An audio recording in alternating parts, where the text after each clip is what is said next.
Okay, so according to YouTube, I should, or according to my streaming stuff, I should be live.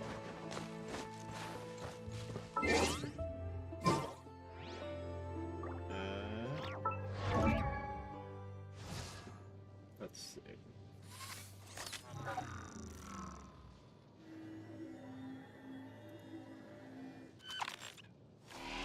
Yes, I am indeed live. Perfect. Hello everyone. Thunderstorm back here again. After like 6 years of waiting, we finally get to go to Shinznaya.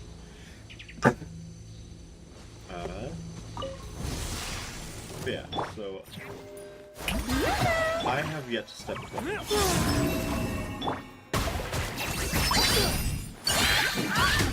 And I will. Defensive mode engaged. Okay, do that. Although I just updated the game, loaded in, realized that in like about 2 hours I have to get all my daily stuff done. So what I am going to do is quickly do all the daily tasks that need to be done, and then start walking to Shinznaya. And hope that is going to be good enough.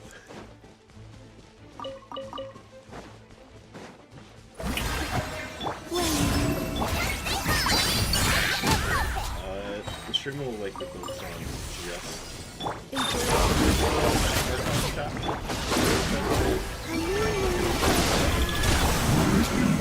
based on how long these chapters are, or like the like whenever I do 2 chapters stories, right? Those tend to be like pretty long. I'm not going to say no to doing like both chapters tonight, but I might break it up into 2 separate streams.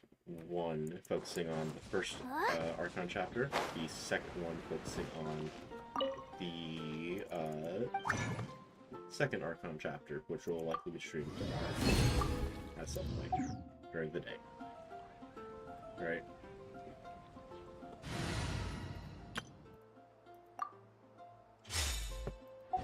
But I am not entirely certain if I will do that, and I could just be like, okay, I am enjoying the story a lot. I will ignore the fact that I am tired, and just keep going.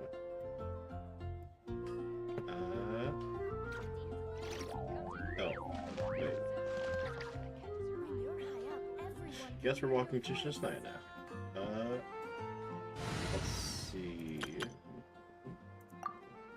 Apparently, I had already done them sometime today. Oh. Okay. No, Shinznaya is up here. However, I know it wants me to teleport here, but I want to walk there. It should be possible according to all, like, to how everything's supposed to be laid out, right? Where it's like, yeah, I should be able to walk from the Torre's laboratory thing here to Shinznaya, because there should be a road from Torre's laboratory to Shinznaya, right? We can see Shinznaya like right there.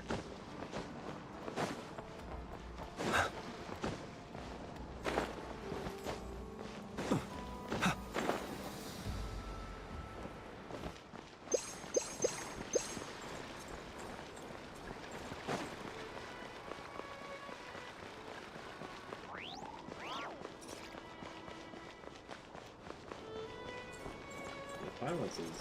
We have to explore the area ahead of us later. Like, come on. We are actually going to Shinznaya.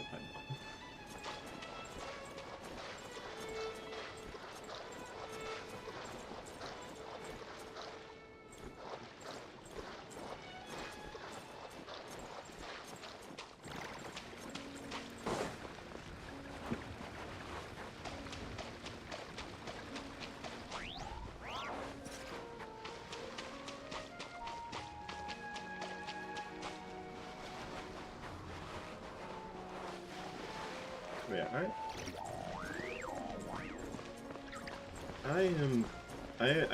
now that Shazai's out, right? I am very much tempted to be like, okay, as much as I enjoy my main profile of Genshin, okay? It's been fun. I like doing it on stream with story stuff. I think it would also be kind of cool to just be like, hey, I'm going to make a second one, because obviously there is story content that I didn't do, or that I haven't actually like live streamed me doing. Like I haven't done any of the Mondstadt stuff, right? Or Leeway, or Inazuma. I think I started doing stuff in like Sumeru, but like the first 3 Archon chapters, I just didn't do on stream because I was like, oh yeah, I'm gonna do this by myself. And then I thought, oh yeah, I should probably do that. Now that it really looks nice. But it would be kind of cool to do just like, hey, here's a live, like here's something that I could stream that's like pretty simple. Of just like, I'm going to do like a challenge run, right? Of just, I am going to not use any teleport waypoints, right? That is the entire challenge run. I have to walk everywhere if I want to go places. Alright? I can only teleport if it's like out of the chasm or out of Economia, or like one of those types of areas. It's like, oh yeah, you have to go to a separate world. But if I want to get to the separate world, I need to actively do a thing. And just like that, we're in Snezhnaya! Feels like we only just left Notcry. Remember back in Nasha Town? How all our friends came to see us off before we left? Oh, what? Wait, are we just gonna get teleported back to Nasha Town? Just like, hey, here we have set us, like, we are set off now.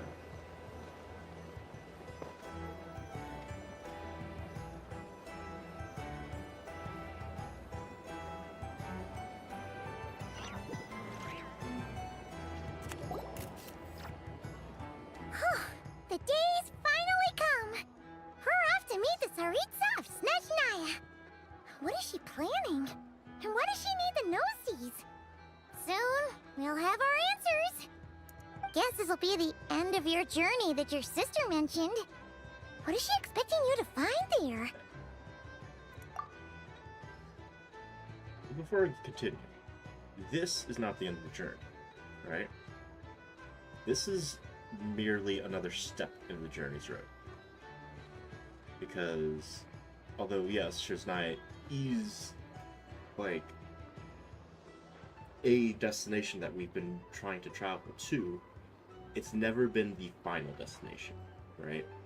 That has always been like Kanga, for the most part. Snezhnaya still feels like a long way away. Hopefully, there'll be plenty of time to relax, eat some good food, and have fun before we arrive. But whenever Paimon gets thinking about how our destination is right around the corner, all these questions come flooding into Paimon's head. It makes her so nervous. Yeah. Anyway, enough about all that. We can't start the final leg of our journey with that kind of mindset. Just think. We've fought dragons and sea monsters, defeated creations of the gods, faced prophecies of doom and the threat of the abyss. Heck, we've even been to the moon!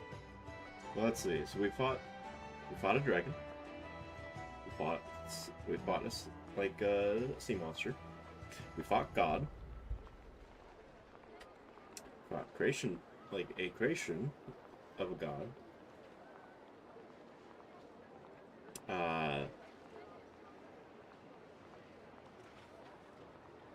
Definitely prophecies of doom, threats of the abyss. We've been to the moon. We fought the Torre. We fought so many Fatui Harbiters. The Fatui probably hate our guts now. With all that experience under our belts, how can we be any more prepared? Have we considered getting more food? Sure thing! Now, stick close to Paimon, the best guide you could ever ask for, and let's charge straight for the finish line! Off we go! This is the 7th leg of our journey, not the finish line, Paimon. What about me?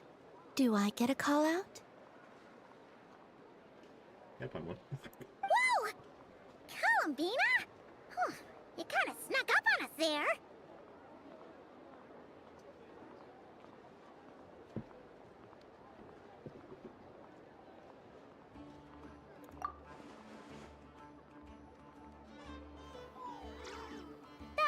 Don't look at Paimon! Paimon didn't sell you out this time. Uh-huh. That's Lunatar. Oh, so it was you! Alright, guess there's... All your friends have gathered at the flagship to see you off. I invited Sandrone too, but she said she had to go back to Snezhnaya. She must be busy. She had some nasty things to say about you before leaving. Would you like to hear them?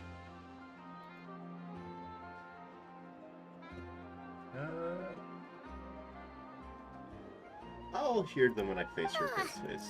She isn't... If they're heading to Snezhnaya, I'll bet it's to cause trouble for Her Majesty the Tsaritsa. Attending a farewell party for people like that would not be a good look for me right now. That's fair. Also, please tell them not to count on getting help from a Fatui Harbinger in Snezhnaya. You know, you say that, but I wouldn't put it past them to be, like, pretty helpful, because, like, look, we have Child. I'm sure if I promised him that I'd fight him, he'd probably help. Let's see. We've killed Torre. That's fine. Our time working together was not terrible, precisely. But we're on different sides. So when you get there, don't do anything to make life difficult for both of us. Huh! Sure. That definitely sounds on brand for her. The attitude, the reasoning. Alright, we'll do our best to keep our distance then. Heck no. No, you've misunderstood. I think she means that she'd like you to go see her. As long as you don't make things difficult for both of you, you'll be fine. Huh! You really have to read between the lines with Centrone. Go on, get to the flagship. Everyone should be there by now. I told Lauma that you once treated me to a truly unforgettable meal. Today, I want to return. It's definitely nice to be treated, but hopefully by this point, you know that you don't owe us any favors. The moon of Nodcry will always give you a warm welcome.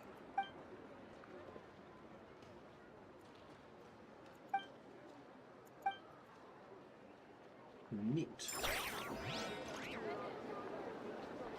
Of course, we don't get to see anyone from Outcry.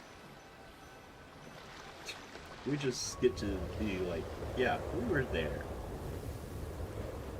Wow! Pure white as far as the eye can see! It's so pretty! Come on, give up!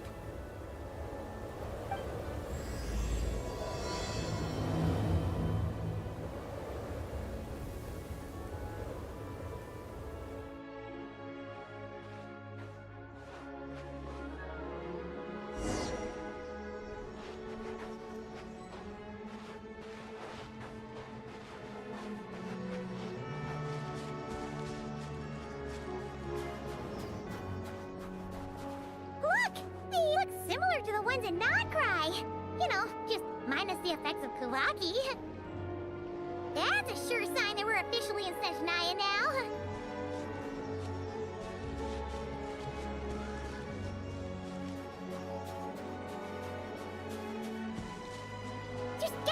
treasure chest around here somewhere. No adventure is complete without a chest or two. Ah!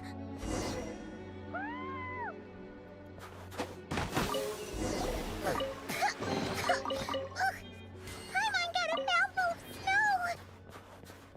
Ooh, it's so cold. Paimon's gonna snuggle up to you for a bit to get warm.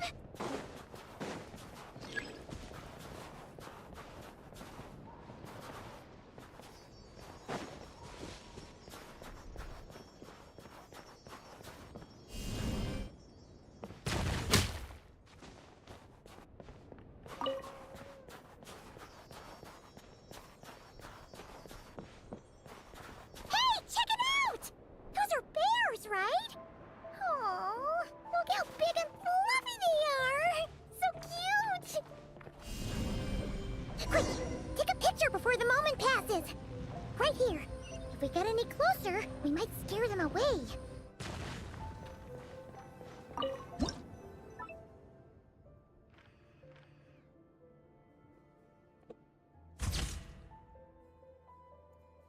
Let's see how your camera's... Come on, quick! It looks like a train carrot!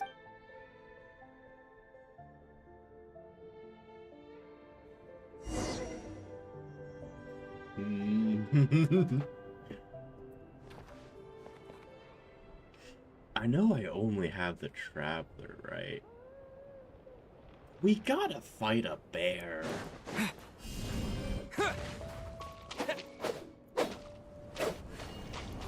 Oh, I see. No fighting bears, I guess.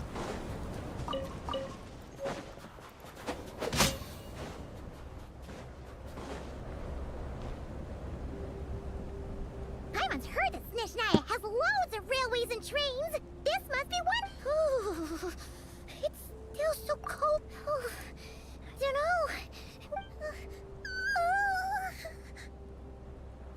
Yeah. It's hard to describe, but everything feels heavy. Getting kind of dizzy too. Oh, no need.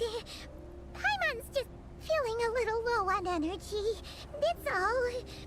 Yep, sure.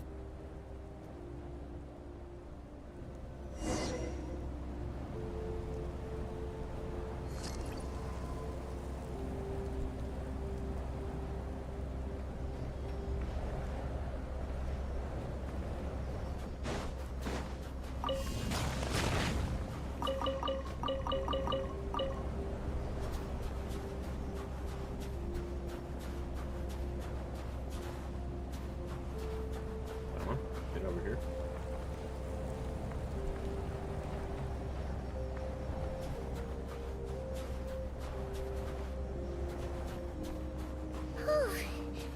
Seems like the snowstorm is getting worse by the minute. Paimon can barely fly.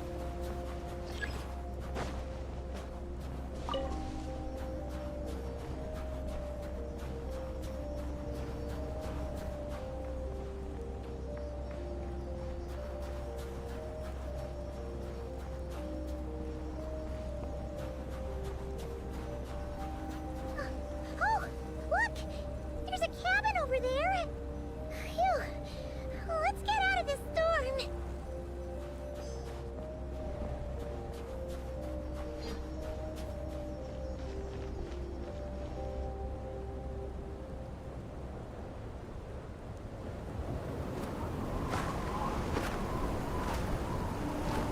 Enter. Wait a minute.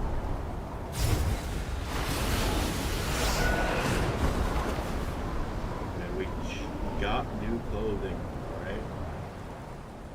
That's much more suited to walking in a blizzard with. What is this place? Where's Paimon? I need to find her fast.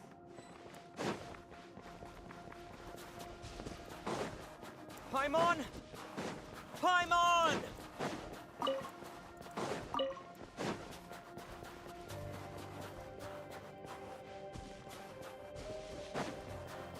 That's strange. Where could she be? I guess I'll try further ahead. Hang in there, Paimon.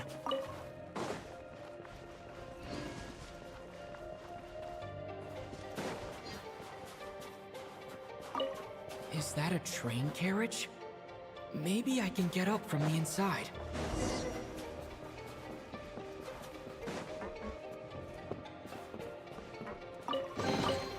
Is this an answer from this world?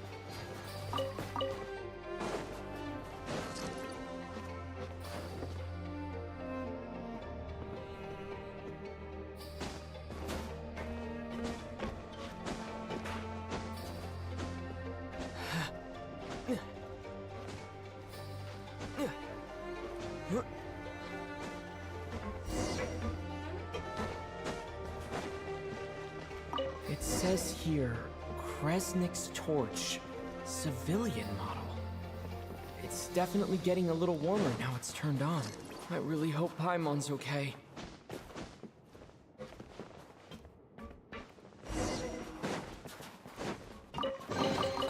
A reward on the road. What was that strange sound?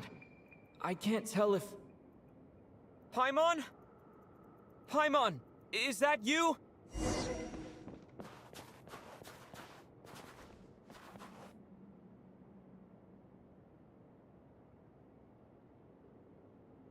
Incoming entity detected.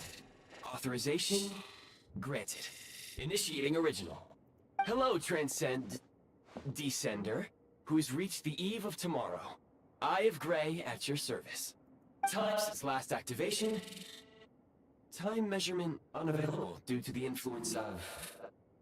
Anyway, it must have been a very long time. I was born to fulfill a mission. To reach tomorrow. To this end, I must...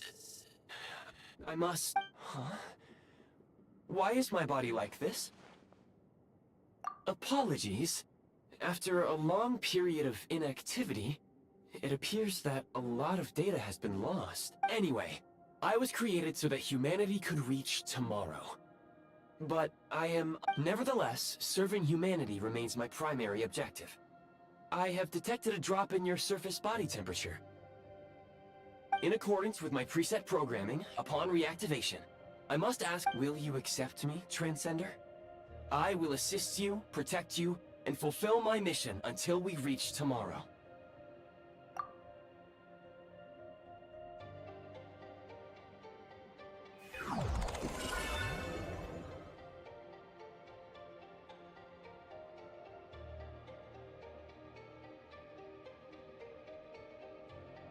You have made a very wise decision.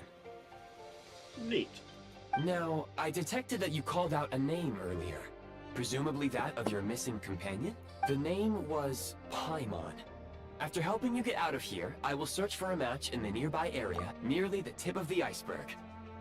Cool. Apparently I have a sentient dual gazer. Now that we have reached an accord, you will be my new user. May I ask your name? Traveler, Aether. Very well. Sakai. I will remember this name until the mission is complete. Deathstorm. Any of those works. I need to recover my body, retrieve the power to unlock tomorrow, and help the suffering masses to reach the far shores where the empty Ark floats. I can sense my power scattered across this ice-covered land. I even have a vague sense of where it might be found. The key right now is you. Yep.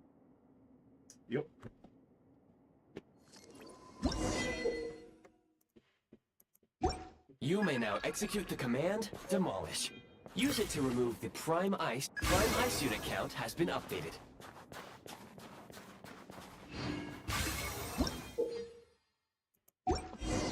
You may now execute the command, Build.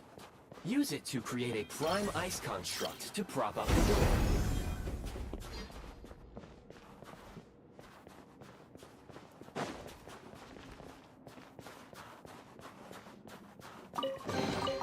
I'll keep this close.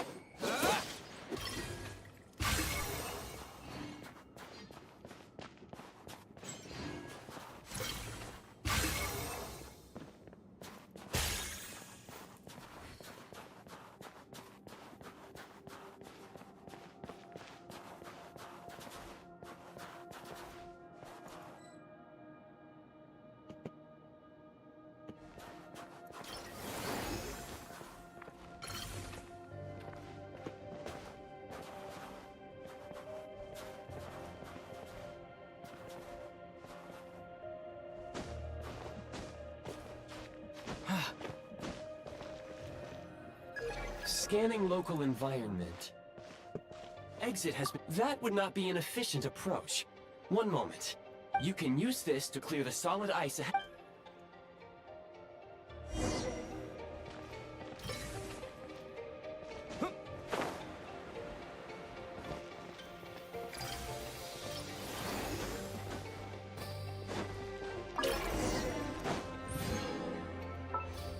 Construct blueprint added to records.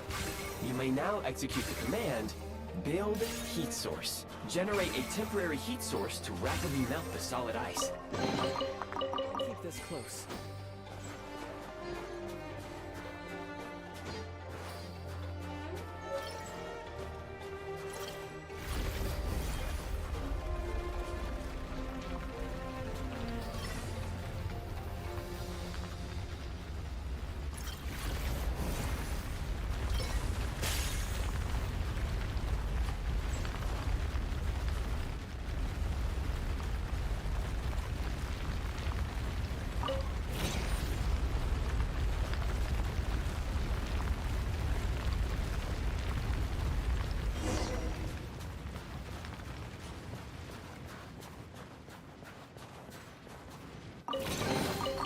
Is this an answer from My scan indicates the path is straight ahead. I recommend we proceed.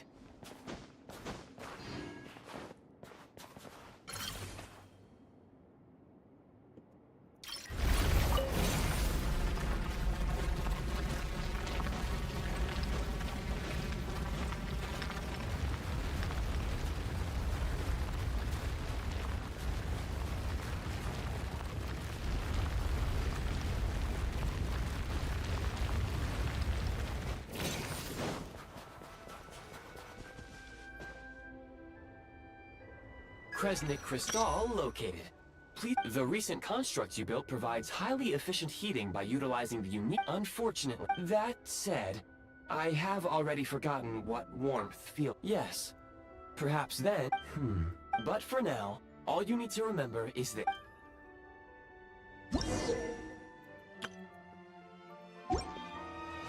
Low power.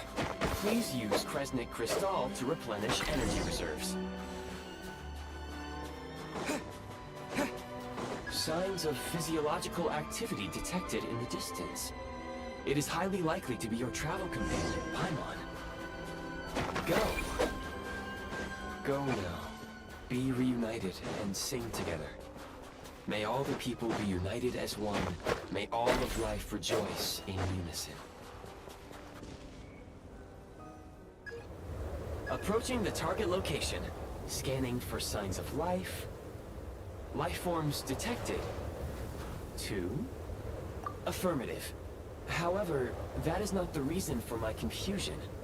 According to my database, this location is a train station. Real-time environmental data suggests that the train station may no longer be in use. But whatever the situation...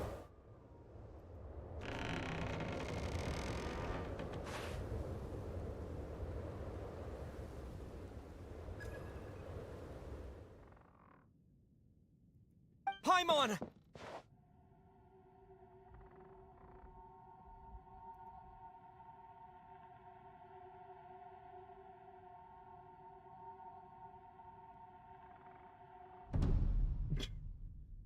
You? Why are you here? Who are you? Don't worry.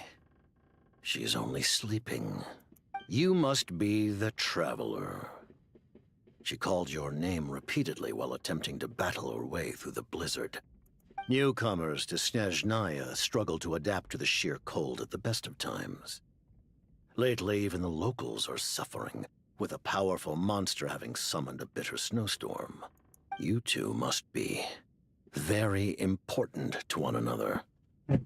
You should take more care not to get separated. Your eyes. Are you... Conrian? There are indeed some Conrians left in this world who survived the cataclysm. But I doubt that is news to you. It would be unwise to interrogate my identity here. Focus your attention on your travel companion instead. We will meet again very soon. Yes, we will. Number 0, the Fatui Harbinger. Yes, we will.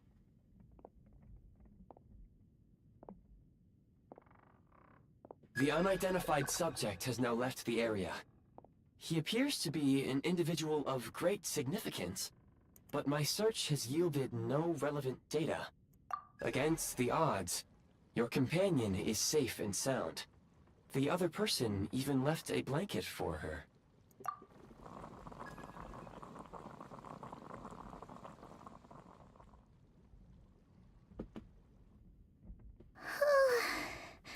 Oh. Ah, Traveler! Oh, thank goodness you're okay. It's okay. Take it easy. Are you feeling alright? Pretty much the same as when we first got to Snezhnaya. Wait, where did the Jester go? Yep, the director of the Fatui. The Jester Piero. So, you met him? The Jester must know everything about the Tsaritsa's plans. But there's no way he'd tell me just like that. We might well have ended up clashing. Well, he was right about one thing. He had no intention of explaining his motives, and he left in something. Hey! What the? Who is that? It looks like half a pair of goggles. How amazing! Snezhnaya was once the land of the Fae. There are many ancient creations here that I'm sure would broaden your mind further still. Mind you, my database is also expanding as we speak. You must be a rare creature yourself. Oh, wow! Well, thank you so much. You've earned... Goodwill detected. Instead of candy, perhaps I can suggest my preferred strategy. Please clean me regularly to keep me operating at peak efficiency. Oh, that makes sense. Anyway, back to the Jester. When he first showed up, he already knew Paimon's name. And he acted like he expected Paimon to know who he was, too. Paimon could tell that he was Conrigan from his eyes. And he definitely seemed like someone pretty important. But it was only later, after he rescued Paimon from the snow, that he properly introduced himself. That seems unlikely. He ran into the snow following the sound of Paimon's voice, with a really anxious expression on his face. And after bringing Paimon here, he just stared out at the snow. He didn't do any. Paimon didn't feel unsafe around him. And he didn't seem to have any ulterior motives. Please allow me to interrupt. Fatui and director are unfamiliar terms. Wait, you've seriously never heard of the Fatui? Oh, Understood. Since they hold elite positions and serve their god directly, it stands to reason that they would conduct themselves with due decorum. I am inclined to agree with your assessment, Miss Paimon. I did not detect any ill will from the gentleman in question. Sorry, I shouldn't have encouraged you to tell Paimon. New plan. Let's get out of Snezhnaya for now. The Jester mentioned that this snowstorm, being the work of a monster, is worse than most. Even if we made it to Snezhnegrad, we'd still have to wait out the storm before we could do any exploring. oh, well, it's really... We were really psyched up for this journey when we first set off. Further information is required regarding the monster situation. But objectively speaking, there is another, more pressing issue at hand. At this point, we have traveled a significant distance into the blizzard. Were we to turn back now, the road would be extremely treacherous, especially since we would need to travel on foot. If, however, we continue onward, there may be a better solution. Do you remember what I said as we neared this location? I told you that this is a train station. While it has evidently fallen into disuse for unknown reasons, the tracks remain intact. We can break through the blizzard and forge ahead by driving a train. That is the Snezhnayan way. There is a small town up ahead, which would be the perfect place for Miss Paimon to rest and recover. Paimon thinks Goggles here makes a great point. Oh, come on. Don't worry. Think of all the traveling we've done so far. When has Paimon ever gotten sick before? Affirmative. Should you ever need my assistance during your future adventures, please call. Otherwise, I will remain silent to avoid causing any unnecessary distraction.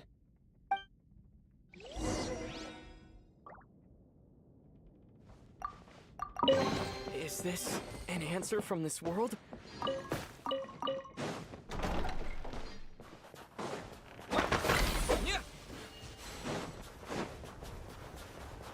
Please confirm when you are ready to depart.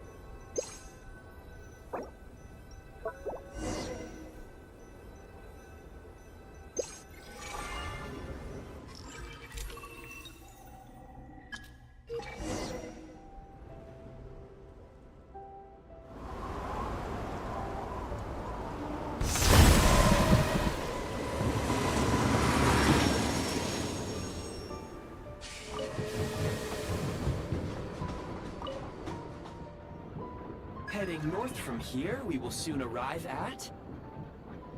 Wait, there's an error message. What exactly does clear mean? Brace for impact, friends! Preparing to enter impromptu flight mode.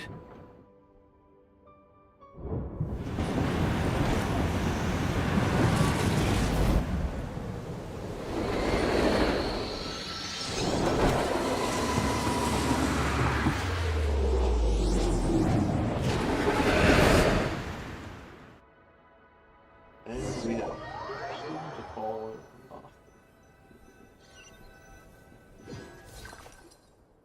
How strange.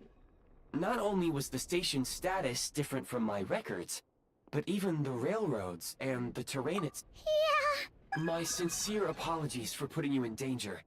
I'm afraid I'm as confused by all this as you are. Agreed. This is likely a consequence of outdated railroad data. The discrepancy... Fortunately, our crash landing has at least brought us much closer to the town. Your data had better be right I can assure you, it certainly is. Please look this way, and you will see a Kresnik's torch. It seems our ill-fated train ride was a blessing in disguise. We have taken the shortest possible route. Rest assured that I will take user preferences into account next time I plan a route.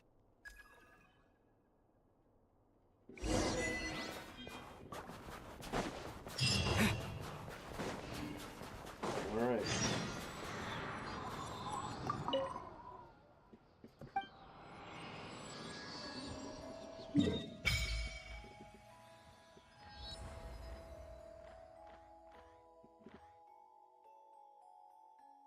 The first of many that we will probably encounter. And resonate with prior.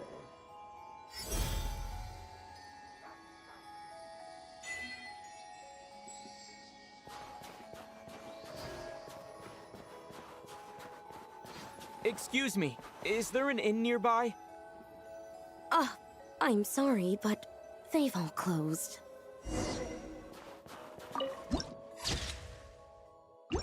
Neat.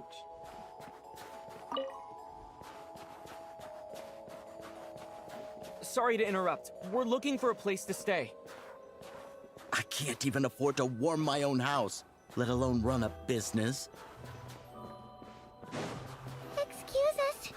Is there anywhere we can stay around these parts? I'm afraid not.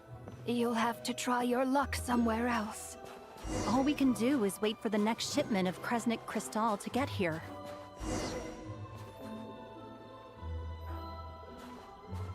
Hi there. Do you know if there are any inns still taking guests in this town?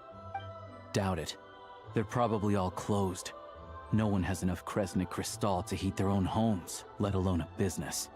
Oh, what a bummer. I clocked you a while back. You adventurers or something? We don't get many tourists in inland Snezhnaya these days. Why is that? In part. But the bigger reason's Project Stuja. Since it's Her Majesty's will, we have to put up with it whether we like it or not. Oh, sorry. I assumed it was common knowledge by now. Basically, the Tsaritsa is planning something big. Something that requires an enormous amount of energy. Even if they used all the surplus Kresnik Crystal in Snezhnaya, it still wouldn't be enough to meet demand. So, the Vetja passed a resolution requiring all factories and households to reduce their energy consumption. The policy has thus been charmingly named Project Stuja, meaning bitter cold. Bitter cold? So, like, it's gonna be a cold winter, folks? You're all gonna have to find a way to get through it? That kind of idea? Pretty much. When you're broke, you scrimp and save. When it's cold, you huddle together for warmth. There's always a way to stretch things out to make ends meet. Trouble is, if you stretch someone out like an elastic band for too long, who knows if they can ever bounce back. You know what? Come with me, and see for yourself.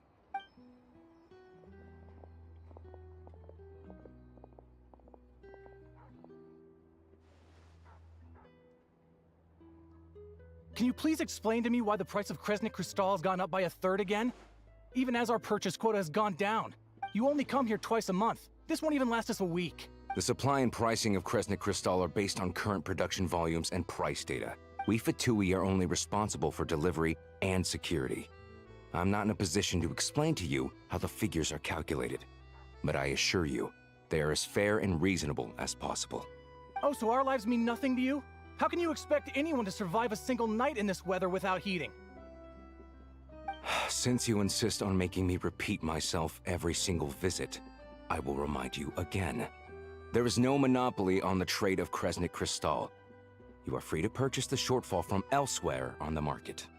What market? Nobody else is selling. And when they do, they charge 8 times the normal rate. It's robbery is what it is. Which is why the Snezhnograd Veche passed a resolution to support border communities, without which you wouldn't even be able to buy Crystal from us to begin with.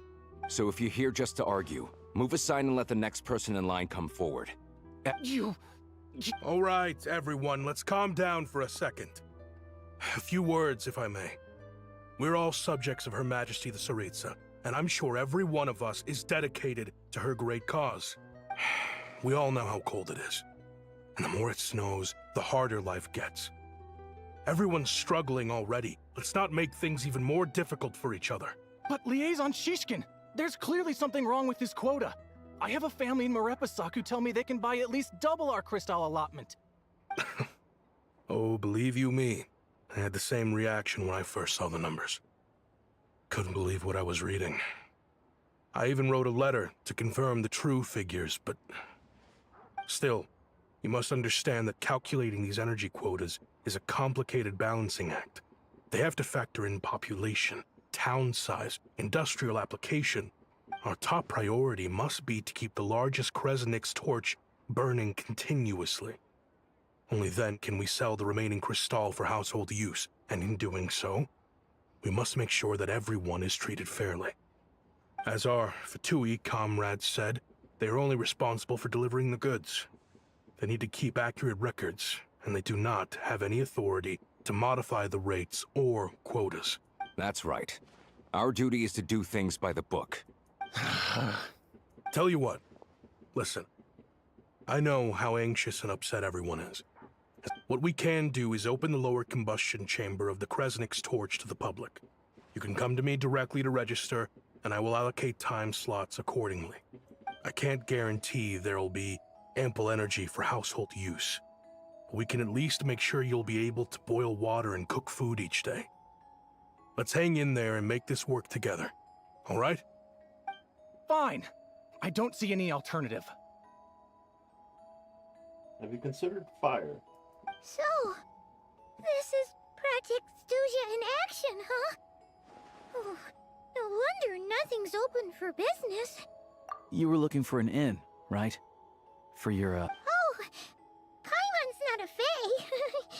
Just... I have a small place in Stratomoros. I don't stay there very often, though, so it's pretty basic.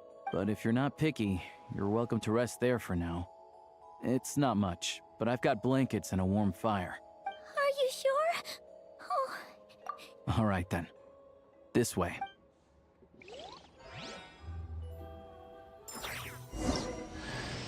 Hello, I'm Alosha. I'm a hunter. Though, if you've talked to any highwaymen, you might have heard a different side to my story. But anyway, let's keep that between us for now. Neat. Honestly, let's put Alosha on the team. That's gonna suck later on, but, like...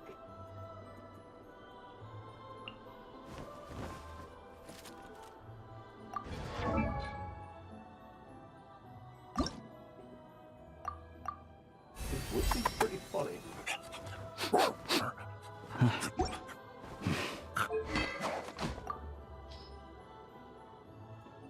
Do you have a staff? You, sir, will get the skyward spine for now, because it's funny.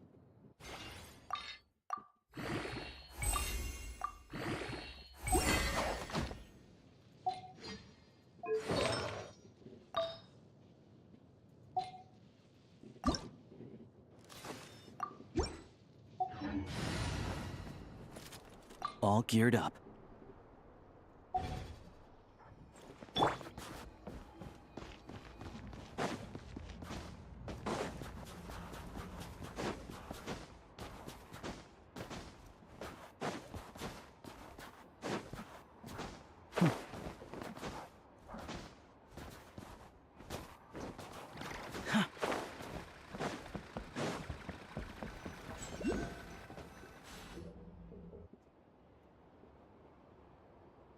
Oh, so cozy and warm.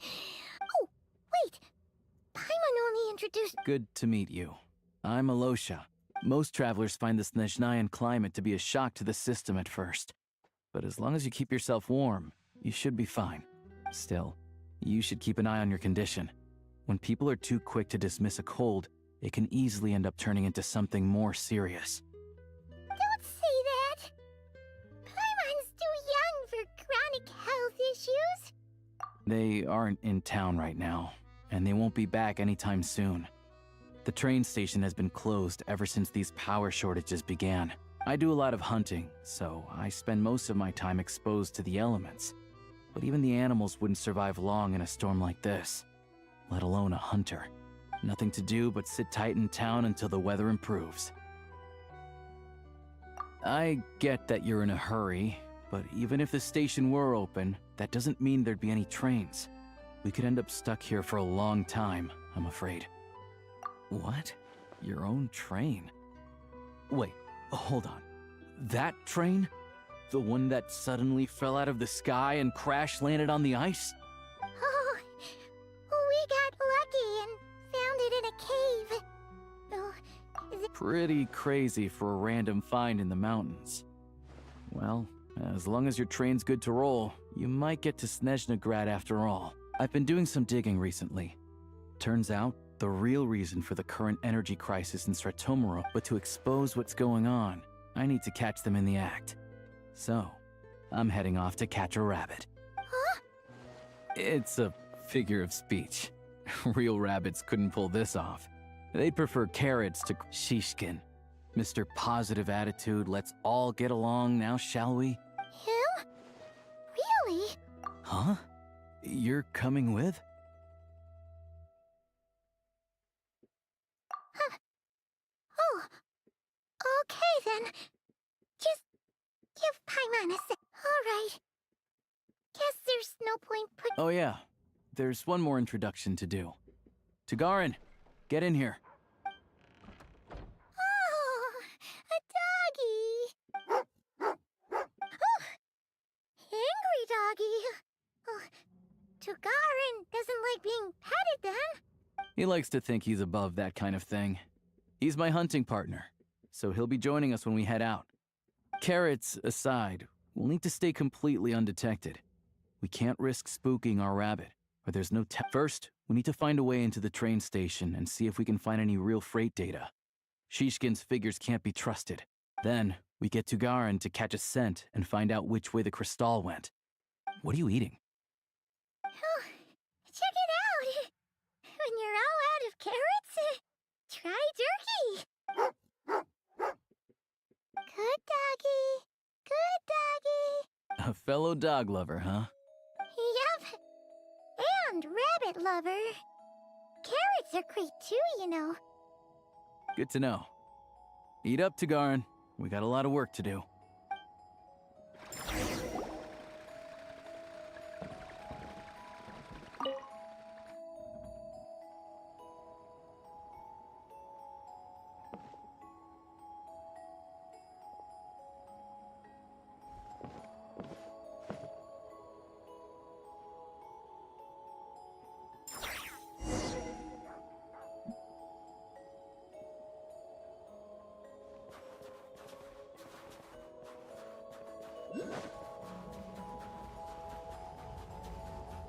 Wait.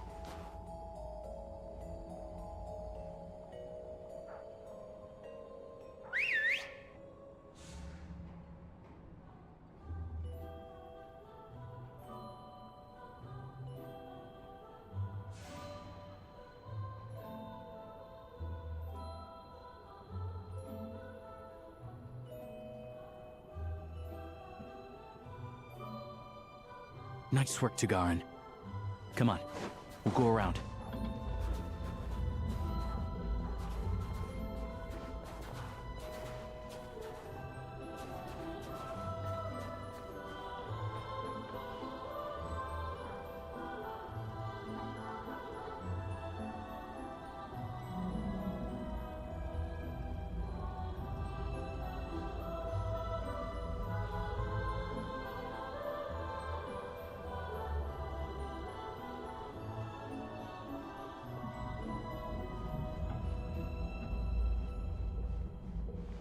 Yes, it's all nice and steep.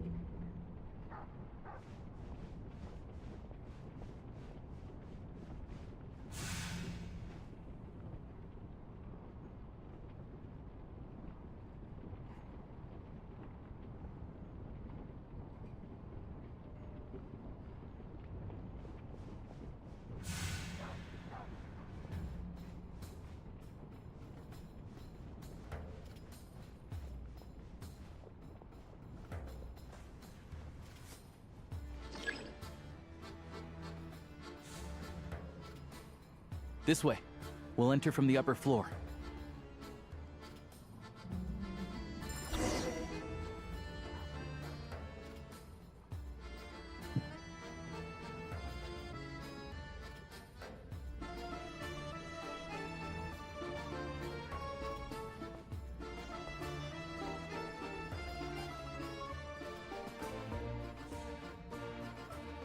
There we go.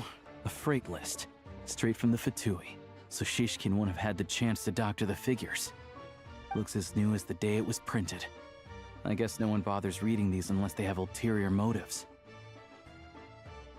Yeah, this is all we need. Come on, let's get out of here, then go track down the crystal. Tugarin's a keen hunter, and catching rabbits is his specialty.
Anywhere there's a stove, there'll be the scent of Crystal.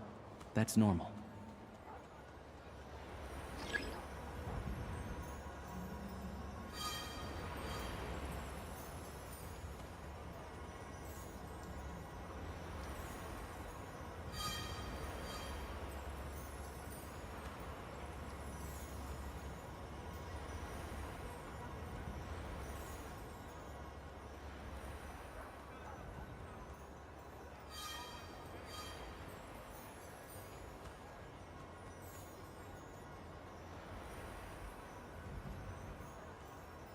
But if he picks up the scent of Crystal somewhere and there's no stove around, that's how we know something's up.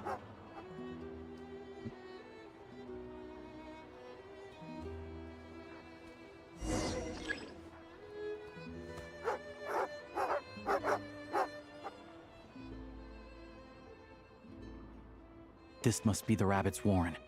Good job, boy. Sure enough, there's a tunnel. You stay here.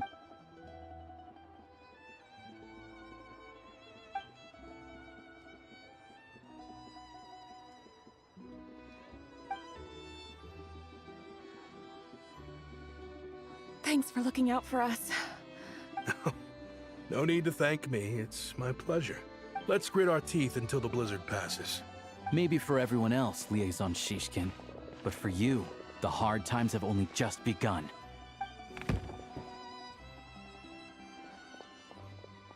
Huh? Who are you? What's the matter?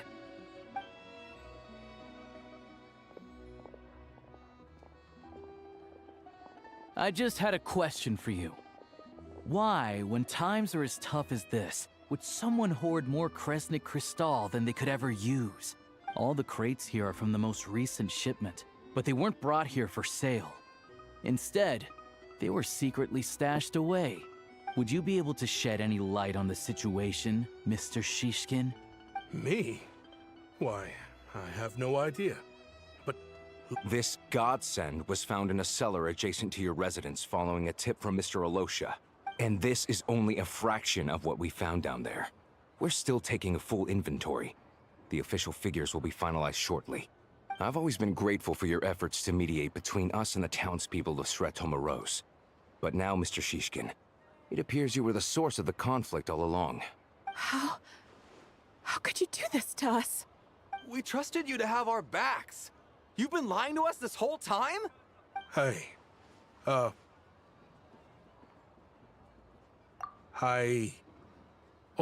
this isn't who I am.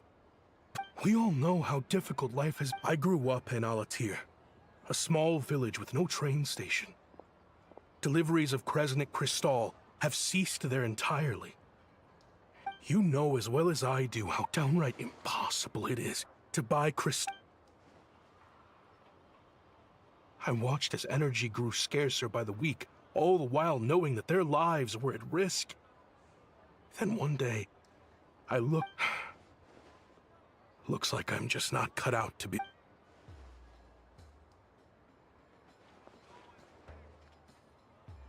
I have the official Snezhnayan quotas here.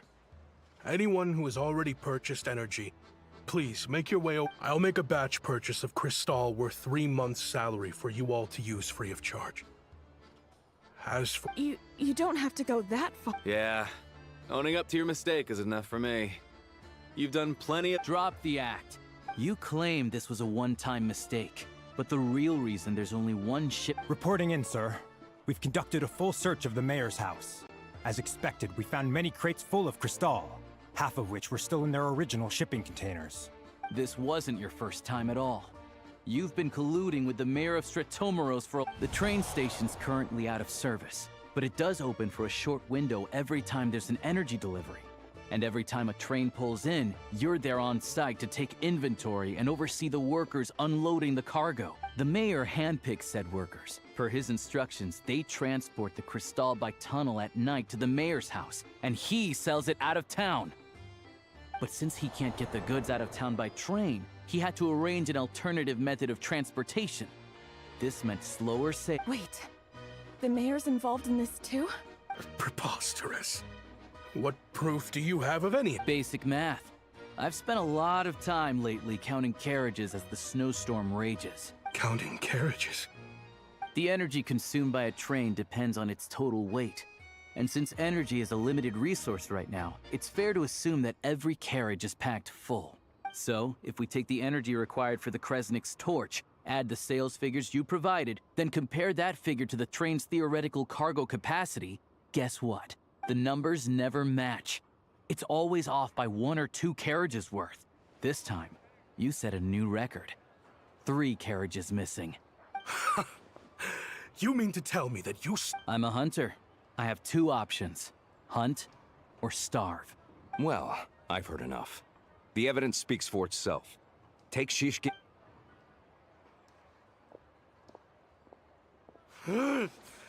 You...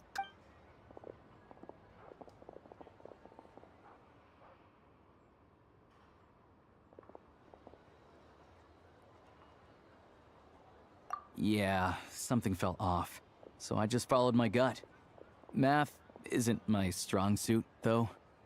I'm lucky my dad made me learn enough to get by, but all this number crunching was a million times harder than the aim and fire work I'm used to. Thank you for your assistance. You're a brave lad. Shishkin was quite the cunning criminal, as I'm sure you can tell. He did all of this right under our nose. A wolf in sheep's clothing. He had everyone fooled. Even with that sob story he fed us. He was probably trying to keep the mayor out of it, not just mask his own motives. Without the compelling case you put together, even I might have fallen for it. Alosha, was it? Tell me, are you really a hunter? We can go find some wild animals if you want. I'll fire off a couple of shots, and you'll see whether I'm the real deal. I didn't mean to cast suspicion on your identity. It's just... well, I'm sure you've heard of the Rokot. Recently, they've been recruiting people with your kind of talent. They hide in plain sight under false identities, working against Project Stusha, sometimes directly opposing the Tsaritsa herself. Hey, that's my kind of deal. They aren't a violent organization, and their goal is to improve the lives of the common folk. But still, as a member of the Fatui, I wouldn't be doing my job if I didn't keep tabs on them. First I've heard of this. I don't really keep up with what goes on in the city. All I know is, people who don't mind their own business in the city end up paranoid about everything. As for me, I just couldn't stand Shishkin. I'm from Alatir myself, and I can tell you, nobody's lived there in years. Why would an abandoned village need Crystal? Of course, no one really cares about the fate of that place. I'm guessing today is the first you've heard of it. I see. It does sound quite tragic. Really. Well, I will report this incident to Snezhnegrad. The Fatui will take over energy distribution until new officials are appointed. We'll also ensure that the train station resumes normal service as soon as possible. Looks like it's my turn to brush up on math now. I never liked it as a kid either.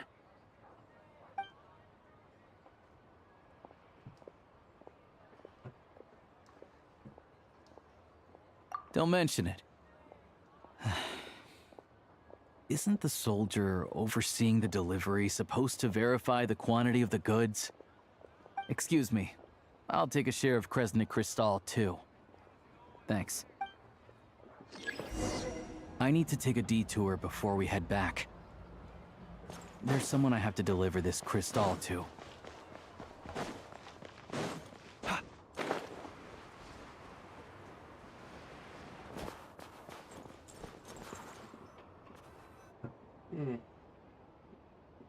Hang tight for a moment. This old lady...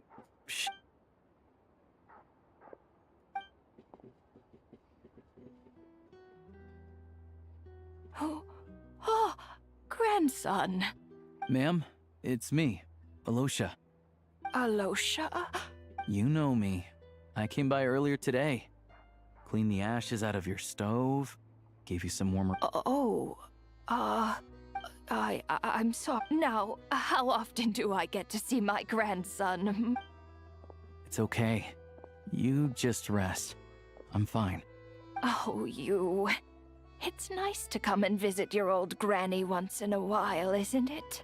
Sretomaros, a good town. All sorts of things to do and people to meet. And the local officials are good to us. Sit down, come on, take a... Please, don't get up on my account. You need to Right under the basket by the door.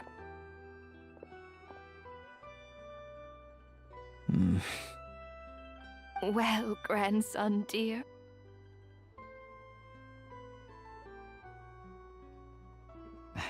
Very much, ma'am. It's still... Good, good. You don't need to save any more for me next time, all right? Fresh fruit is hard to come by at the moment. Oh, I don't need it. I'm fine.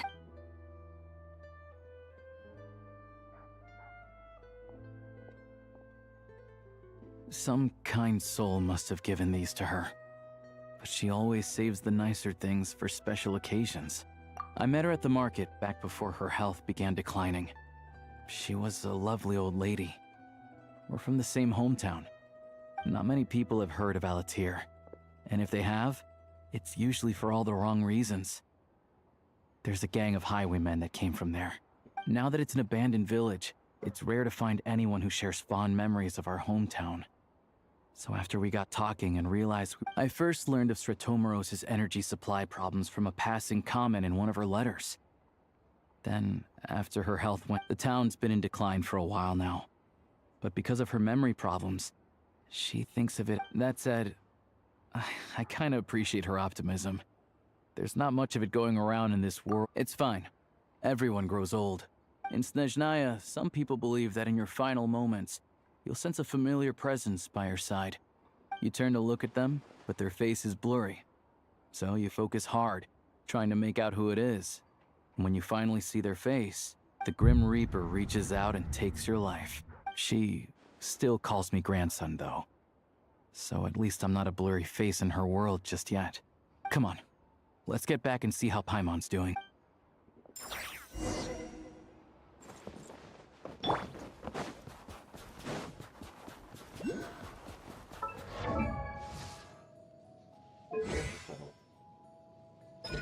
Honey.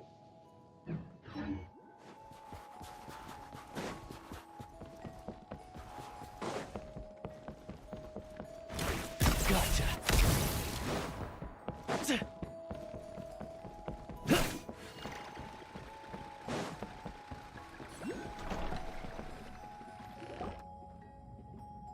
Paimon, we're back. Are you feeling any better? Yep. Paimon's not cold anymore.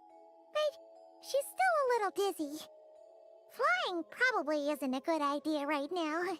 Paimon might lose her balance. But Paimon's sure she'll be fine. It's probably just from getting hit on the head by that pile of snow when we first arrived in Snezhnaya. Her complexion's looking much better. Let's keep an eye on her. Sure. But enough about that. How did everything go on your end? I'll explain.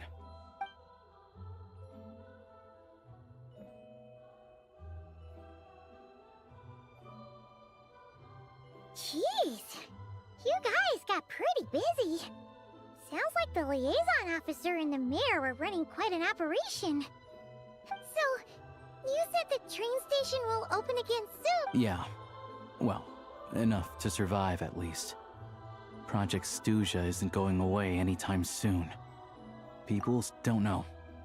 The goal of Project Stuja is to gather energy for the Tsaritsa, but no one knows where that energy's going. It's never been made public. The thing is, we were told that the project would only last for 6 months, but time and time again, they keep extending it. Extending it? Does that mean the Tsaritsa's plan isn't going very smoothly? That's what everyone suspects. In principle, any proposed extension needs to pass by majority vote in the Snezhna Grad Veche. But even though opposition has been growing, any detractors end up caving in to political pressure from the rooster, Pulcinella. He's the chair of the Snezhna Grad Veche and a key figure in the voting process. He has the backing of many powerful and influential people. How come the Fatui are picking on ordinary people even here in Snezhnaya? I don't see it like that. Fundamentally, the Fatui will always think and act in the Tsaritsa's interests, but that doesn't mean they don't care about the plight of the common folk. The only reason Sratomoro still receives Crystal shipments is because of a relief proposal put forward by the Rooster himself. Then there's the Fatui soldiers providing support in every corner of the nation. Even the Northland Bank provided some Mora for disaster relief, and they're as conservative and indifferent as they come. It's just that the rich and powerful in their fancy palaces live in a completely different world from us. There's always gonna be some conflict when those worlds collide. Yeah, well, even though we all believe in Her Majesty the Tsaritsa, there are still many differences of opinion on how best to tackle the big issues of the day. Regular folk don't have an easy way of getting their voices heard in Snezhnograd, while the rich and powerful are either unwilling or afraid to speak out for all sorts of complicated reasons. The Rokad provides the disaffected with false identities and an outlet to vent their frustrations. Of course, an organization like that exists in a gray area. The moment the Veche think they've crossed a line, there's sure to be a crackdown. But so far, they've been doing their best to help the common folk. Like us, don't you mean? You didn't hesitate to join in. You're not new to this, I can tell. That's because we're adventurers. It's our job to help people out with commissions and get to the bottom of things. Sounds like we're going to get along. So, what's your business in Snezhnograd? Aside from taking your friend to see a doctor, of course. I want to meet the Tsaritsa. It's complicated. I've had run-ins with many of the Harbingers along the way, and I really need to know what the Tsaritsa is up to. Her ultimate goal? What the Gnosis mean in all of this? Since I've made it this far in my journey, I have to find the truth, whatever it takes. Wait, so... no way. Are you who I think you are? Sounds like you've heard of us then. We're getting more famous by the day. I didn't realize I was in the company of giants. Well, I mean... Paimon's pretty short. Honestly, we're all as curious as you are about what the Tsaritsa's planning, and why it has to involve us freezing to death in the snow. But getting in the same room as her won't be easy. The common folk aren't permitted to meet her at the best of times, and right now, she's probably not even in Snezhnograd. Word is, she's heading east on a campaign to slay a monster. Yeah, so you've heard of it. A wild, unpredictable monster with the power to summon snowstorms. It also absorbs everything around it into its body, so it's growing constantly. Now, it's so... Luckily, as it grew, it became increasingly less mobile, so it doesn't pose an immediate threat to this town or to Snezhnograd. I'm sure that Tsaritsa and her personal guard, the Druzhna, won't have any trouble defeating the creature between them. It's just a question of how long it'll take. Suffice to say, you won't be seeing her anytime soon. You'll have to wait until she gets back. Fair. Well, the Fatui will be taking over management of the train station for the... Once it's open, we can see about getting your train towed to the station. Whoa! That's gotta take a... The Fatui aren't exactly spotless in this whole mess. Plus, we helped them out. Should be easy enough to negotiate. As far as I know, all the paperwork is dealt with upon manufacture. I've never seen anyone check it, so I wouldn't worry. Having a train makes everything much easier. We'll reach Snezhnograd in no time. I need to head there myself anyway. Got some game to trade for Mora. I know a good doctor in the city. I'll introduce you when we get there. Oh, thanks so much. Next day.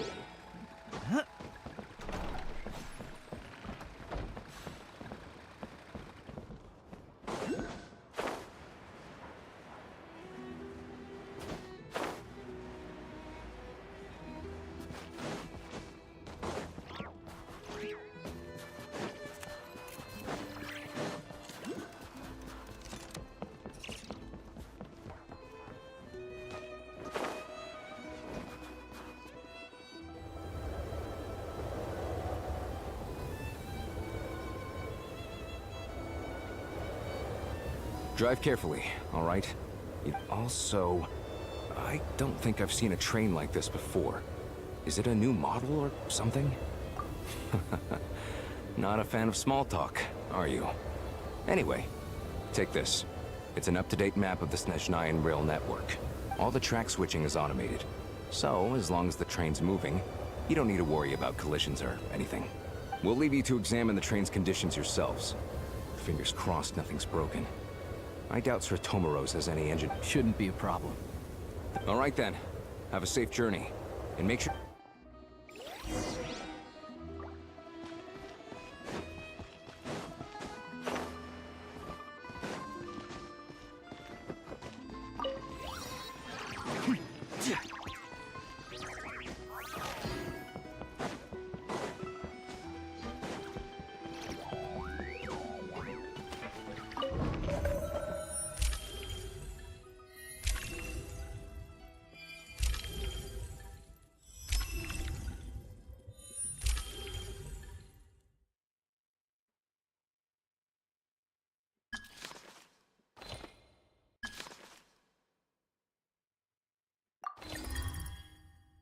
I know this is where we need to go when we go Snezhnayan. Alright.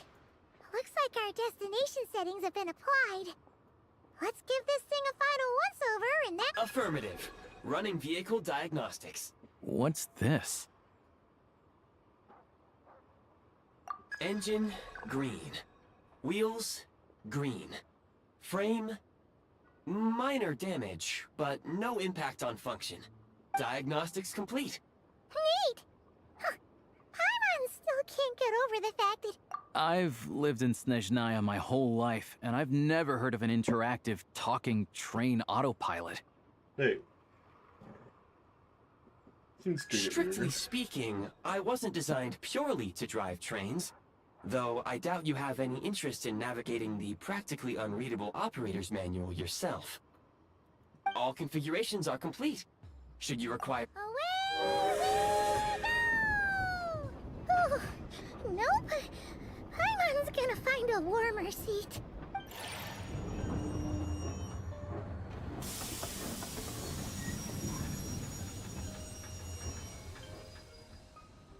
Huh? What's going on?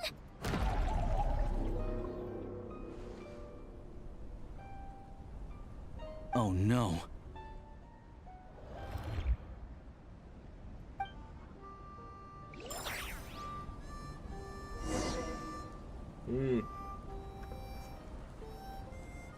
I've heard of this place.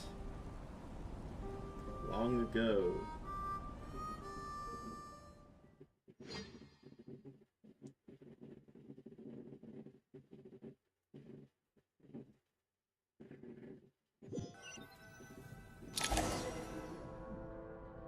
Unequipped. What is this place? Traveler, are you okay?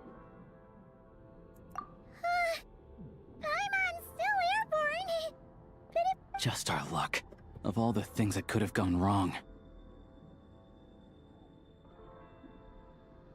Halosha, you're Snezhnayan, right? It's called the Shadow Realm. A place where no wind blows, no light shines, and no elemental energy flows. Even time itself doesn't exist here. It's a world where everything seems to come to a standstill. The Shadow Realm, you say? I've heard of this place before. Didn't think I'd get sent to I've it. only seen it a few times before, and this is my first time inside. It's a dangerous place. Most people and the few who do make it back. Huh? Then... Oh, maybe Goggles knows something. Goggles? Great! Hold it together. Let's not get ahead of ourselves. I heard a story once about the world of shadows. Come on. Look at these Fatui. It's like they've lost their minds. Their shadows have been devoured. They're no longer amongst the living.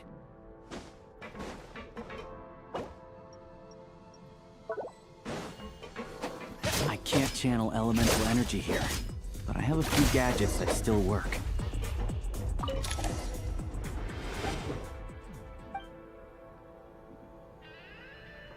what's that blue? Guess we'd better find a way.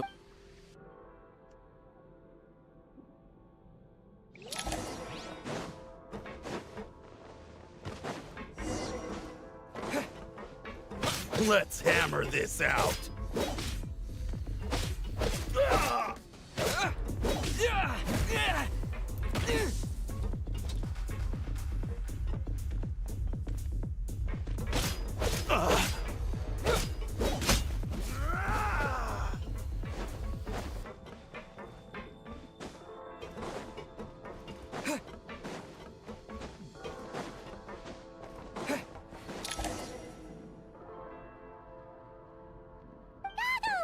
Hello. I am glad to... For now, at least. Correct. We are now inside what is known as the Shadow Realm, the darkest space in the shell, where even the Most High is loath to cast it. Time and space hold no meaning here. It intersects with the world of the Light Realm only rarely. Like an air... We must leave this place. Sounds like you have a plan. Yes. In fact, the very purpose of my creation was likely to... From the Shadow Realm. It appears that key data is currently... I have marked the exit to the Shadow Realm for your convenience. In addition, I have prepared some equipment to aid you as you traverse the Shadow Realm, Traveler. It may well be one of my core functions. Activation code? We once peered into the past from the ruins of the Shadows. This is what remains of the Golden City, Hyperborea.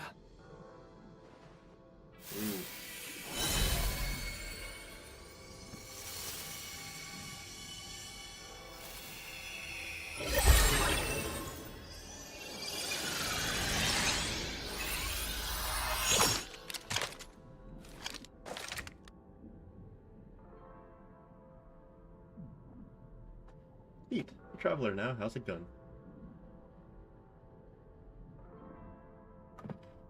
Whoa! Now go.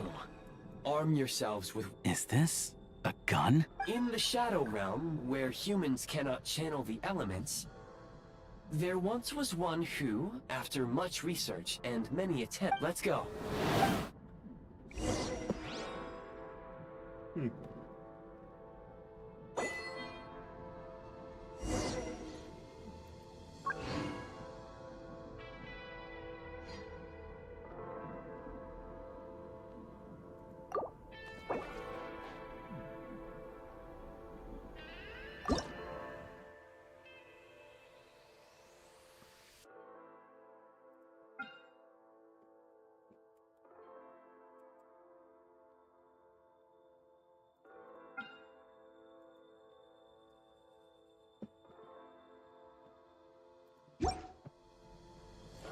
Okay.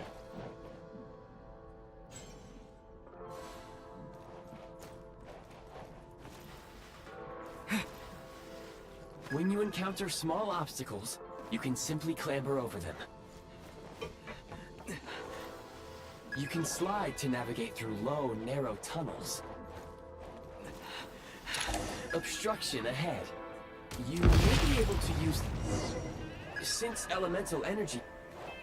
For long-range targets, try using the scope to line up your shot. Many hostile units. I suggest a new... Request!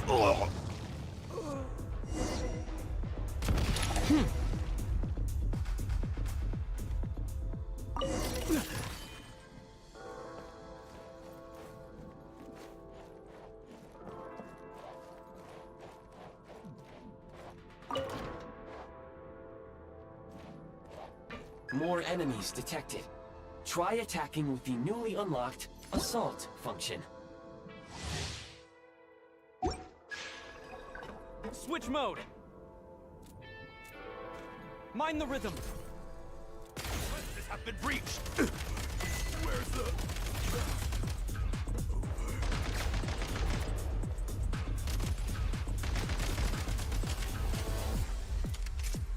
Light him up!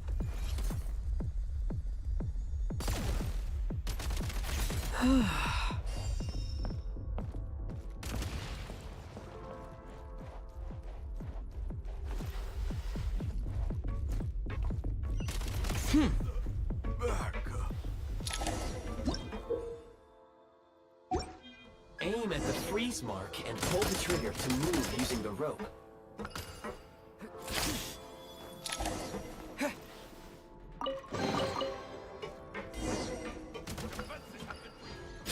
Taking cover! Take much more! Switch mode!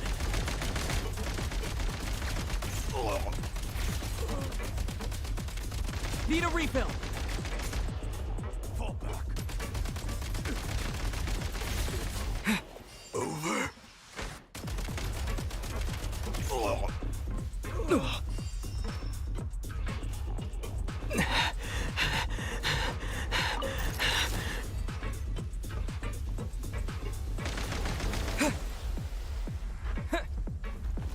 You should be able to use the prime ice construct left here to cover long distances.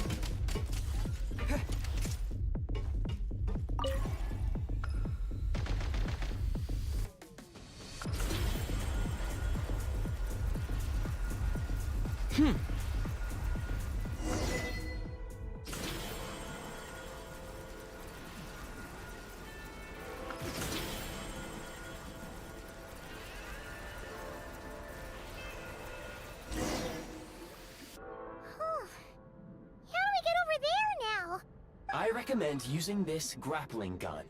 Such devices work if you detach the connected hook. The grappling gun will automatically fire a rope to another.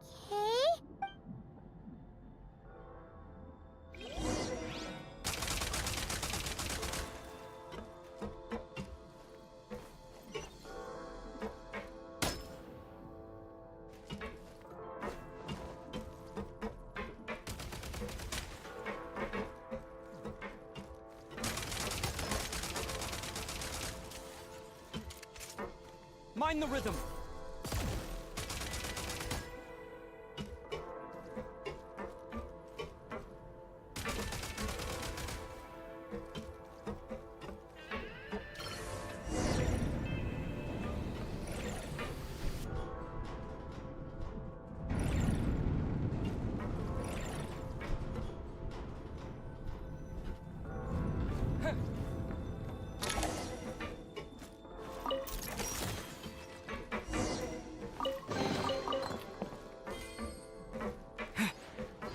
Nice.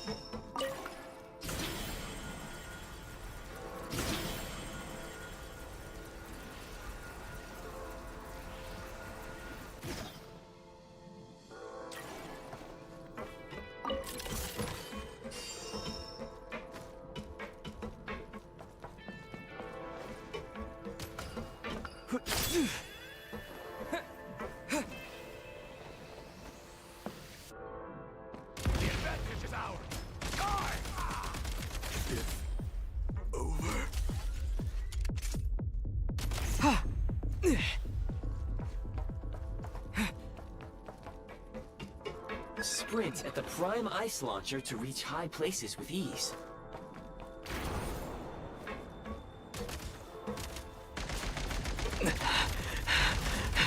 Taking cover.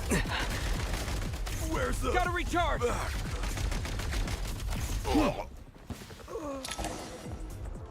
Usable munitions detected. Frag crystal.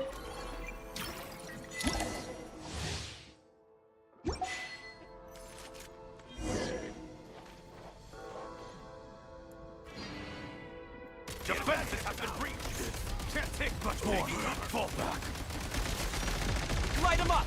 One shot is all I need. Where's the... Demolition time! Requesting back.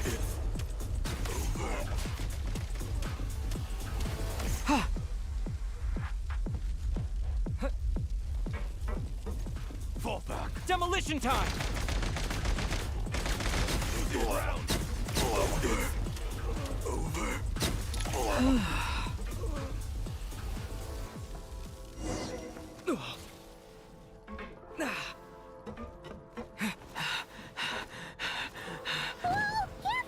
Shift your center of gravity and slide down.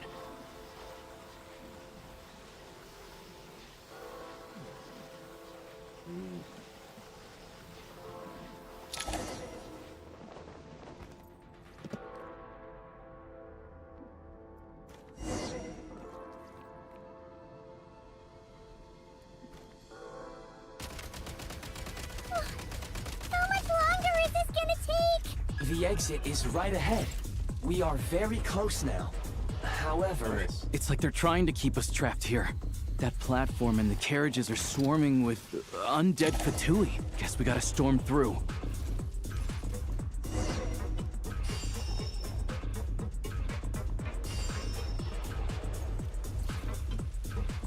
Frag out!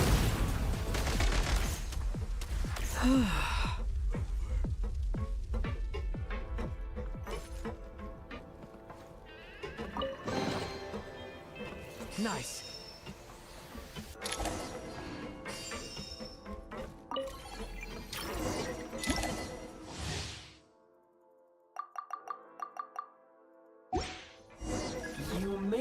and switching to assault mode makes your attacks more effective.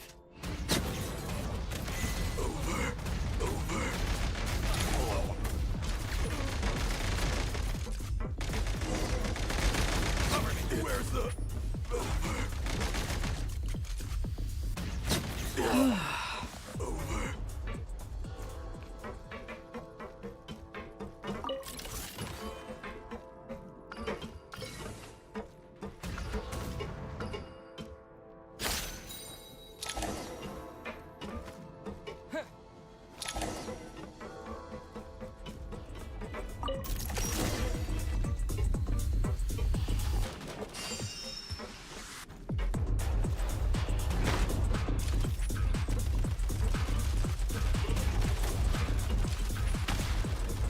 Demolition time!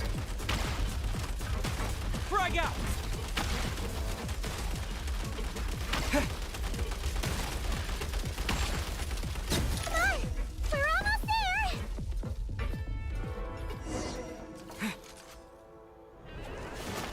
Huh? Looks like the Shadow Realm is about to sink back down into the depths. The exit is... You mean this... No time to think. We just gotta go for it.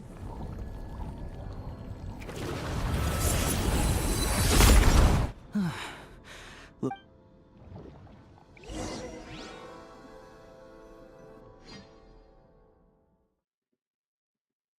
Neat.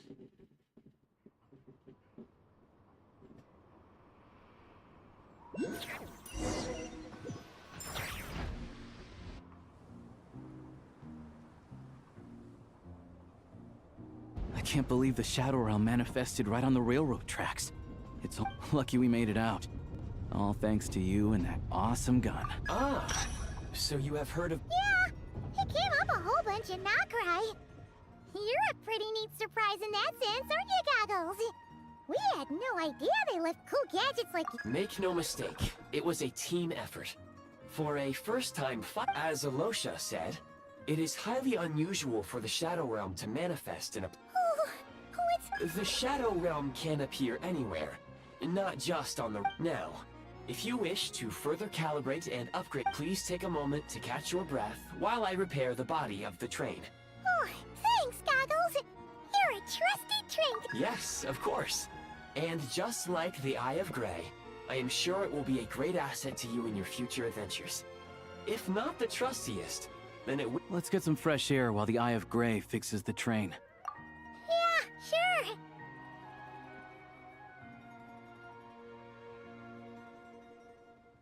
Ooh, teleport waypoint.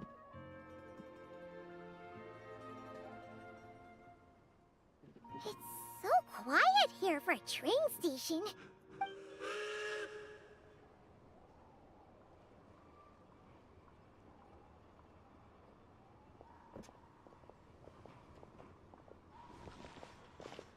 Huh? So much for repair? You've swapped our train out for a whole new model! My plan was to restore the train to its original appearance per my records as quickly as possible. Now that the repairs are complete, the train offers optimized performance and a... Huh. Didn't know trendiness was a parameter. According to my calculations, parameterization is the most effective way for the Eye of Grey to understand trendiness. Hyperborea, huh? I'm sure I've heard of that in a story.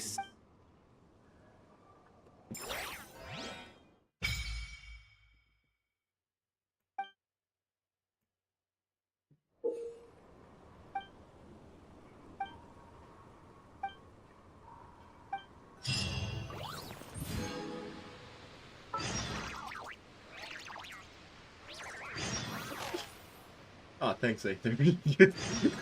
Really good to know.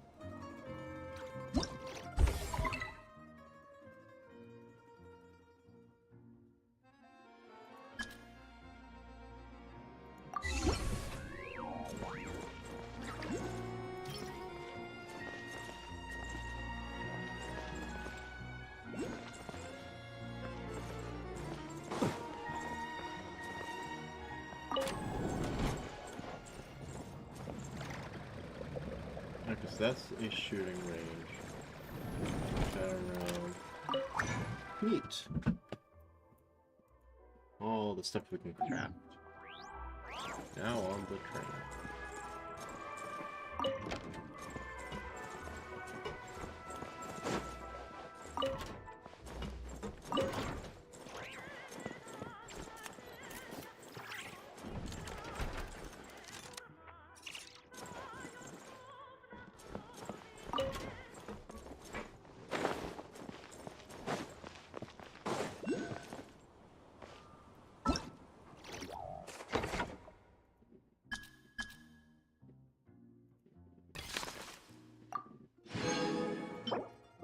Neat.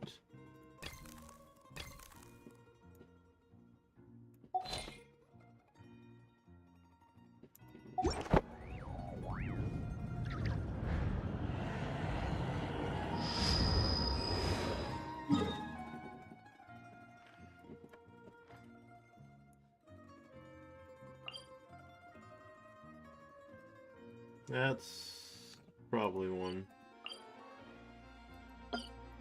we're gonna need to go to.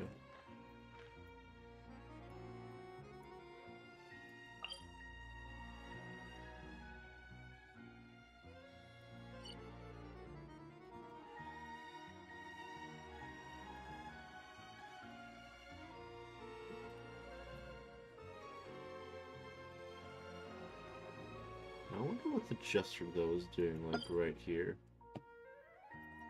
Like that's far removed from everything.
They really had to build the railroad over a canyon, huh? You might want to avoid looking down if you're afraid of heights. No, it's not that. Paimon's just praying that we don't have yet another accident. Why is there a chest down there? That mountain is breathtaking. Reminds Paimon of Dragonspine. They say this mountain's the domain of a Snegovic lord. A lot of the Snegovic retreated there to live in seclusion, so it's a pretty mysterious place. You hear all kinds of stories. Even the residents of the nearby town of Svietla Lidovka steer clear of the summit, and they make a living off of harvesting prime ice.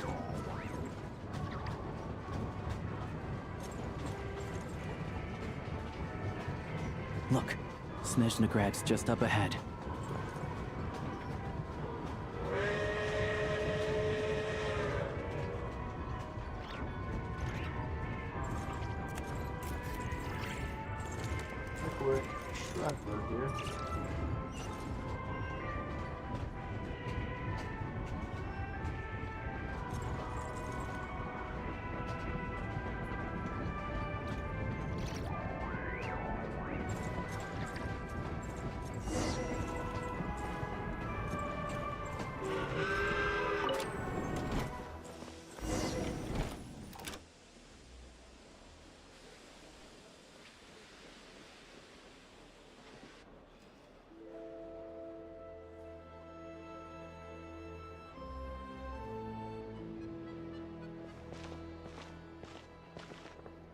Here we are.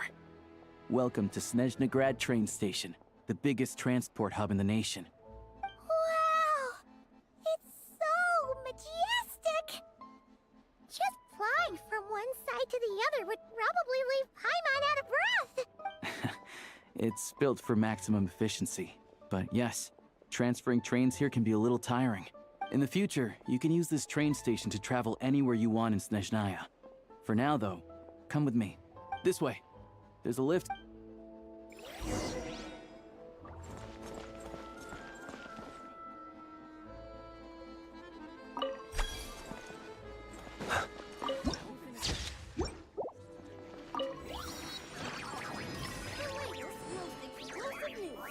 Get yourself a copy!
And those ones are about the same height as Paimon.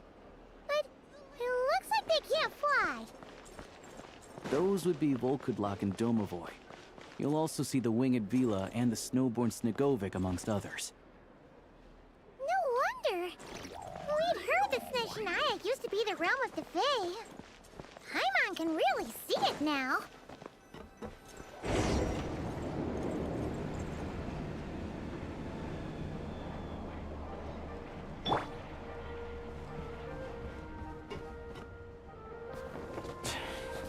Tracking is to the left.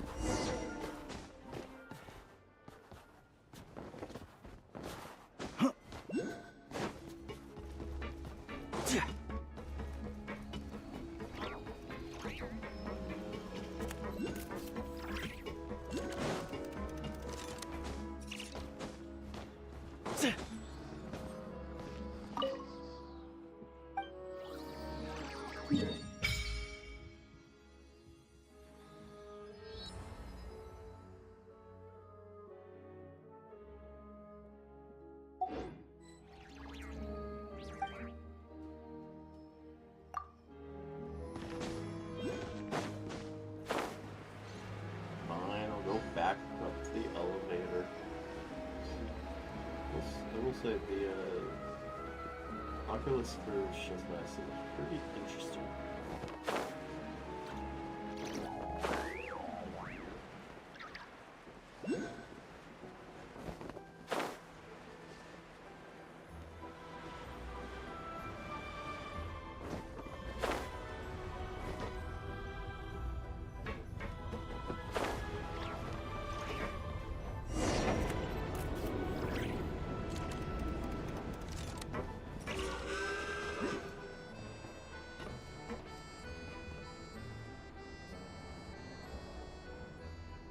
To the left is the Market of Zolny.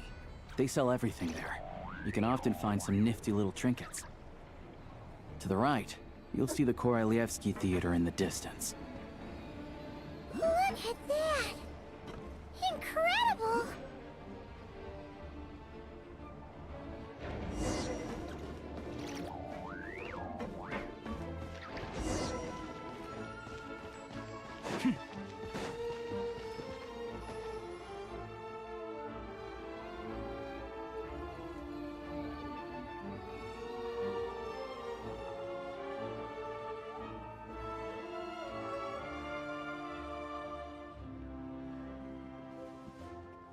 Wow!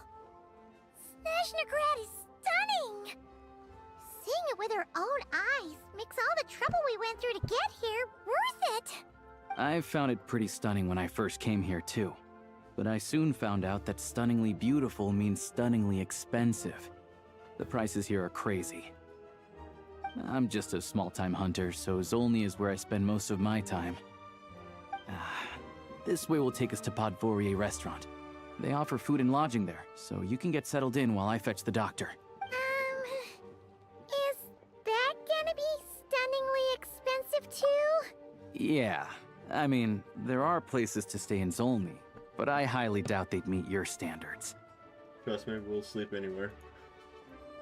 Most of the stoves are out of crystal, the windows are drafty, and at night, four-legged roommates come out to play, sharpening their claws on the roof beams and floorboards. Yep, no way! Not a chance Paimon staying anywhere like that! Maybe we can split the cost of the room between us? Fine then. It's your treat. Paimon, don't worry. Yep. I'm glad to see you've perked up. If you find yourselves in the mood for some sightseeing later, there's a few places around here worth seeing. This way leads to Zapolyarny Palace, which serves as the Tsaritsa's audience chamber and also her personal quarters. The adjacent block is kind of a city in its own right. That's Glupov, the headquarters of the Fatui. Inside, there's a munitions factory known as the Armory Palace, producing a constant supply of all kinds of equipment for the Fatui. A lot of important research happens there too. And over there is the Snezhnegrad Vecha, where all the big shots meet regularly to make policy decisions. These places are best admired from a distance. I'm sure I don't need to explain why. I mean, you don't. We're gonna go there anyways. Yeah, they probably have super strict security. The downtown area is near the center of Zapolyarny. That's where you'll find the restaurants, bookstores, and gift shops. Another place of interest is the Northland Bank, which is over this way. Oh, and I'm sure you'll want to make contact with the Adventurers Guild at some point, right? That's right here. Ooh, speaking of adventuring, we use alchemy. No one practices alchemy at Snezhnegrad, I'm afraid. Apparently there's some historical reason for it. Oh. We'll just have to use the one on the train then. Kinda inconvenient. Yeah, I don't know. Not my area of expertise. Still, I wouldn't say the absence of alchemy makes life here any less convenient. Well, what if there's a way to make crystal? Anyway... Finally, there's Zolny in that direction. It's mostly residential buildings and factories, but there's a few shops too. Worth a look around if you're interested. Cool. That's about it. You guys go ahead and get checked in while I track down my doctor friend. Sounds good. Thanks for all the recommendations. Podvorier Restaurant is right this way.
quite the place.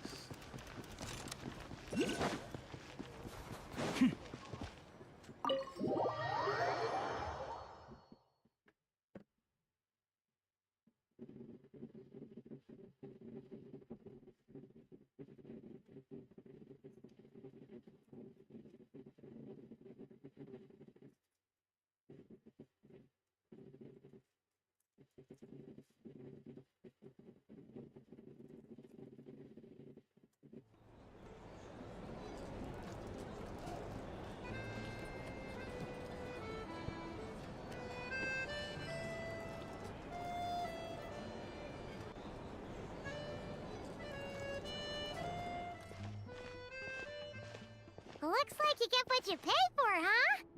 Paimon likes this room a lot. Yeah, much better now that we're out of the cold. Oh, thanks for taking such good care of Paimon. Honestly, she feels kind of bad for throwing a wrench in the works. If this were anywhere else, we'd be out investigating and adventuring by now. But instead, we're stuck here waiting for a doctor. You're right. No need to push ourselves too hard for no reason. Yep. A lot happened on our way into the city. Let's review what we've learned so far and try to figure out what to do next. Obviously, the million more question is, what is this Tsaritsa planning? Everything else leads back to that. Sure was. And so far, we've learned that in addition to the 7 Gnosis, her plan also requires a ton of energy. But we won't get to see her anytime soon. Aloysia said that she went east to fight that big monster. It must be a pretty powerful one if it can blanket the whole of Snezhnaya in a snowstorm this awful. To be honest, what we're really lacking right now is information.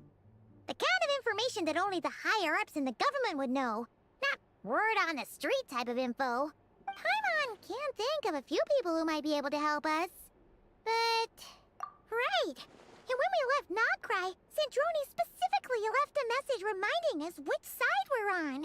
So... it's unlikely they'd tell us anything confidential about the Tsaritsa's grand plan. Yeah, fair point. Besides, that Gloop-off place is right nearby. There's gotta be someone there willing to talk to us, right? Maybe Arlecchino or Sandrone? Or possibly Tartaglia. But it's unlikely we could sweet-talk Arlecchino. Let alone Sandrone. She basically told us to stay in our lane already. Yeah, the last time was all the way back in Fontaine, right? Too bad we missed him in Nogcry. Apparently, he came to help out. Hello. Is there a traveler in Paimon in there? That's Aloysia! Hello, I'm Dr. Luneva.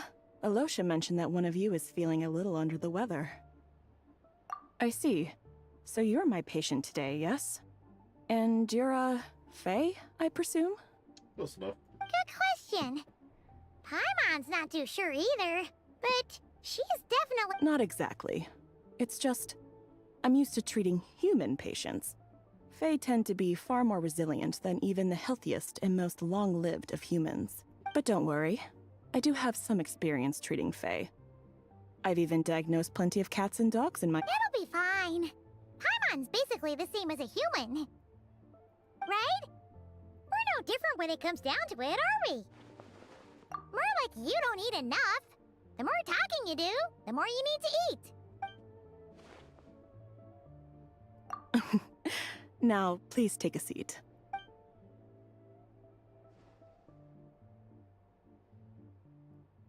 Okay, vital signs are good. Test results are all within normal ranges.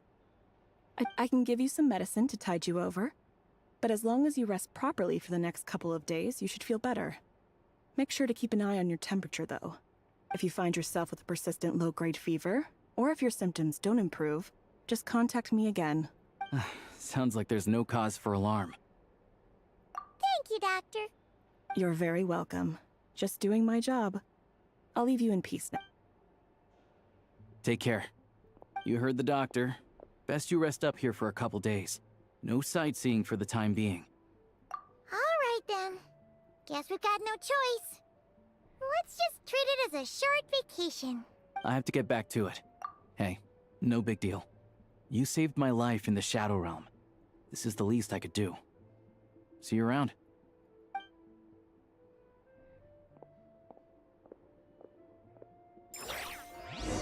All right, time to find Child and see what he can tell me.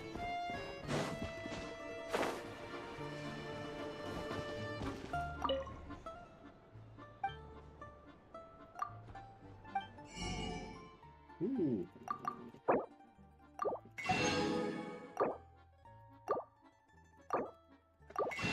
New recipe.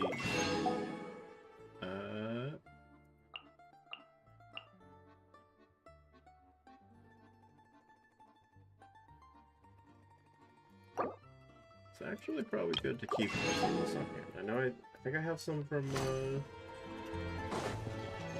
Dragon's Flame, but like that soup is hard to make.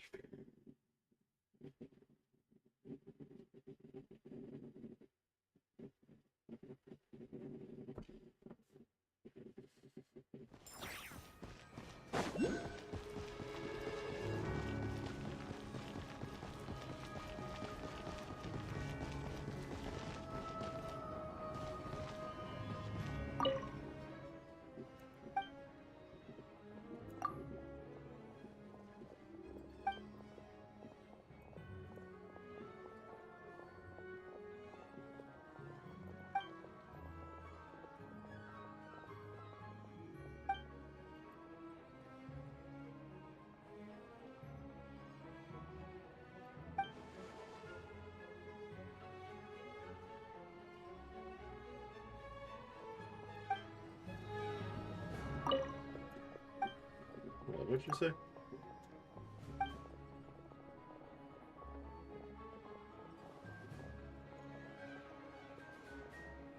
Okay.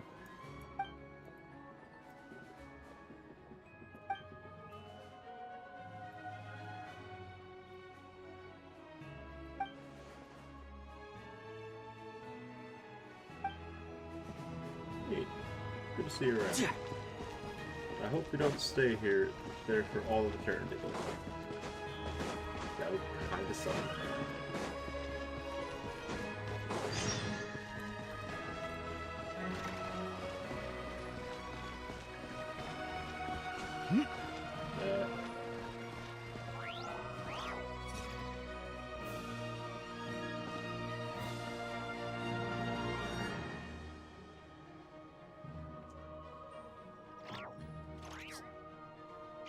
Okay.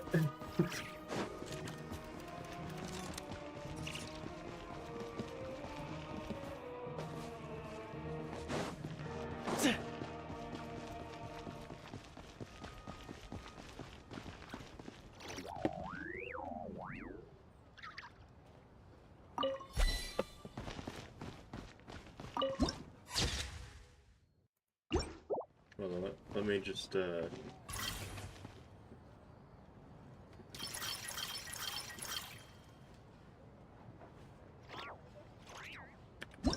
contract details.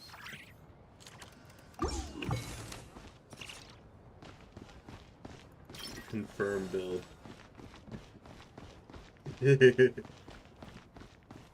I'm just gonna keep leaving that around, just like randomly. Like, oh yeah.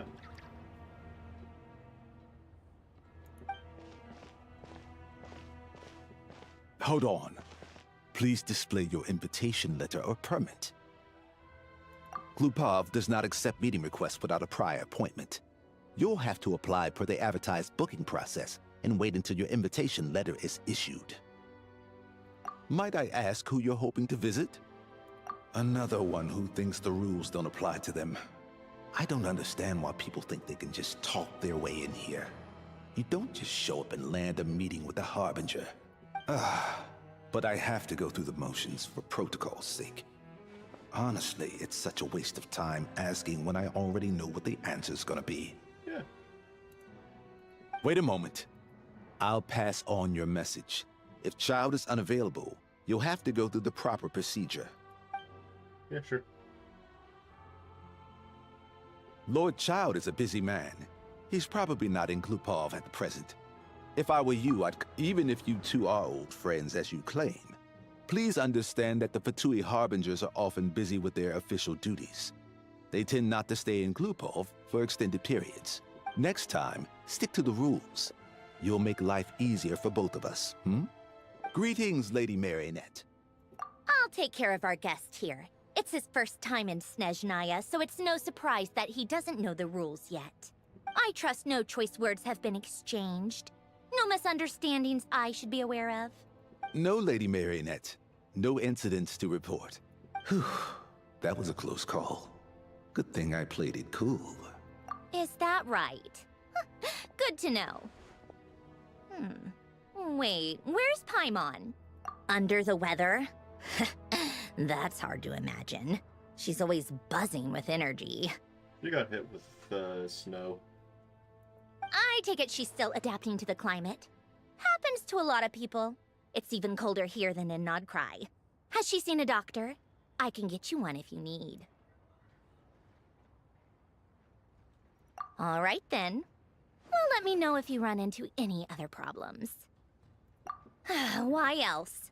I was just about to sit down for some much-needed tea time when I heard that an old friend of Tartaglia's had shown up outside.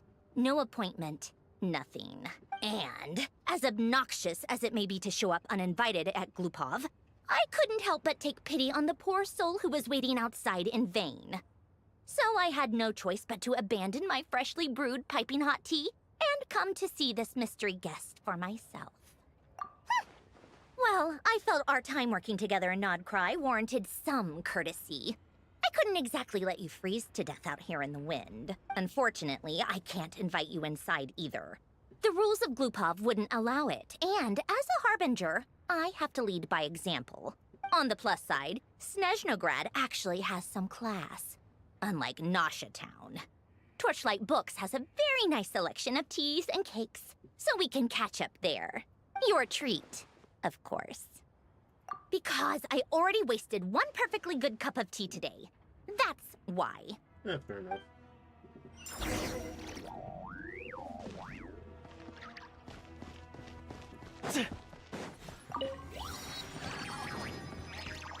That won't let me get further.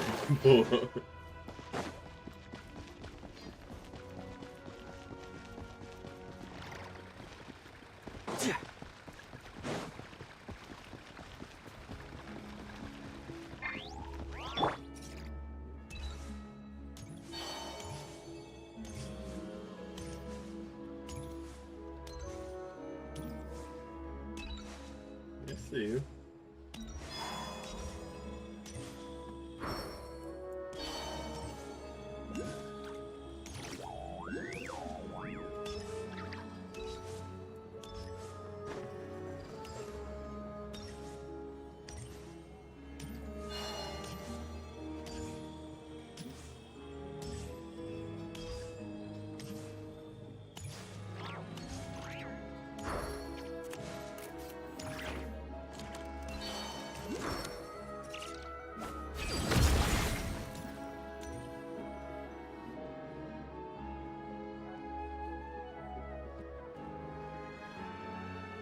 I've ordered for the both of us. No objections, I assume. I'm sure you trust my taste. Okay, let's get down to business. I'm guessing you don't actually have any urgent business with Tartaglia, per se. You just want information, right? Wanna take a guess? Of course you'd say that. You shouldn't underestimate Counselor Tartaglia, you know. That's right. I'm sure you've heard of the Snezhnograd Vecha by now. Well, he's busy preparing some paperwork for their next meeting. They'll be discussing yet another extension to Project Stuja. It's basically all anyone cares about in the Vecha these days. Yeah, he's more of the shoot first, ask questions later sort, isn't he? It all started with a very detailed letter that Capitano left for the jester, Piero, before leaving for Natlan. In that letter, he detailed the future arrangements for his subordinates. All of his key people were reassigned to Tartaglia. I guess he'd already prepared to leave us for good all the way back then. But Piero didn't reveal the contents of the letter until the events in Natlan had concluded. That was his reaction, too. Why me? With a bewildered look on his face. He'd always assumed Capitano looked down on him. He was a man who kept his thoughts to himself and barely spoke to him the whole time they'd known each other. But he occasionally brought Tartaglia along to my tea parties back in the day. So to the rest of us, it was clear that Capitano had quite a lot of respect for his young comrade. Neat. Tartaglia, #1 for the Fatui Harbingers soon. By the rest of us, I mean my tea party regulars. Arlecchino, Rosaline, and... actually, not Columbina.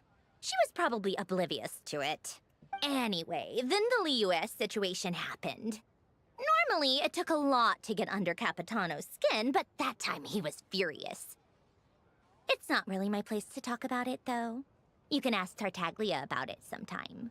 Basically, Tartaglia probably had the wrong idea about Capitano all along. Right up until Piero revealed the letter he'd left behind. Capitano believed that despite Tartaglia's immaturity, he showed great potential. Plus, he possessed a kind of purity rarely seen among members of the Fatui. Yeah, it's one of the few things that I'd agree those two have in common. But there's one other reason why Capitano chose Tartaglia to assume command of his troops. He knew that after he was gone, several of the others would swoop in on his army like vultures. With the ones who stood to benefit the most being the rooster Pulcinella and Regrator Pantalone. Once they divided Capitano's troops between them, they'd be more powerful than ever. No one would be able to stop them. So, you can see why Capitano chose to hand that letter to Piero, right? Exactly. Piero also needed to back a Harbinger as soon as possible.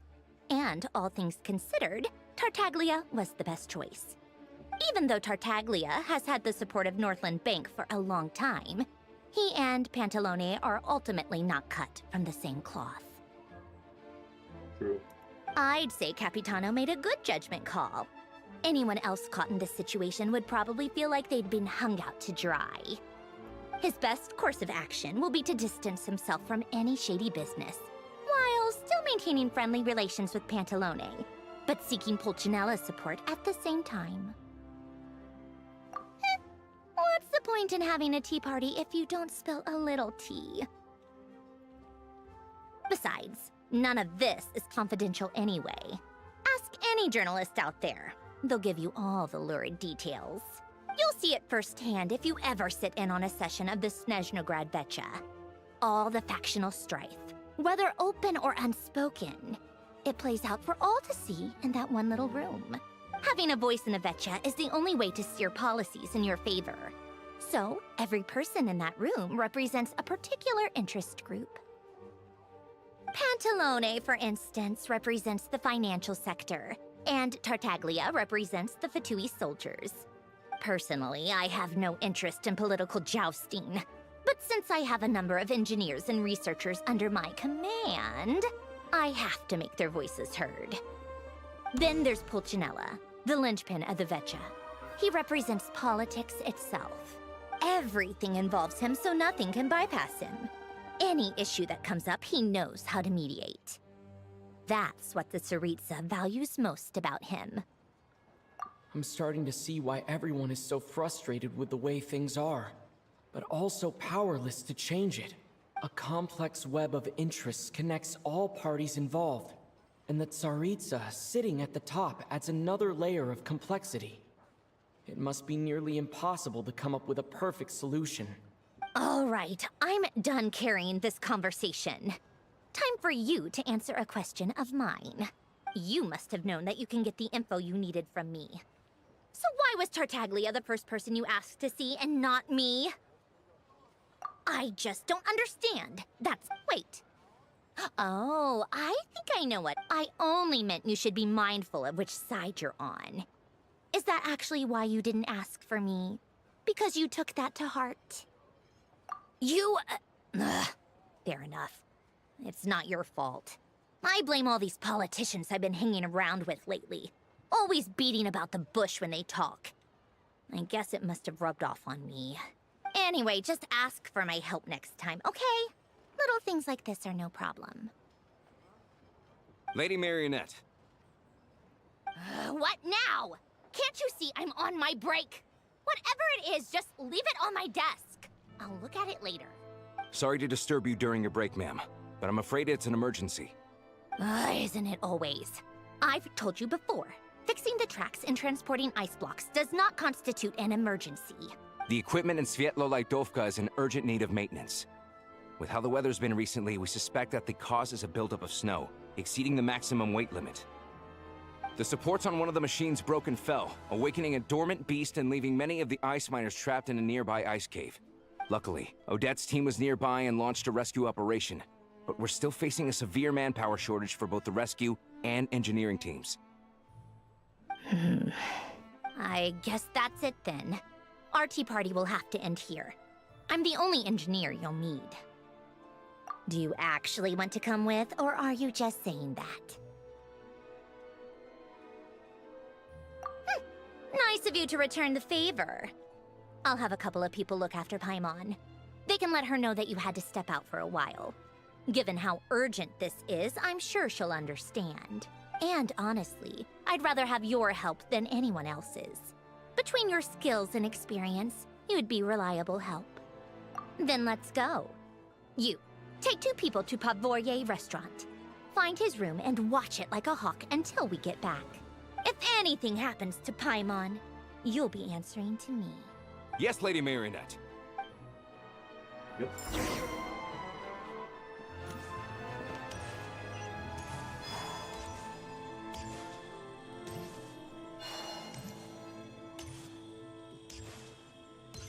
How exactly do we get there?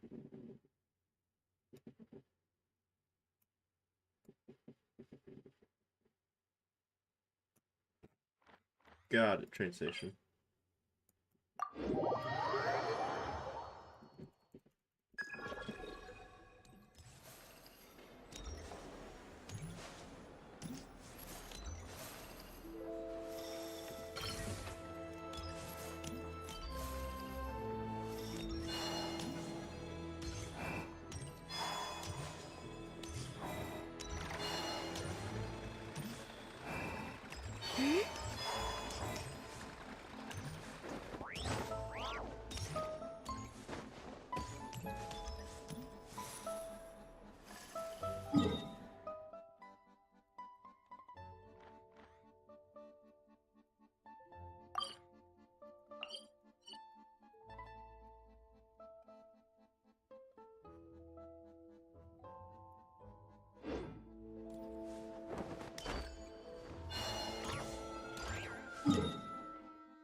Neat. I'll try. I love the snow. It's so beautiful and peaceful. And I can have snowball fights with the Kuhenki. Shall we have one now?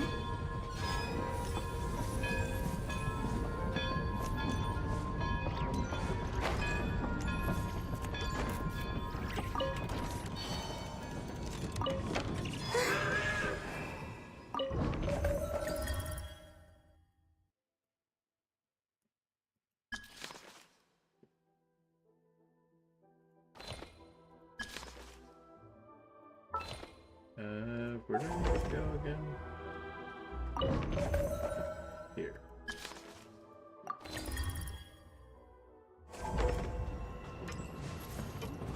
Yep.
Let's hit a rush. I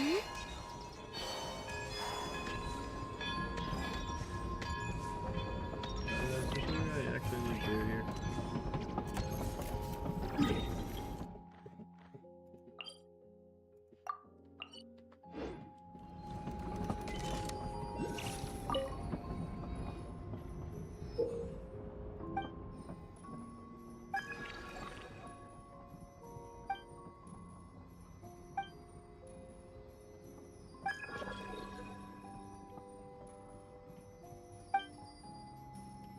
That one. Come on, how are you here?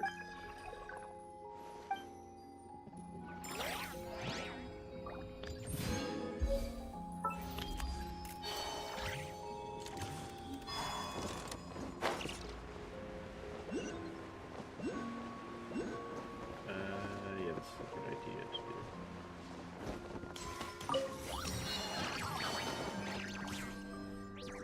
They weren't exaggerating. This is really dangerous. It's a good thing only one of them broke. From what I've been told, most of the trapped miners are over in that direction. Yeah, you do that while I check the rest of the equipment. I'll evacuate the people around here as I go. Meet me back here as... Got it.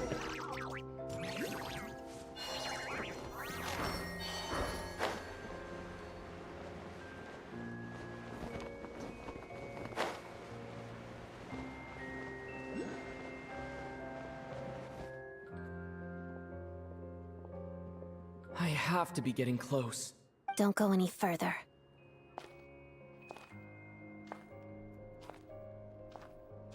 It's too dangerous here.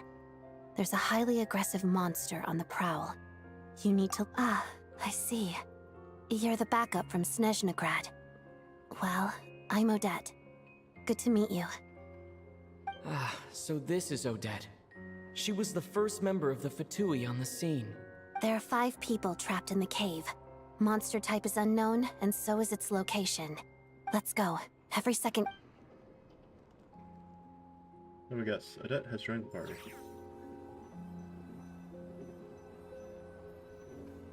Odette has indeed joined the party.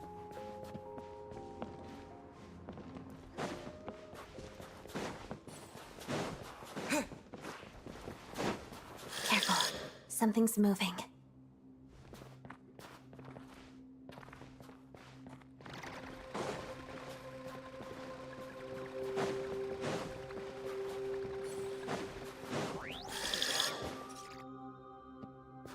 This must be the monster's shadow. Looks like a tough opponent. Together.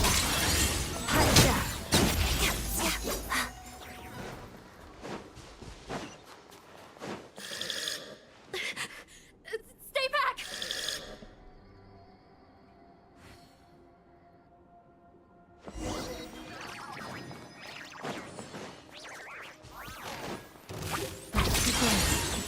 The snowflakes.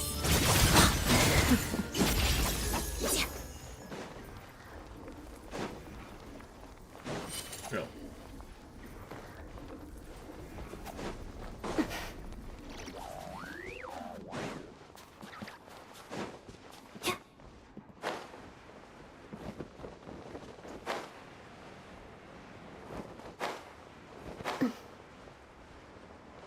I see them. They're right behind the monster. The monster seems very agitated. It could attack at any moment. Let's make the first move.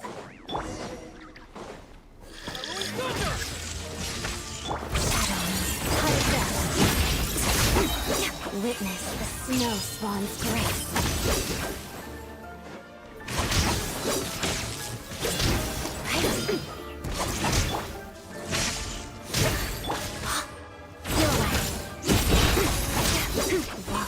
Snowflake. Lightning flash!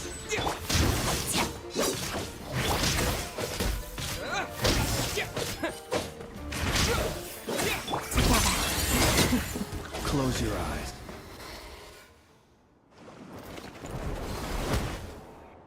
Thank you for saving us.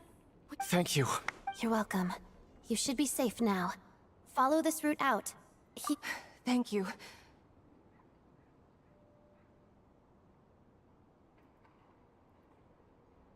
I've searched the area. Pretty sure the monster made a tactic. Yeah, but with us here, it won't be. It may be small, but don't be fooled. It's lucky we got. The trapped miners have been successfully evacuated. Wait, this place. There's something unusual.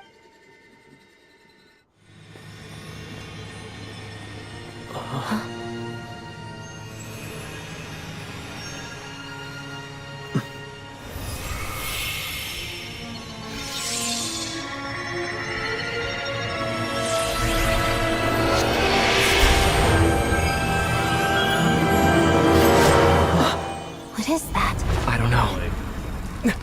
An upgrade. It's back? Yes, it has family.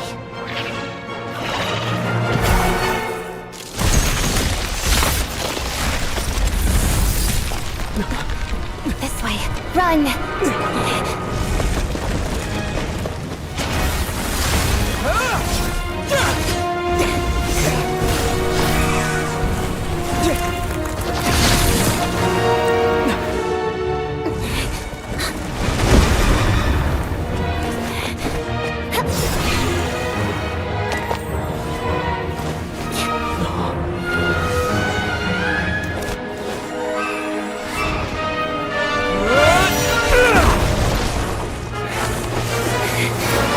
Thanks.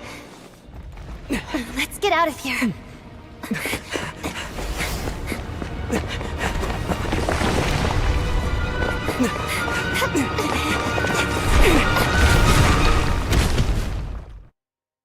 Do not question my use of Geo and Electro.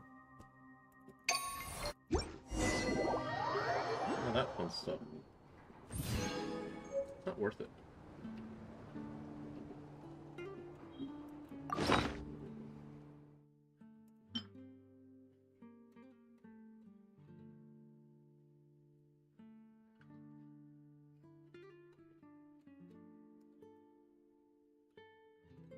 Interesting, okay.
Trying to avoid trying to avoid collecting these.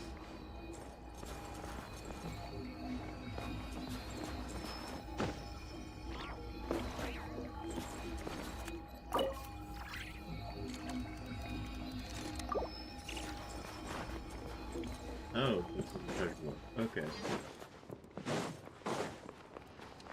That was an elevator out of here. Okay. How the heck do I get out of here?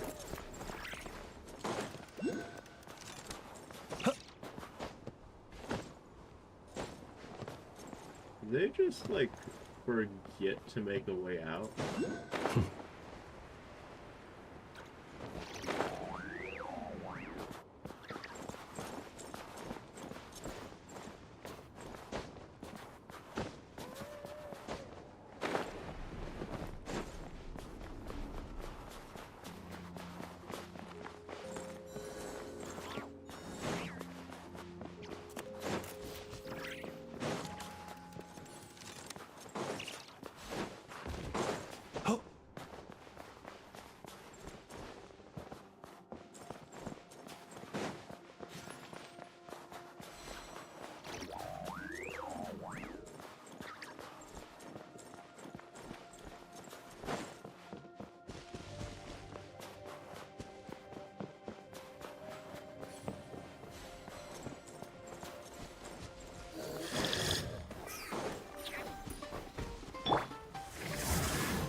Be silent.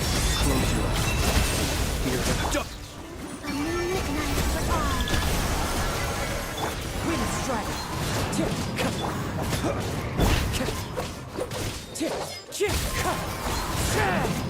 Clouds high. Birds call.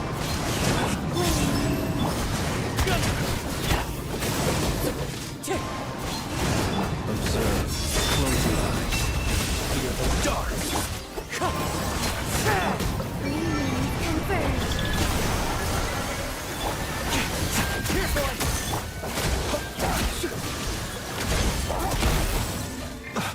See you at the graveyard.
I just realized I'm wasting energy down here.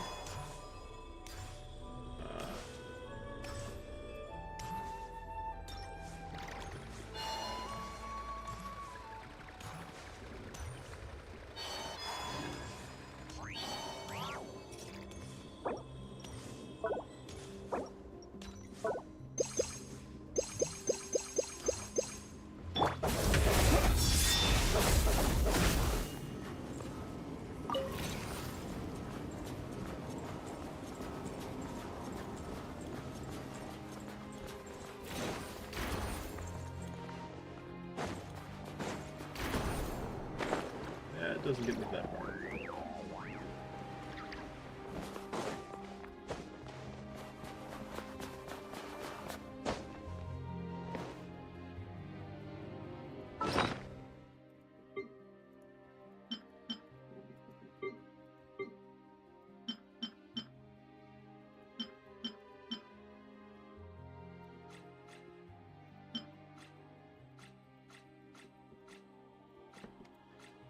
Okay, so I need right now stamina and maybe at the very bottom of this.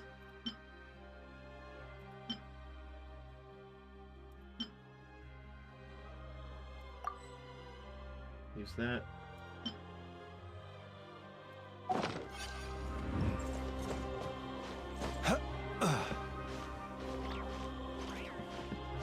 And then we climb backwards.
Everyone's accounted for.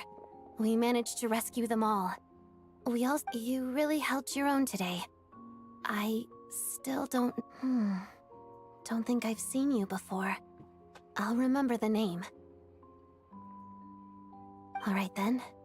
See you. Hello, Lady Marionette. I hear the rescue operation was a great success. I knew I could count on you. What brings you here, Odette? Here for a performance? No, a Fatui mission. I happened to be nearby and heard the crash. She hasn't introduced herself then. Odette is the prima ballerina of Snezhnograd. She's quite the celebrity. If you ever hear people mention the two crowning jewels of the Korailievsky troupe, they're talking about Odette and the prima donna, Vodianitsa. On top of that, Odette's also a rising Fatui star. It's looking likely she'll inherit the title of the Fair Lady. She learned all her combat skills from Rosaline herself. Used to be one of her most valued subordinates, too. You flatter me, Lady Marionette. If she's Rosaline's protege, that makes me... Never mind. There's no... How's progress on your end? Equally successful. I finished reinforcing all the equipment. Took me a little longer without Polonia's help. But the outcome is the same, of course. Even if the heavy snowfall summoned by that monster lasts for another 3 months straight, this equipment won't give way. All right, now that we're done here, it's time to get out of this blizzard. Sure, but Snezhnograd will send someone to investigate and draw up a relief plan. And I guess I'll have to write the incident report myself this time, since it involves a mechanical malfunction. First, Pantalone needs to approve the budget, then Pulcinella has to sign off on the plan. Once they've argued it out and reached... That's the rough process anyway. Could take anywhere from a couple of weeks to a couple of months, depending on how smoothly... Yup, nothing we can do about it. There's a whole stack of incident reports like this back at the office. The snow has eased a little for now, but there's no telling when that will change with that monster still at large. Fuel for heating is in short supply, and relief is weeks away. There's no immediate threat to life, but still, it just feels like there should be a better way. Hey, quit daydreaming. When did you get a new sword? I found it in a cave. It handles pretty nicely. You have...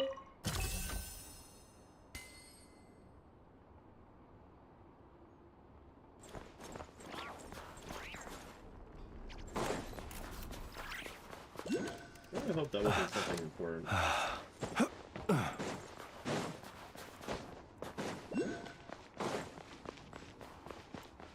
Let's see. I need to get to the train station. That's not the way.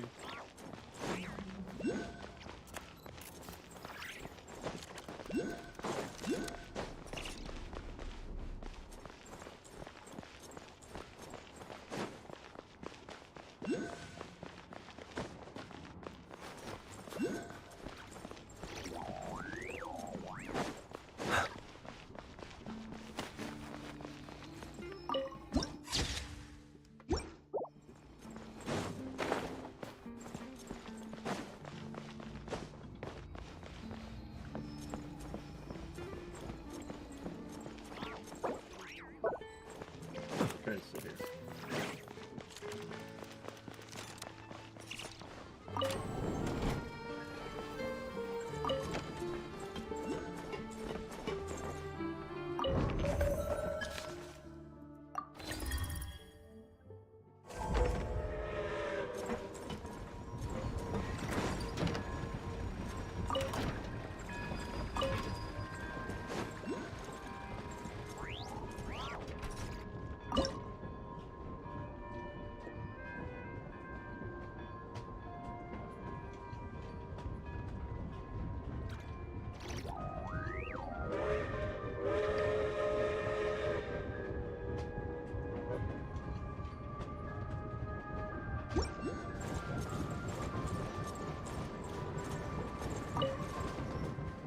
This feels like it is going to take a while. Right?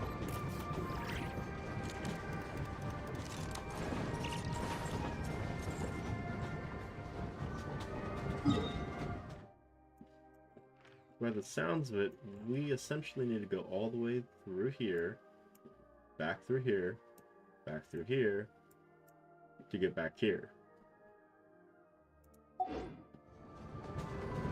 Be silent.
I mean, I might as well, right? And as much as it's like, yeah, I could teleport back, like, it's not This is the first time we get to really use the train. So it's like, why shouldn't I just use the train, right?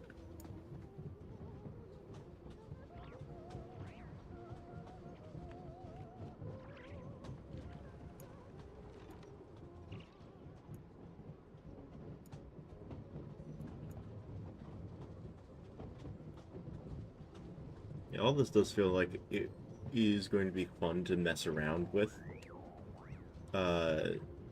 As soon as the story quest is done, because it's like, look at some of these places, gorgeous. Oh shoot!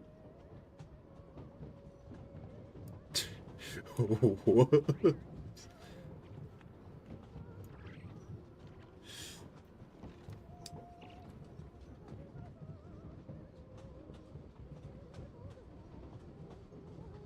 Well,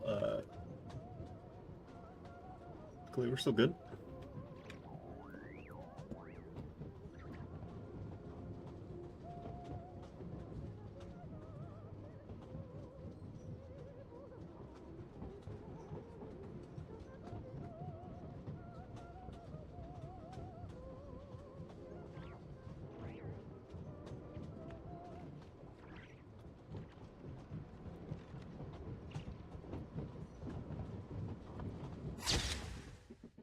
This feels like it'd be funny.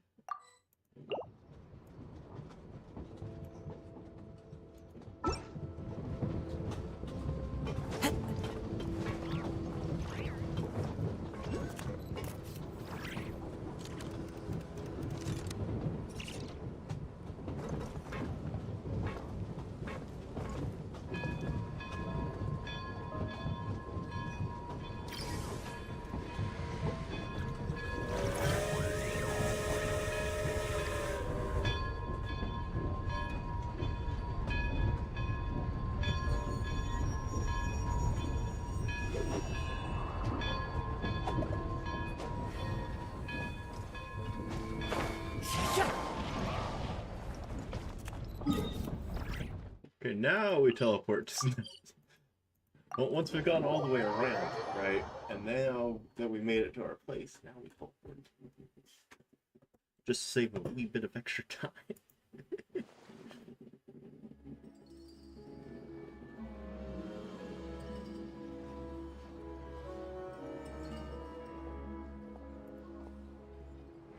Hey, look, it's Child.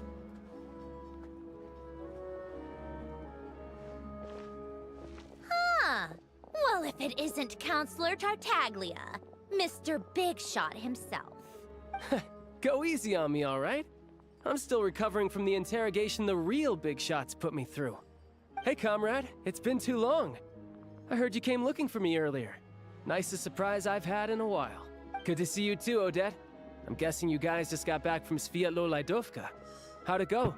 Crisis averted? It went fine. How about you? Any new developments?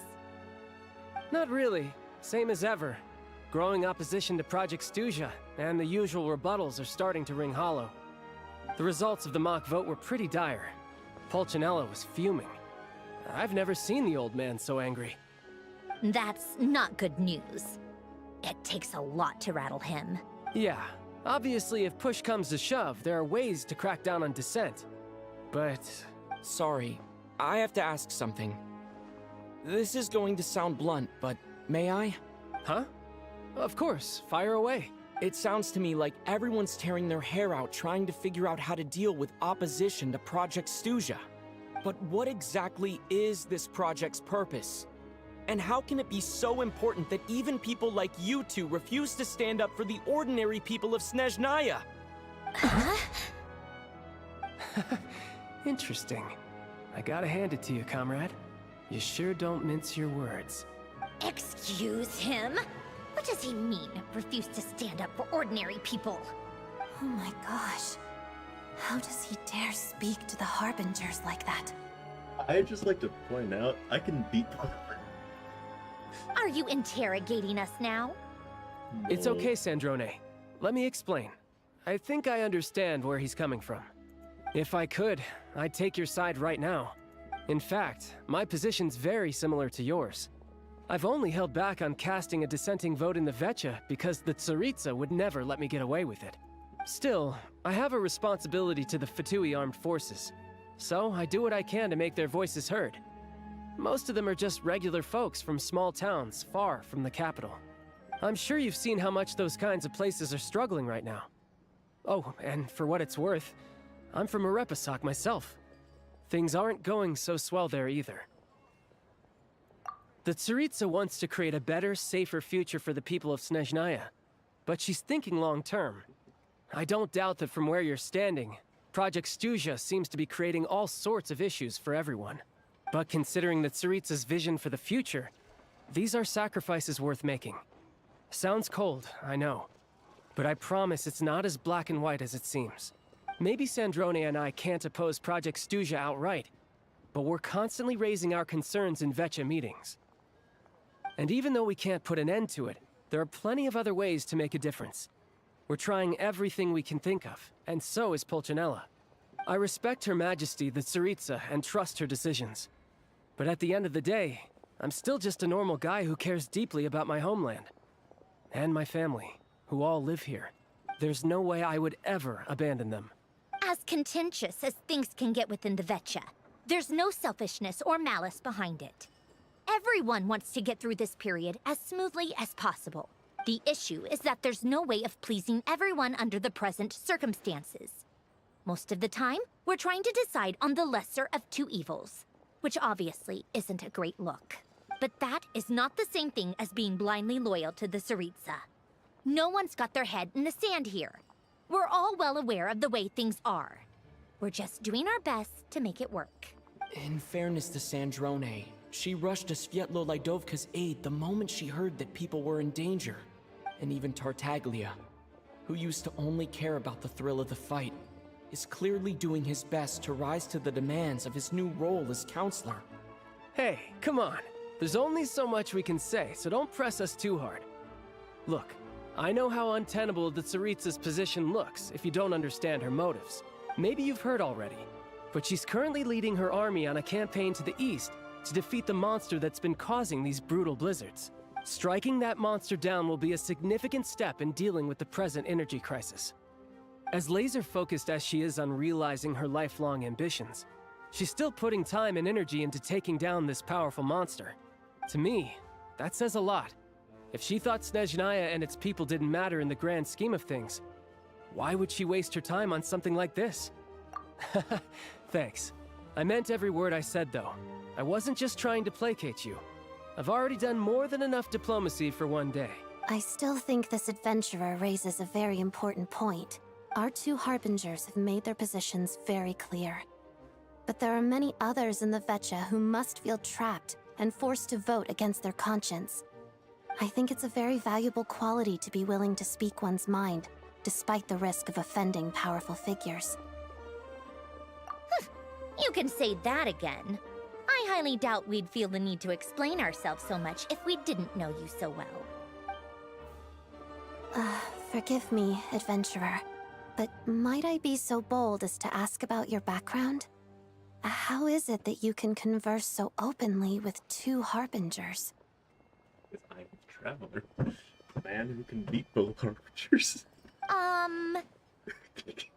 Oh, haven't you been properly introduced?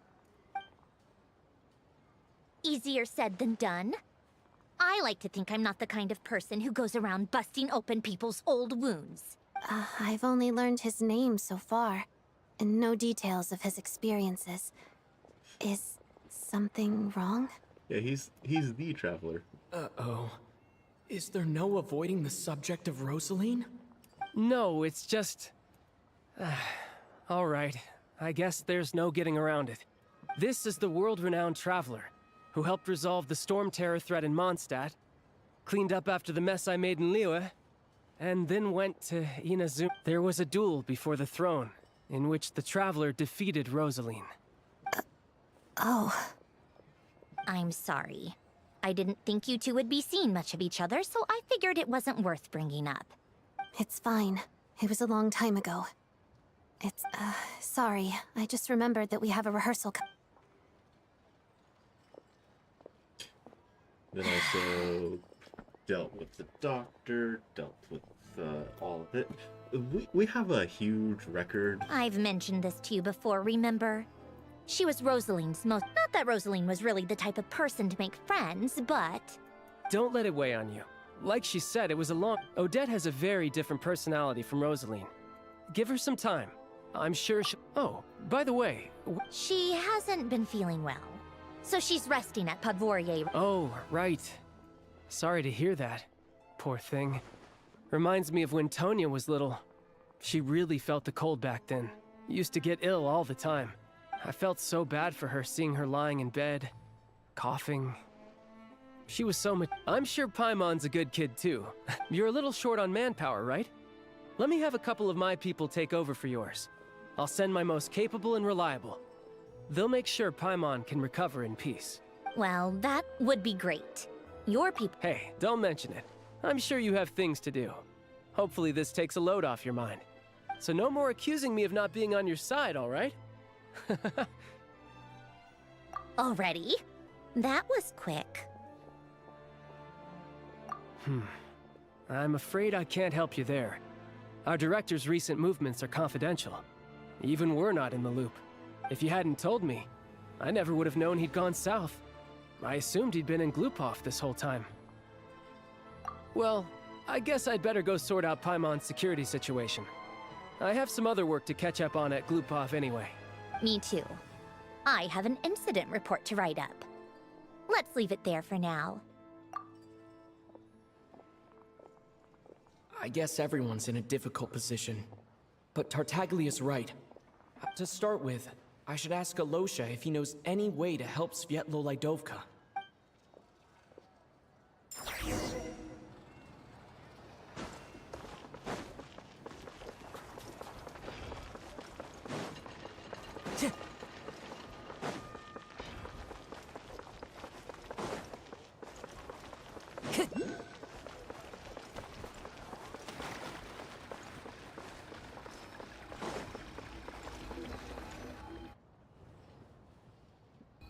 How strange. This sword seems to be vibrating of its own accord. It's a very faint vibration. Does this sword have some connection to the statue? But all it does is vibrate, even when I touch it. That place I got this sword from was definitely out of the ordinary.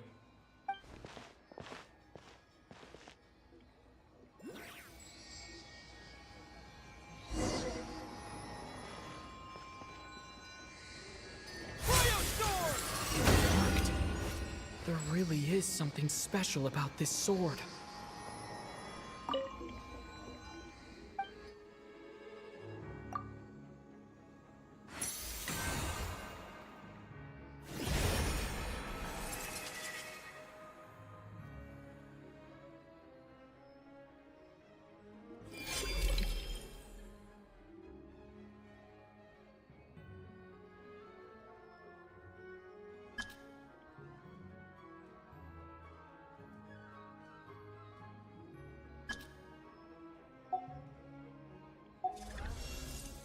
I don't really understand what just happened, but I'm pretty sure this sword just got a little more powerful.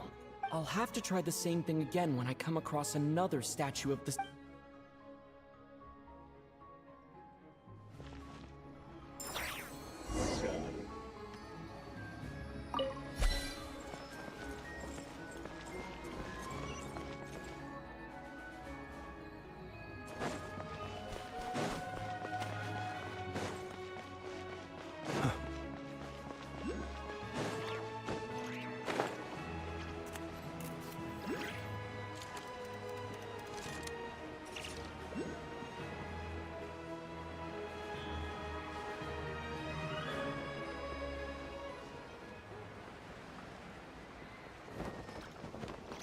Burn. No more.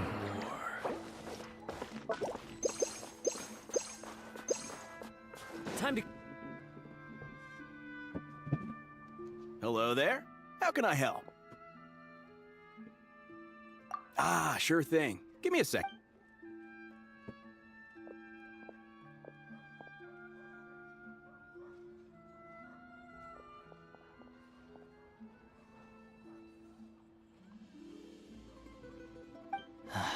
It's a familiar story.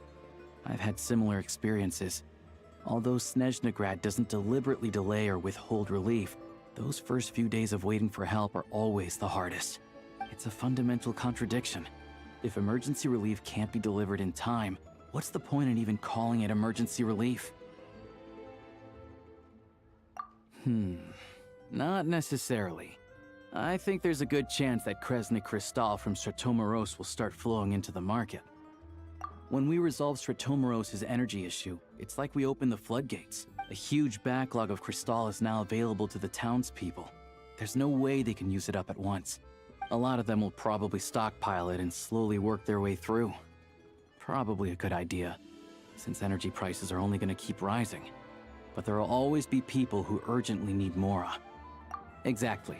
At the current prices, selling Krystal is an easy way for an ordinary person to make a fortune. Hey boss, how much do I have left in my account? 1 second, let me check. So... Yeah. I don't know if I have enough, so I'll chip in a little extra and buy as much as I can afford. No, it's fine. You're new to Snezhnaya, and you have your own living expenses to worry about. Besides, you're already providing the train. Here's your Mora. See what you can find at the market. But I doubt... Yeah, well, can't hurt to...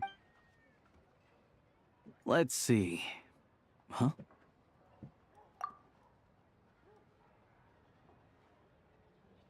Oh, Alosha, and... Hello. I didn't realize you two knew each other. Yeah, I take on some odd jobs in the city to supplement my hunting income. Sometimes I work as a cleaner or prop hand at the theater where Odette is one of the big stars, so I've met her a few times. When the weather's as bad as this, it's better for a hunter to adapt than to keep looking for game. Yes, and we sometimes need extra help.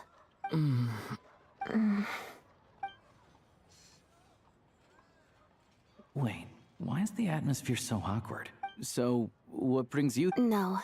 After I got back to the theater, I couldn't stop thinking about the situation in Sviatlo-Lidovka. So I decided I'd come here and see if there's anything I can do. You too, I didn't feel comfortable expressing my true opinions in front of the Harbingers. Not least because ordinary Fatui like me don't even know what Project Stuja is all about. Without knowing the full picture, I can't make sense of it. And at some point, if things aren't making sense to me, I can't just keep going along with it. So many people feel the same way. They wish they could do something, but all kinds of reservations hold them back. Explains why groups like the Roadcott are springing up to fill the gap. Yes. Well, that's one option.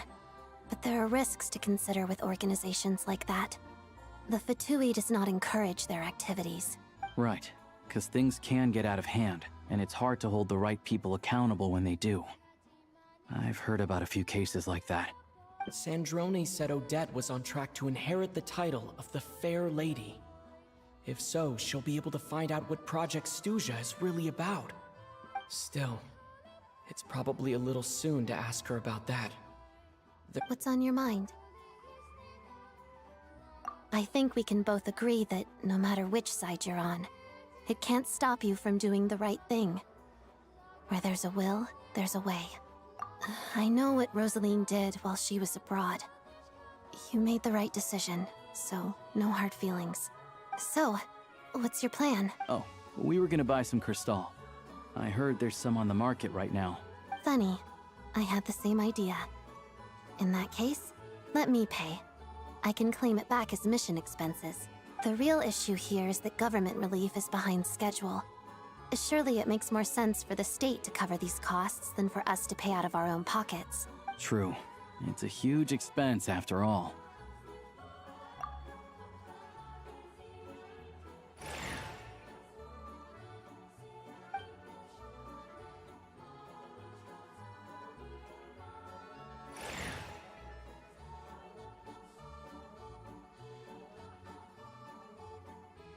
Let me see. I'll take it all, please. And I'll be needing a receipt. Right. Choose mission budget under the expense category, but be sure to specify emergency rescue operation in the description. Otherwise, the normal reimbursement limit will apply. Let's book this train. Regulations say that if we need to transport Kresnik Crystal during Project Stuja, extra carriages can be added 1 hour before departure.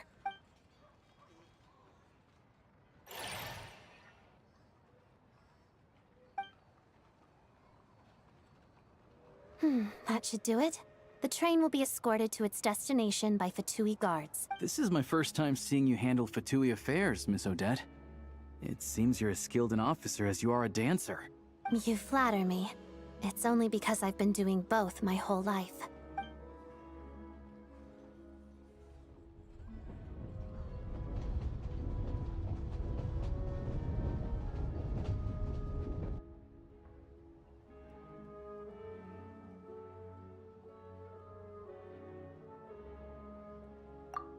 Anyway, I bet you've been non-stop today, am I right?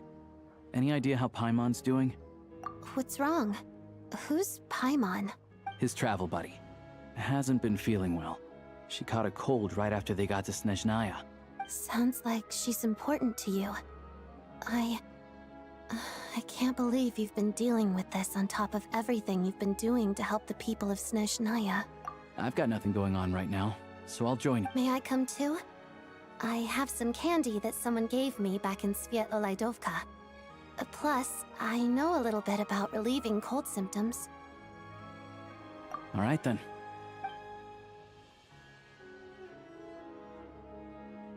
I still don't know what the deal is between these two, but at least the...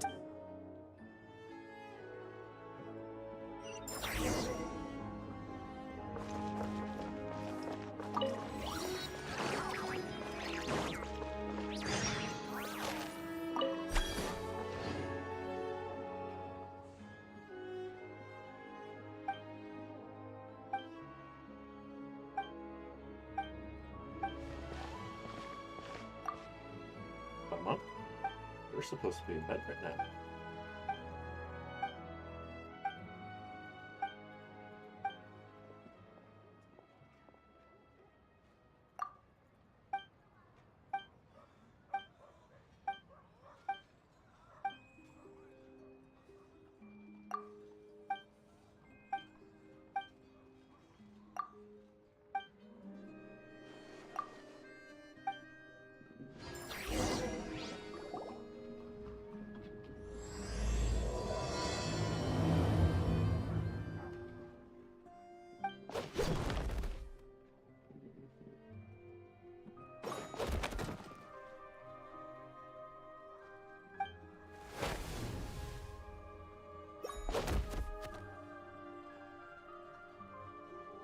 Bye, Mom. Once again, she should be in bed.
Okay, it's quite clear.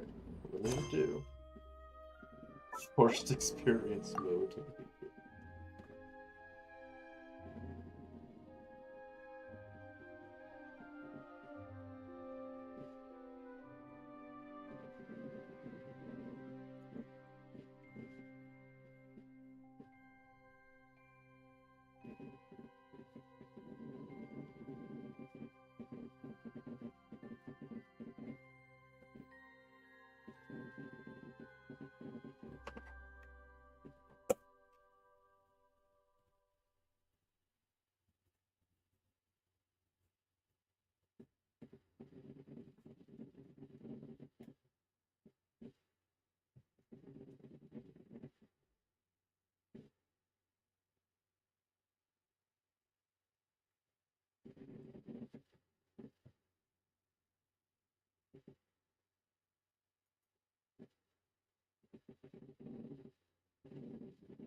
Hello.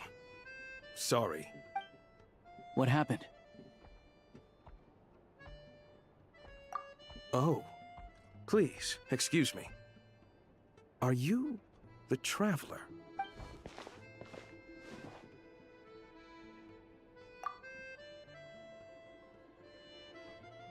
Ah, it's really you. Sorry for the inconvenience. At the same time, we can't interfere with Podvoye Restaurant's business. That would only seem all the more suspicious and draw unwanted attention to this room. Besides myself, a few of my colleagues are stationed in and around the restaurant, in plain clothes, of course. Rest assured, you're in safe hands. I didn't expect such a high standard of protection. Well, Master Child handpicked us for this special assignment. We're not about to let anything go wrong. Anyway, I won't keep you any longer.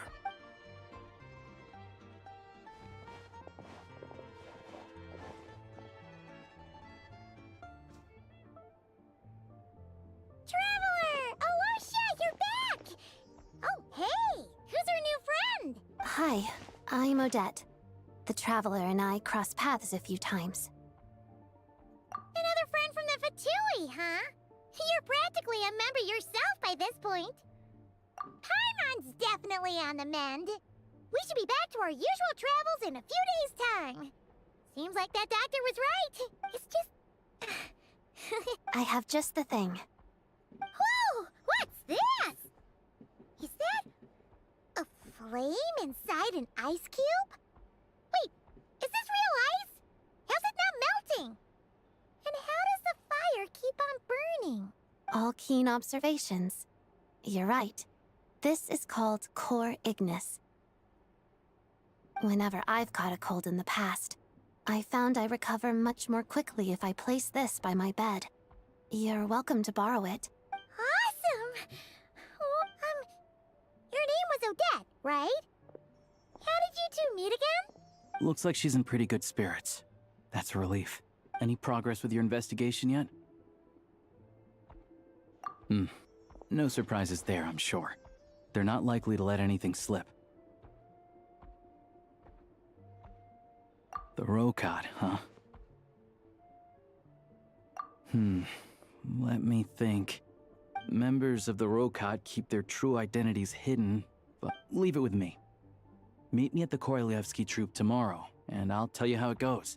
Would anyone like a drink? I'm gonna head to the bar. Paimon will have... maybe some hot milk? Enough with the secret chat, you two! Let's catch up properly in a minute. Paimon wants to know everything that's happened today. It'll be kinda like Tabletop Troop. No reason why listening to a story can't be an adventure.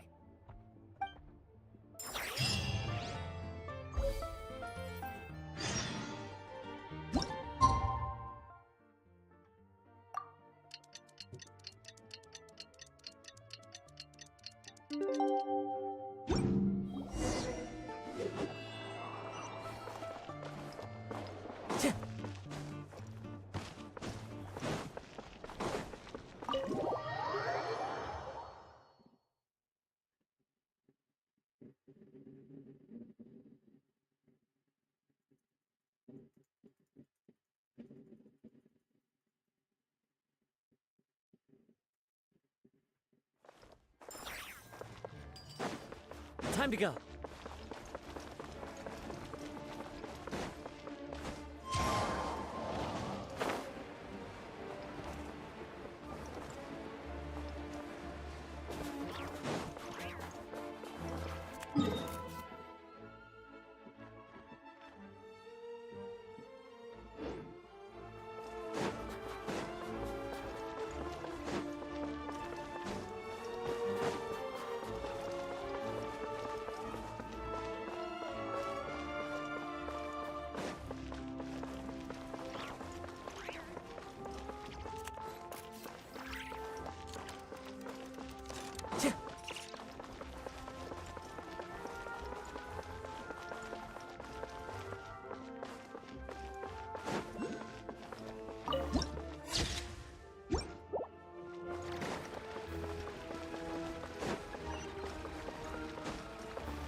Ah, you made it. I've got some tickets, and I managed to set something up with the Rokot. It'll have to wait until after the show, though. Happy to stay and watch? I doubt you've seen the Korolyevsky troupe on stage before. Pleasure. Here, this is the way in.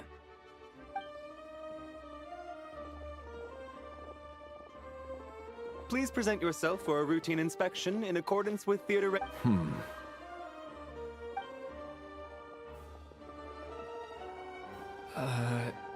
Is that guy with the Fatui? Looks like he's waiting for something. Okay, all done. Thank you for your cooperation. Please.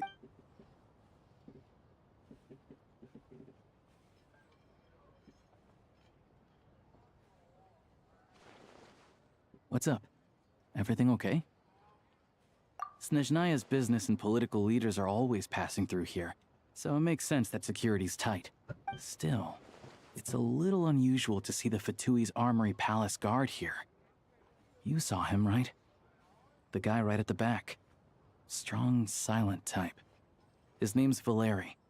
He's part of the Special Assignments Battalion, but I only ever see him here for one thing: to look for a guy named Mitya.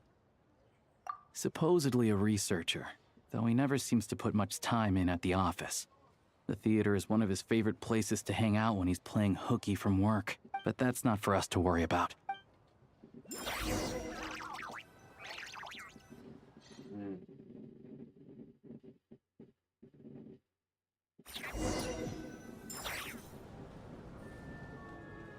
What do you think? Pretty impressive, huh?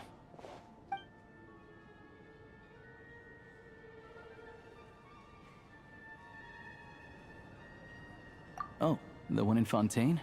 I hear it's iconic. Never seen it for myself, though. Here we are, just in time. Sorry, coming through. Ugh. If you're gonna show up late, keep your mouth shut. What's his problem? Whatever. No point arguing with people like that. Look, there she is. That's who I'm introducing you to later. She's the lead singer of the troupe, Vodyanitsa.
This leads directly to the green room. They're expecting us. Vodyanitsa will be waiting for us there.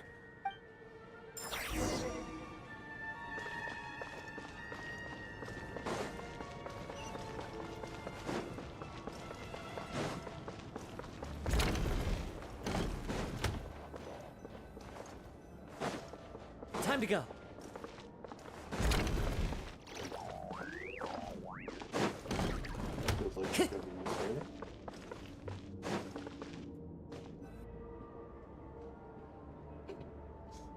Just teleport Hey us there. back. Excuse me. Ugh! Can you believe it? I am so mad right now. Come in. Oh, it's you two. Huh? You know each other? Oh, wait. Is this who you were telling me about? The one you met yesterday and couldn't stop thinking about? I never said that. Yes, you did. Why are you denying it? It was right before I went on that rant about the moody factory owner. Oh, I remember it so clearly. Might I ask what brings you two here? Oh, I just brought him here to see the show. And when it finished, he was full of praise for Vodionitsa's performance. So I thought I'd try my luck, see if we could get the chance to chat for a bit. Maybe get an autograph? You work here. You of all people ought to know that's against the rules. It's not what the green room is there for. Oh, what's the big deal? Come on, don't be shy. I can give you an autograph. You can take a picture too if you want. Do as you please. I finished all my shows for the day. I'll leave you to chat. Neat. I wasn't making that stuff up, you know. Odette's just too proud to admit it. Sure. She thinks very highly of you. And so do I. You did the right thing in Svietloladovka. We're good. Odette's out of earshot. I'll lock the door. Confidentiality, of course. The Rokat is very strict on that. Whoa, Alosha! Not out loud! Not with an outsider here. Relax, I've taken care of it. Look at this. The President's reply sent this morning. Wait, so he's been approved to join? You told me last night that you wanted to get intel from the Rokat. Unfortunately, Rokat intel is only available to members. But ever since you set foot in Snezhnaya, we've been working together. I've seen the way you work, your character, everything about you is perfectly in alignment with what we're trying to achieve in the Rokat. So I figured I might as well cut to the chase. I wrote a letter to the President explaining your situation, including just the right amount of detail. His approval came very quickly. Of course, it's still your decision whether you want to join or not. We'll respect your choice. Well, assuming Odette was telling the truth and she didn't misjudge you, I guess we don't need to worry about you blowing our cover. Still, you gave me a real fright. I didn't know that's why you came looking for me. So, that stuff you said about admiring my performance. Now you're talking. That's what I like to hear. Anyway, let me give you a quick rundown of how things work. Like I said, the Rokat is a covert organization, and we hide our identities. Members typically don't meet in person or even know each other's identities. This helps us maintain a high level of independence and secrecy. Because of this, members are basically free to decide their methods without constraints, so long as the outcome of any activity doesn't violate the organization's principles. After all, we don't have any ostensible contact with each other. This way, if anything goes wrong, no one else will be implicated. Beyond the freedom to choose how you operate, it's also your choice whether to act at all. We have plenty of members who have yet to take any action.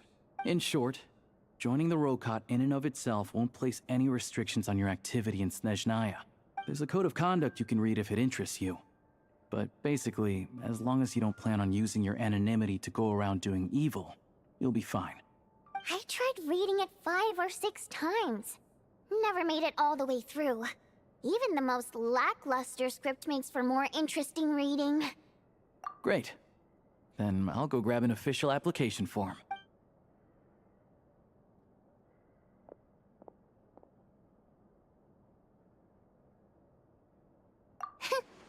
Well, Alosha has this pet dog, you see. His name's Tagarin. And this one time, Alosha brought him backstage. Tagarin took quite a liking to me, so I played. Then, the Rokat was out on a mission one day. And even though we were all in disguise, Tagarin recognized me right away. Just a coincidence, really. We didn't report it to the higher-ups, though, to avoid dealing with the fallout. Like...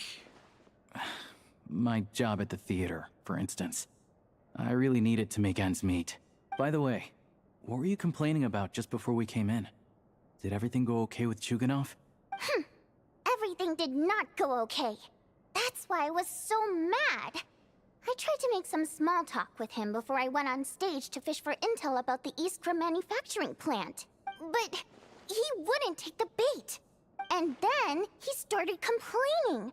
He said he didn't appreciate his second-rate seat in the stalls because he usually gets a private box. I mean, what did he expect? Everyone knows that if you want a box seat, you buy a ticket well in advance. But instead, he sends me a letter the day before the show when we're practically sold out. I had to juggle things around just to get him a half-decent seat, hoping he would appreciate the gesture enough to share some information. But nope. Yeah, meeting Chuganov in person has definitely been a disappointing experience. Oh, you probably don't know who we're talking about, do you? Chuganov was that older guy you were sitting next to today. To the citizenry, he's a family man and a kind boss. But our interactions with him tell a very different story. It's one thing to ask for a favor, but he acts like it's his right. He always expects special treatment. Take the ticket situation, for instance.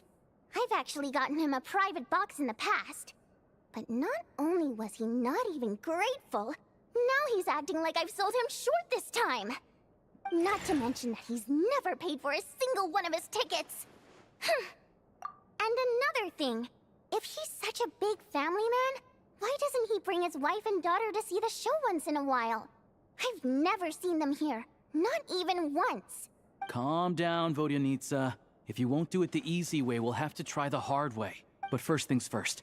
Here's your application. Neat.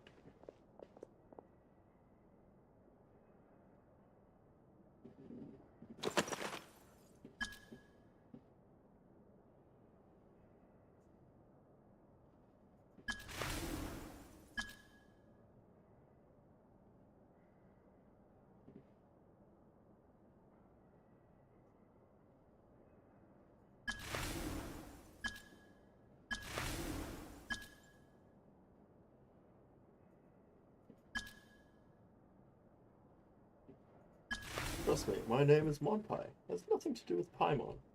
I am definitely a Primogen.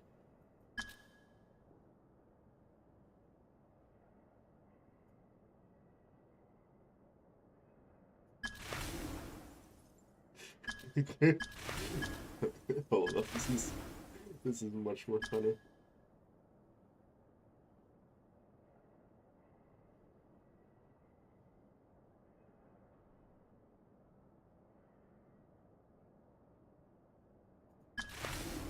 Code name the 12. Why is it the code name? Because I can beat the other 11.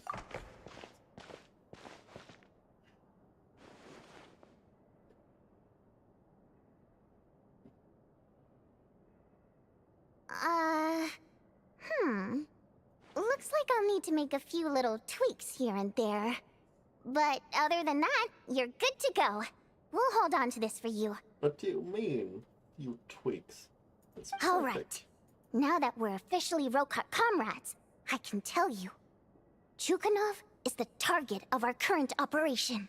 Recently, we've done some recon work at the Iskra manufacturing plant, which pretty much confirmed all we need now is some direct evidence to present to the Vetcha, so we can demand that they shut the plant down. That way, the Kresnik Crystal can be allocated to where it's needed most. I was hoping he might let slip during one of our chats, but I'm meeting another regular theater goer tonight.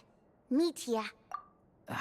But Valeria's here too, and he's probably looking for Mitya, so he may end up being a no-show. Don't you worry.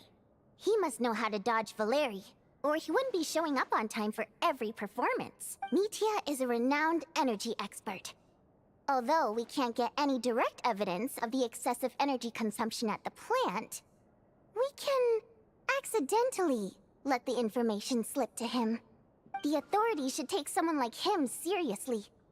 So if he starts raising questions about energy use at the Iskra manufacturing plant, there will be a proper investigation. Also, we're not allowed on site, but he has clearance. So all we need is his cooperation. Yeah, so that's the other thing we're trying to figure out. Though I think we're far less likely to make any progress on that front. Still, I hear that Mitya is a bit of a chatterbox. So, who knows? Maybe if we catch him in the right mood, he'll let something slip. What do you think? Sound like something worth your time? Okay, in that case, you guys find a seat somewhere nearby. Pretend you're a couple of buddies there to eat, and he's a huge fan, so I doubt he'll have his guard up around me.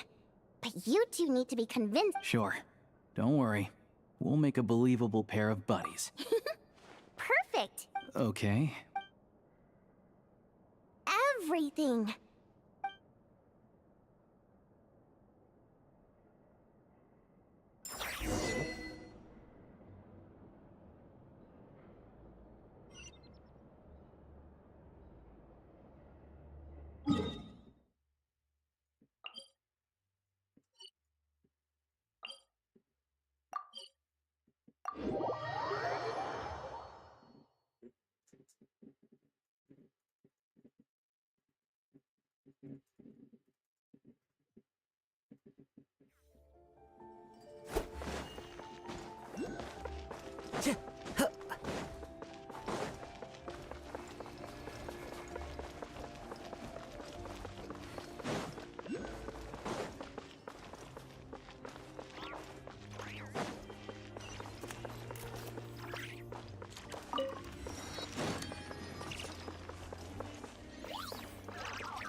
We come here often, so we shouldn't stand out. Now, it's up to Vodyanica.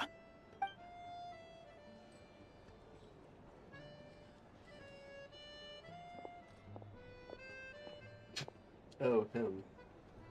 Ah, Mr. Metia! Over here! Over here! Oh, sorry. I got a little held up on my way here. Now we have even less time than we planned. Go ahead and order some snacks and drinks. Whatever you like. Let me see. According to my schedule, we still have 25 minutes left. You're really pressed for time today, huh? I was imagining this would be a leisurely chat. If you'd prefer, we can always reschedule for another afternoon when you have more time. No need. Getting to meet the lead singer is a very precious opportunity for me. I'm not about to pass it up. I've already had to decline your invitation several times because our schedules rarely align. If I don't grab this chance while it's here, who knows when the next one will come around? Well, it's very kind of you to make time just for me. I'm not too sure, to be honest. But Snezhnaya is full of weird and wonderful things like that, so people tend not to bat an eye. I'm sure the same will go for the Eye of Grey and Paimon. The reason I invited you out for tea and a chat today was to get some feedback from a true fan of the theater. Well, I genuinely have nothing bad to say. No matter how many times I hear you sing, it never gets old. It always seems fresh and new somehow. Maybe it's because the more times I listen, the more details I notice. Or maybe you simply improve with every performance, delivering it better each time. Thank you! I'm delighted to hear that! Could you give me any specific examples? Oh, yeah. The piece you sang today, for example. Beneath the Frozen River? Hey, what's with you? I'm just praising a good performance. I always used to find that such a bleak and lonely song. But the more you listen, the more you realize that it's not as cold and nihilistic as it appears. When you really dig down into it, there's a certain level where you're surprised by the emergence of hope. Wow, I'm impressed. I didn't expect you to pick up on that. Actually, I only tried out that angle after talking with a composer. Still, Beneath the Frozen River wasn't on today's program. Oh, really? But it's a classic. You sing it every time. Almost every time. Oh, well then. Let me say a few words about that other all-time classic, Flying... I didn't sing that one today either. My voice wasn't quite up to it, so I switched it out at the last minute. Oh, but, Sorry, Mr. Mitya, but you were at the theater today, yes? Of course I was. Remember? I said hello to all the troupe members before the show started. You, Odette, and the others. So what did Odette sing today? Elegy of the Snow-Winged Goose, of course. Correct. I see. I see. You find my singing boring, don't you? That's why you don't remember a single song. Looks like I'll need to cut a few from the program next time. No, that's not it. I swear. All right. I'll be straight with you. I'm sorry. My mind was wandering as you took the stage today.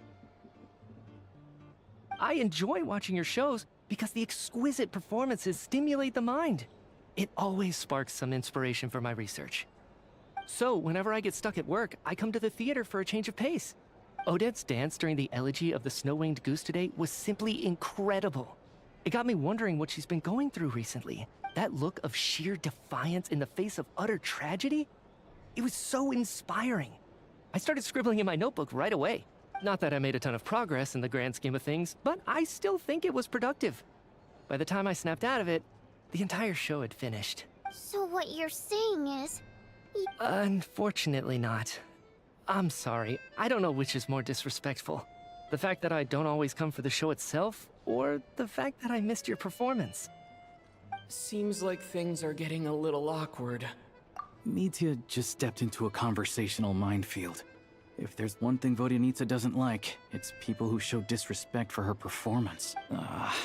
This meeting was so hard to set up. Don't tell me it's already falling apart. It's fine. I suppose this is... affirming in its own way. At least, don't let it bother you. She's showing a lot of restraint. Well, I'll be sure to let Odette know how much you adored her performance. Please don't say that. I always love your performances too. It's just that inspiration struck at the wrong time today. I'm usually all ears. I know, I can tell. That's why I value your opinion. I'm sure some people can't stand it when others praise their coworkers right to their face, but not me. No, sir. Fair enough. I still feel kinda bad, though. But you know what I really can't stand? People who only show up to the theater to pretend that they're cultured. Makes me sick to my stomach. Oh, yeah, 100%. There are too many of those people around. By the time they're walking out the door, they've forgotten all about the show. What's wrong? You look furious. I don't know if you've heard about the boss of the Iskra manufacturing plant. He isn't even a theater investor, but he always demands the same privileges as actual investors. Box tickets only, premium drinks, even the right to request specific songs. Well played, Vodyanitsa. Seems like she's harnessing her rage to steer the conversation back on track. Now that you mention it, I've interacted with that guy before. I gotta say, everyone holds him up as an example of a benevolent businessman, but I don't know. I don't see it. Yeah, he couldn't care less about what's happening on stage. He's just there to flaunt his social status. I hate that I have to prepare programs for guys like that. What's the big deal with that factory he runs anyway? I asked around a bit and heard some pretty shocking stories. Sounds like he's just another greedy capitalist. Oh, really? Yep, the things people are saying are pretty damning. Low wages, insanely long working hours, equipment running around the clock. And as if that's not bad enough, he also strictly forbids his employees from giving any kind of interview. Project Stuja has now been extended so many times, we're at the point where crystal rations for the common folk are barely enough to survive on. Yet he even wants to get his greedy hands on them just to boost his own profits. If the rumors are true, he's in serious violation of the law. Interesting. So you've heard about it too? What? So it's really true? Who knows? I've only heard the same rumors you have. But there's no smoke without fire. The Rooster's been coming down on us hard lately, demanding that we track and trace every single batch of Crystal. My coworkers in the Department of Energy have been tearing their hair out over it. The Rooster? I didn't realize he cared that much. Yeah. Even though there are no restrictions on Crystal trading, the poor will wind up freezing to death if we let the rich buy as much as they want. That's clearly unfair. Looks like we'll need to arrange an investigation into the Iskra manufacturing plant as soon as possible. I never knew you kept up with current affairs beyond the theater, Miss Vodyanitsa. You really have a heart for the common person. Most Fae in your position have long been indifferent to the plight of humans. Well, those of us who choose to live in human cities are naturally going to pay attention to any significant upheaval. Isn't the Rooster a Fae himself? I'm just surprised to learn that even someone with as much experience as him is getting so stressed out over Project Stuja. What is the end goal of this project anyway? This is it. I'm sure Mitya can sense on some level that she's fishing for information. But since their conversation is so relaxed... It's stressing me out too. If I'd only made better progress with my research, things wouldn't have dragged on this long. Oh, so your work is related to Project Stuja? That's right. The Armory Palace needs a brand new energy source. Not the power of the Light Realm and not elemental energy. Right now, the only thing that meets the requirements is the power contained within stellar linchpins. But harnessing that power is costly. Each step of the process requires enormous amounts of Kresnik crystal, from extraction to quantification to attempts at conversion. Progress has been painfully slow, and the team is getting burned out as time goes by. Sometimes, I see people staring into space as if in a trance. Could it be that this new energy source has side effects? No, it doesn't affect us, because the energy is used for...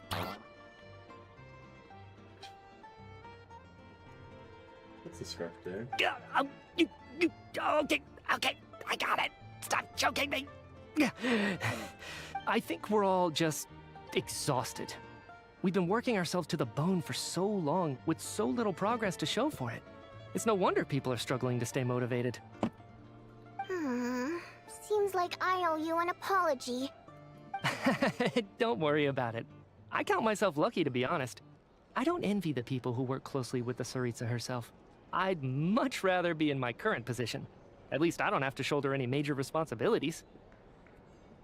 So they're trying to develop a completely new kind of energy.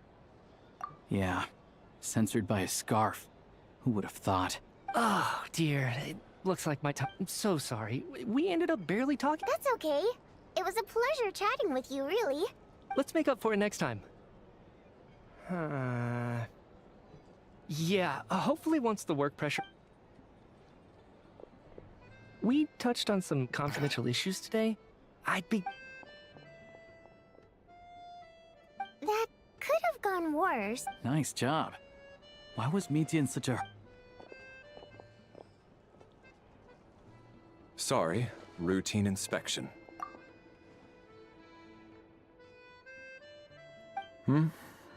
Okay, let's go. So he wasn't rushing to get back to work. He must have calculated that Valeri would find him here in exactly 25 minutes. That's frighteningly accurate. One of the main duties of the Special Assignments Battalion is to ensure that important figures stick to their schedules.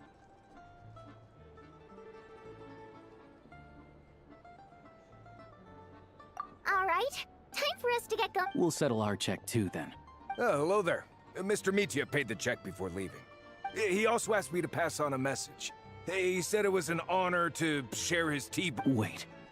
So he knew we were here all along? This raises a lot of... Maybe his work isn't confidential after all. Maybe the key here is the purpose of this new energy.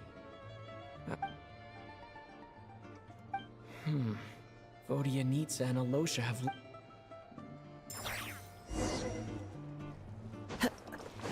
Time to go.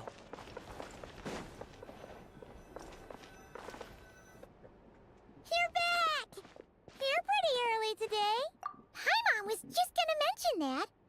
After she woke up today, Paimon felt like her temperature was completely back to normal. But still, there's some good news. It's like there's some kind of mysterious power. She only started feeling this way since we arrived in Snezhnaya. That's right. The Armory Palace needs a brand new energy source. Could that have something to do with this? What is it? You're making that face again. So, they're trying to develop a new energy source here? And you... Well, Mitya denied that the energy they're researching has any side effects. Although, he did say that people working on the project have been having issues with their concentration and short-term memory. And even so, those are completely different symptoms from Paimon's. It's pretty faint, so it's kind of hard to tell. But, if anything, it seems like it's coming from roughly the same direction as the Armory Palace. Sure, Paimon's with you there. But How, though? The Rokat only has a limited amount of intel. Oh, great point! They argue about Project Stuja every day. If we could get idea. Oh yeah, while you were out, this one seemed right up your alley.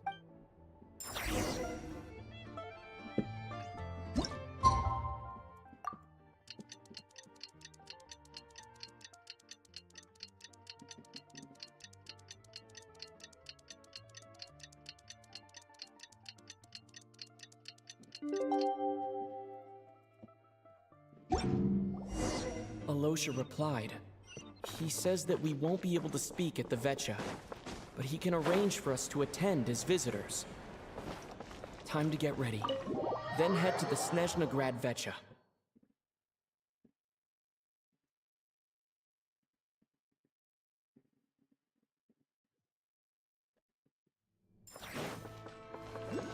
Time to go.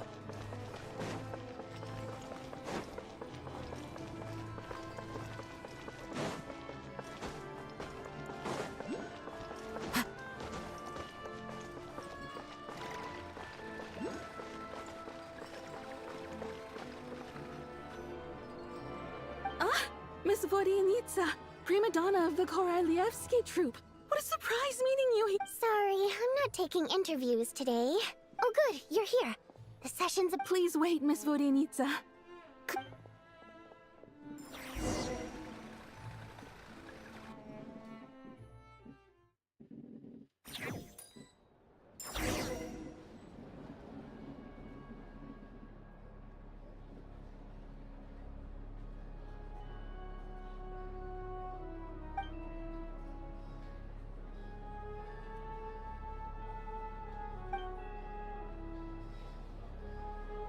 In summary, the energy management commitments made for the outgoing period have been delivered upon. Furthermore, both the production and consumption of Kresnik Crystal show clear signs of stabilizing. Let's see, 5th of the Pituitary Harbinger. So that's what? Not better than Dottore, Tor, Capitana, or Pierre. In terms of strength. Then 2 others. It's basically stronger than Scaramouche before he was no longer a Fatui. The relevant agencies have assessed the present circumstances and determined that the status quo can be sustained until the next period. For detailed statistics, I would refer you to the industry reports that have been distributed to all persons present.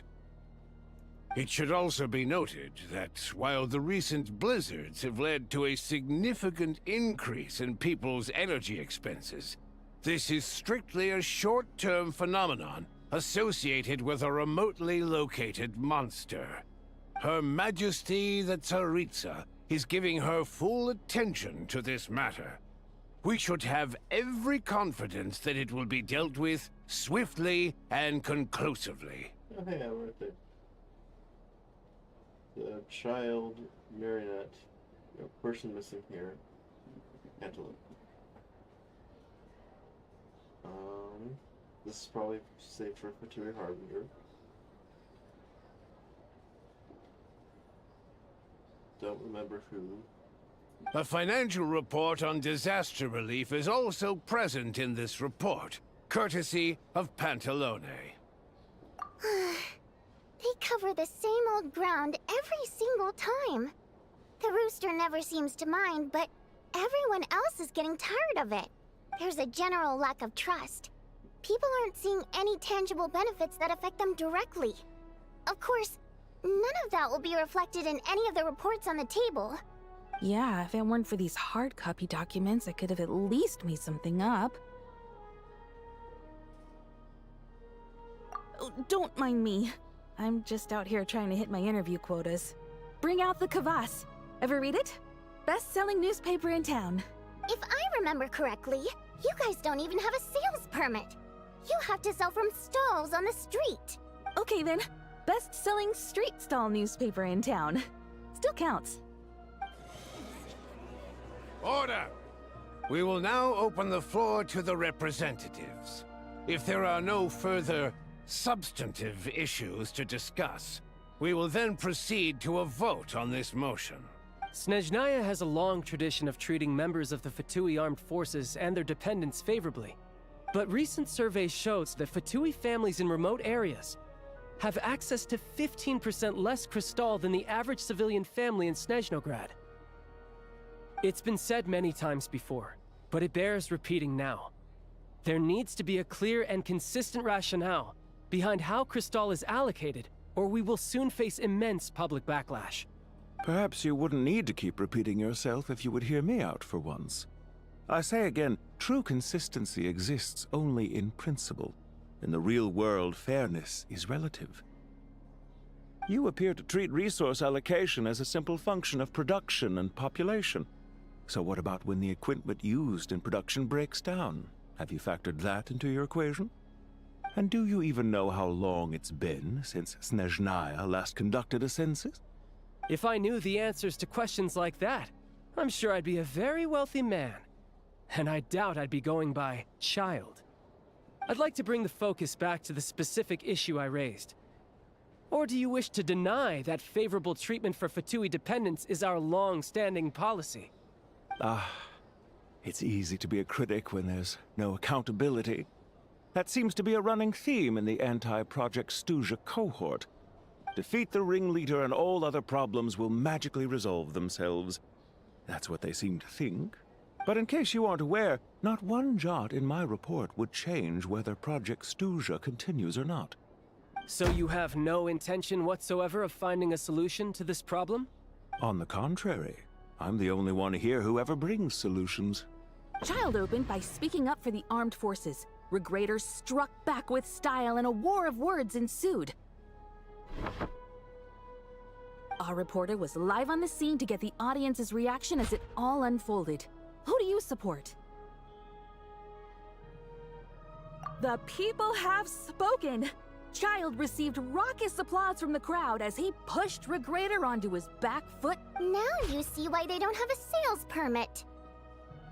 However this reporter wants to spin things, I haven't forgotten that Tartaglia was representing the Northland Bank when we first met in Liyue. So surely, their relationship can't always have been this strained. You two are getting off topic. Let's focus on what the data is saying. Mr. Pantalone, may I speak on your behalf? Oh, please do. I'm more than happy to save my breath. Crystal distribution policy undergoes modifications with each new period.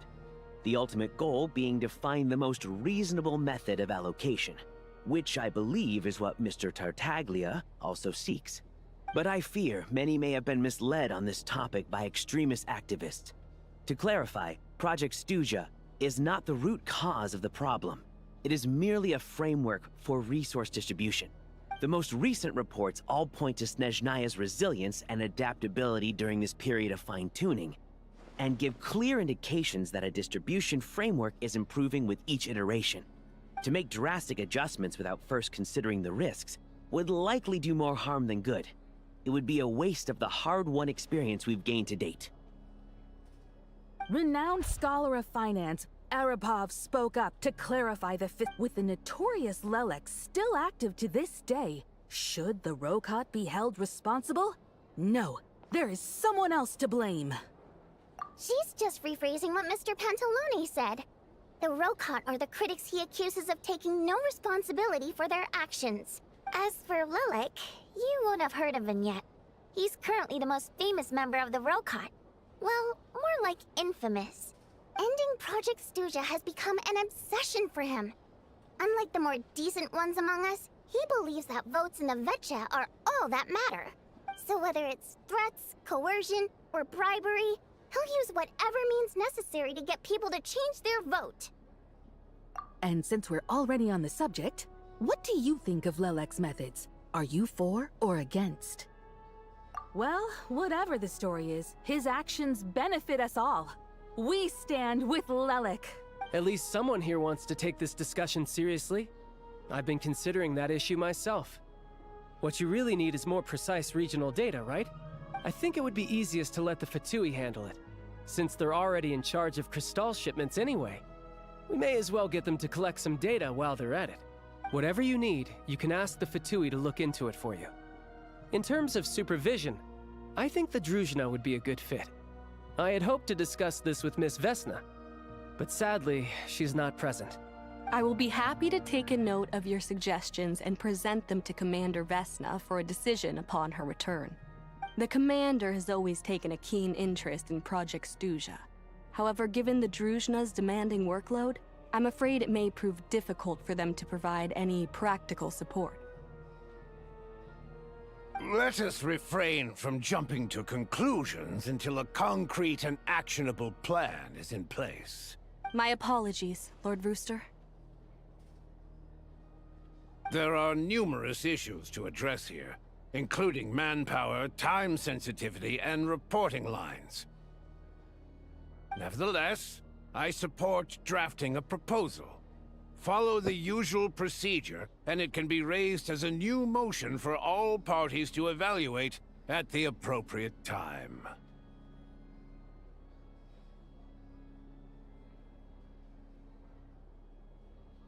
In that case, I'd like to share one thought before the proposal is drafted. The issue of time sensitivity was raised just now, which I presume relates to the official reports. In fact, the Energy Commission already collects regular statistics on each urban center and its surrounding area. Would these be of any use?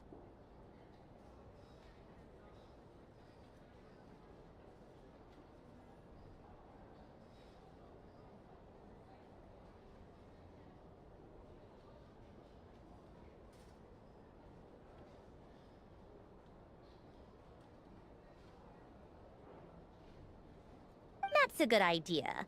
I read every issue of Sviet-Lolaidovka's report, and although my focus is mostly on the section about equipment operation, the energy consumption statistics also yield a lot of insights.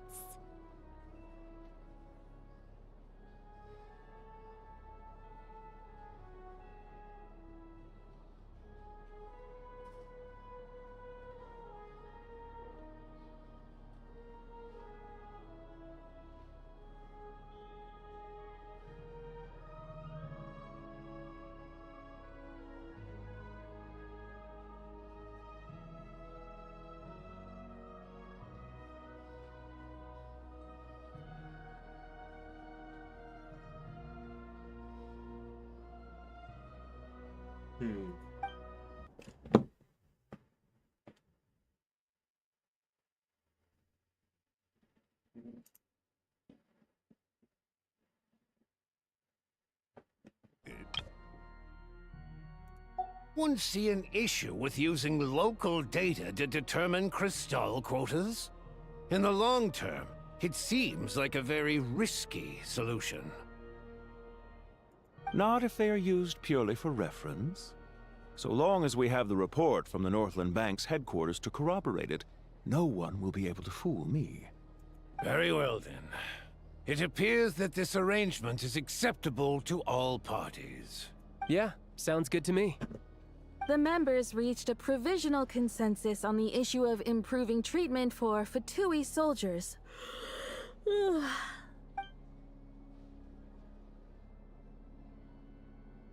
Today, the prima donna of the Korailievsky troupe attended a session of the Snezhnograd. Write anything like that again, and I'm revoking your permission to interview the troupe.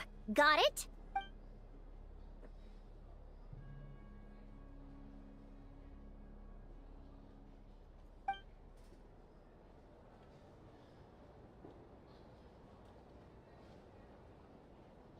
Now then, if there are no further contributions from those present, we shall proceed to the final vote.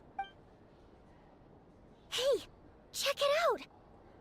What made him vote against? Why now?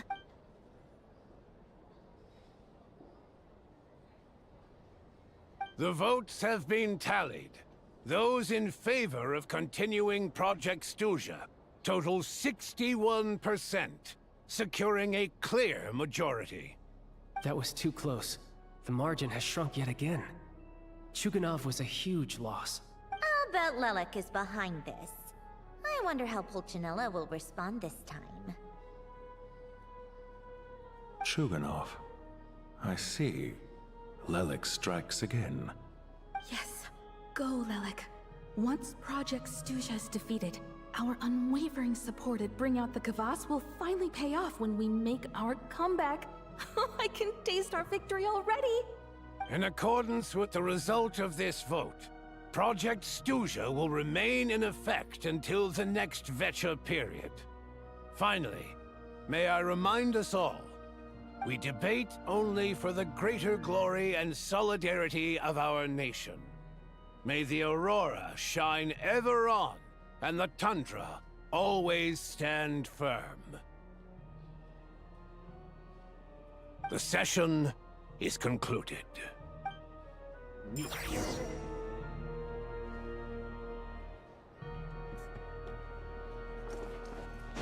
I will admit, the vast majority of that was boring. And as such, I decided to I have to say, all the I Fatui really characters. wasn't expecting Chukanov to vote against Project Stuja. Well, in principle, Snezhnaya's business and political elites ought to be the ones least likely to oppose it. As we heard, Project Stuja is basically just a resource distribution framework that requires everyone to cut back during the winter. But even if the policy got cancelled, the Tsaritsa's energy needs wouldn't suddenly go down. The extra demand from the public would have to be filled from somewhere. So logically, the factories would have to take the hit. I got a letter from Mr. Mitya just before today's session. He said he's confirmed that there are issues around overtime and excessive energy consumption at the Iskra manufacturing plant. In a situation like this, once the Rooster receives the report, he'll order the factory to halt production and submit to an investigation before issuing a penalty. But that's a week-long process, and thus didn't make it onto the Vecha agenda this time. I don't think he suspects anything so far. Exactly. And as you know, he's a very selfish person. I was originally gonna try and flip him after he received notice of the official sanctions.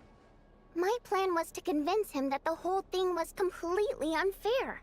Rather than just sit back and take the hit while his factory stopped production, he'd be better off voting to end Project Stuja.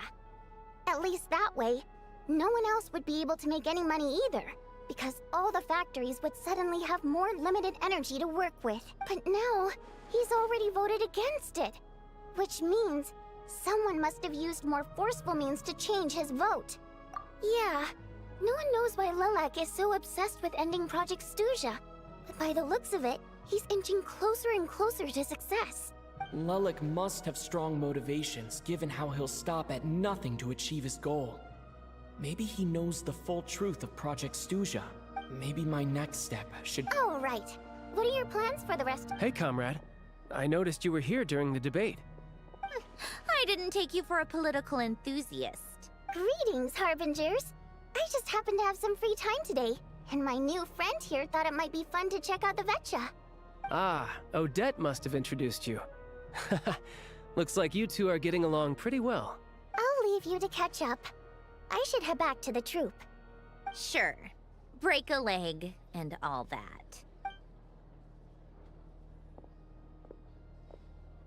Thought it might be fun to check out the Vecha, did you? Things are never that simple with you, Traveler. There's no way you're here for kicks and giggles. Tell me I'm wrong. Oh, yeah. To some, he's a captivating enigma. To others, he's the bane of their existence. No one ever thought that some anonymous nobody from the Rokot could cause such a stir. Huh? You want to look into Lelek? Then I'm sure his days of anonymity are numbered. What do you think, Sandrone? Fine by me, I guess. If the Traveler actually manages to expose Lelek, it'll be doing Pulcinella a favor. In return, it seems fair to let him in on what we've learned so far. My thoughts exactly. Sharing is caring, after all. Head back to Glupov and grab the files on Lelek.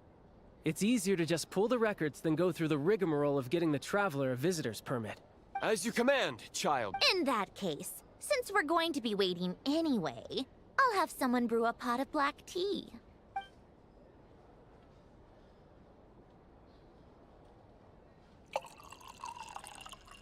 One common thread among the many incidents Lelik has been involved in is that the victims are all too scared to share any real information about him. Clearly, he must have threatened them in some way. I bet you it's going to be the rooster. I bet you Lelik is just the rooster, and he's just like, guys, come on, look, this absolutely sucks. Alright? I understand, fair game and all that, but we gotta just stop this. His modus operandi is to silently infiltrate the scene and leave a threatening letter behind.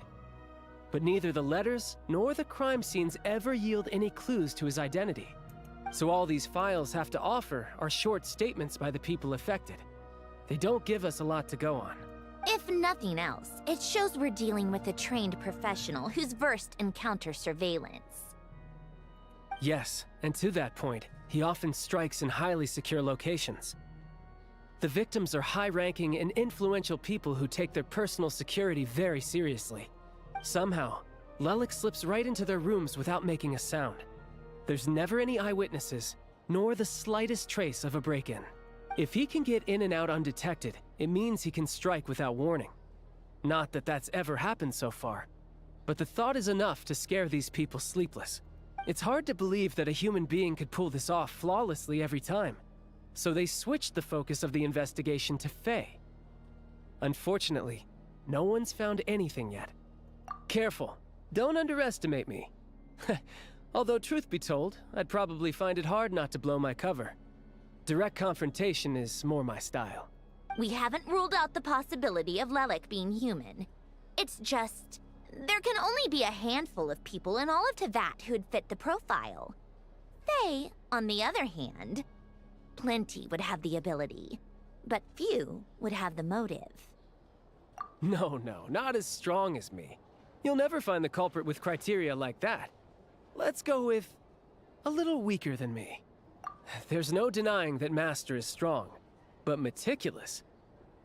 We can only hope. He's just trying to find a reference point. Stop getting fixated on who's stronger than who. But that's the most important thing. In my opinion, anyway.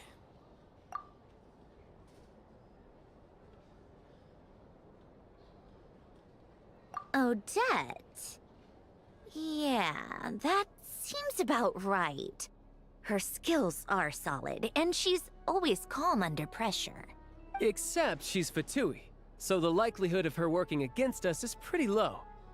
But yeah, much more accurate than your previous example, at least. No, wait a moment. Maybe we should interrogate that assumption. What do you mean? Which assumption? Her Fatui identity doesn't necessarily exonerate her. And when you think about it, the Rokot would be precisely what she needs to conceal her identity. Plus, she wouldn't need to be such a pro at covering her tracks. She'd already know where the Fatui will be and when. So she could... Oh, yikes. I was just thinking out loud. Why is this starting to sound like such a convincing theory? Still, what reason could Odette possibly have for trying to call off Project Stuja? Look. I'm just saying. She has no idea what Project Stuja is. Neither do I, right? Both of us want it called off. Arlecchino would be the best person to ask. She knows Odette best. Unfortunately, she isn't back yet. Rosaline used to open up to her, and as I'm sure you can imagine, Arlecchino is quite a lot better with children than Rosaline was. She gave her some tips on how to handle the situation, and Rosaline managed to reach a settlement with Odette before leaving. So I suppose there were at least no lifelong regrets left behind. Beyond that, I don't know the details about that side of things. But I do know that Odette definitely has a motive to hold a grudge against Project Stuja. The reason being, her father passed away during the early stages of the project. That was back before it had been named Project Stuja, when things were still being worked out. But in essence, it's remained the same ever since. Huh. The more you know. Rosaline was always so self-centered. I never understood why she started paying so much attention to Odette. Is that such a surprise?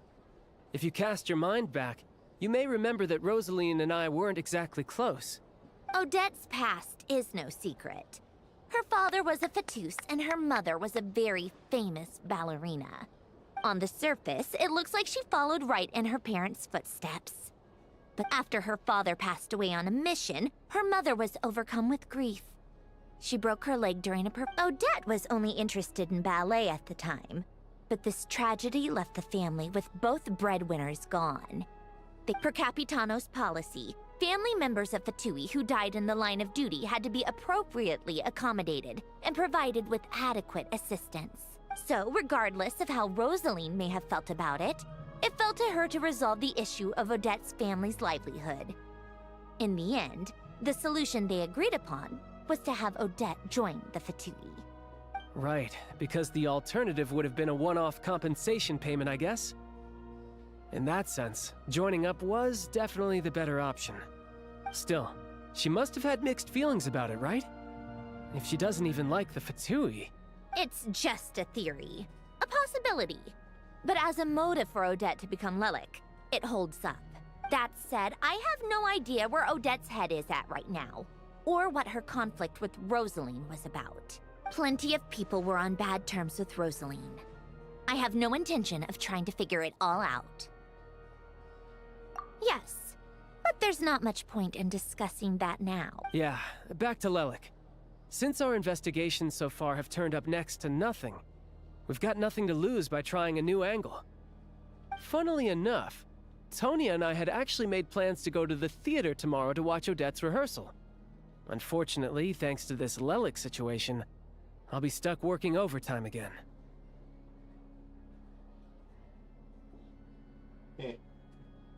Which means you can go in my place.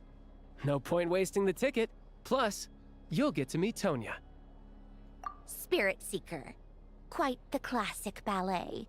It was passed down through Odette's mother's family for generations, though it hasn't been performed in years. But Odette's been practicing it diligently, and it's finally ready for a return to the stage. Excitement is through the roof. Tickets for the official performance sold out long ago. Tonya's excited for it too.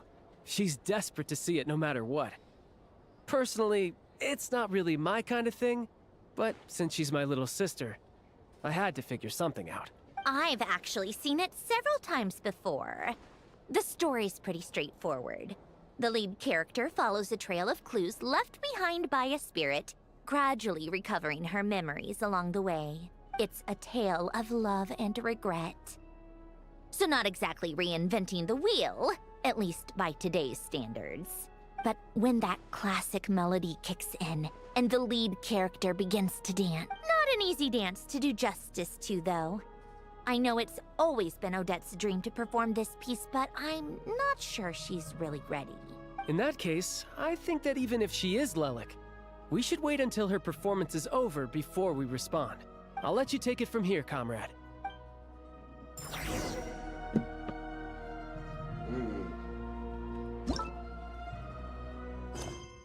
And we're still in Act 1. Man.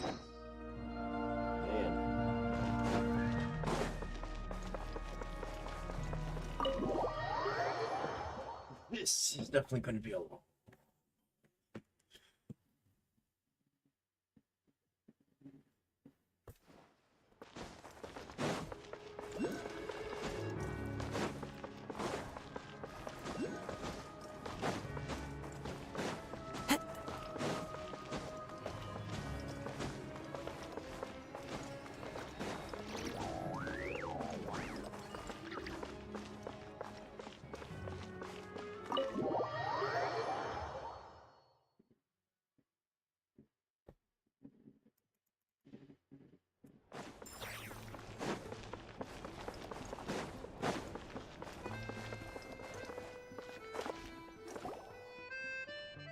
You've made a ton of progress. Next step is to head back to the theater and get a clear answer from Odette.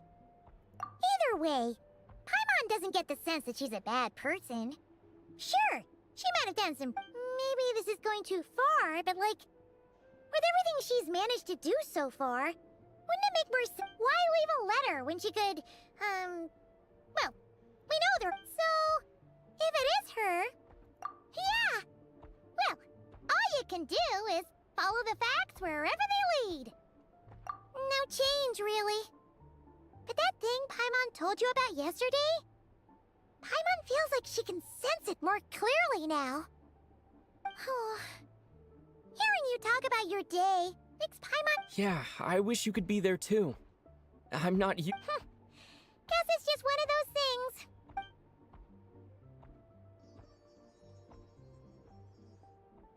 If Odette is Lelik, she may well have inside information on Project Stuja. Her father was involved with the project's early implementation and tragically died in the process. Now, she's dedicated herself to bringing it to an end. It's hard to imagine she could have gotten this far without knowing anything at all about the Tsaritsa's true intentions. When she spoke to us as a member of the Fatui, how much did she let on? And how much was she hiding? Only time will tell. Maybe tomorrow, everything will be answered. Hey look! It's snowing! Could be it's...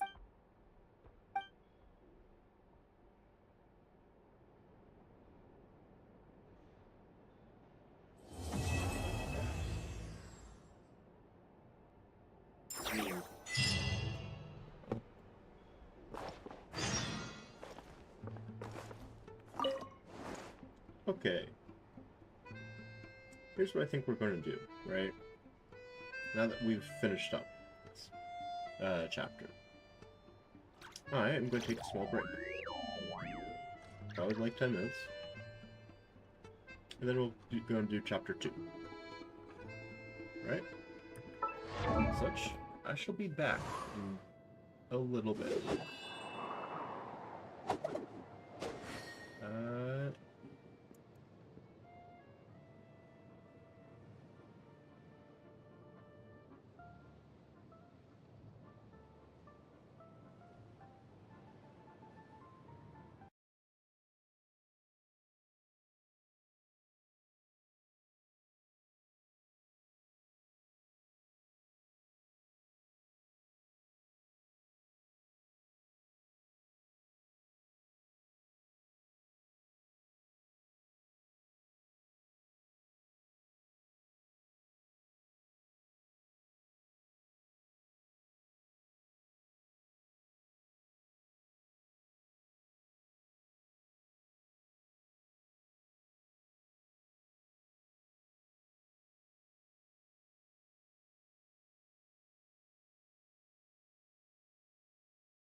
And we are back.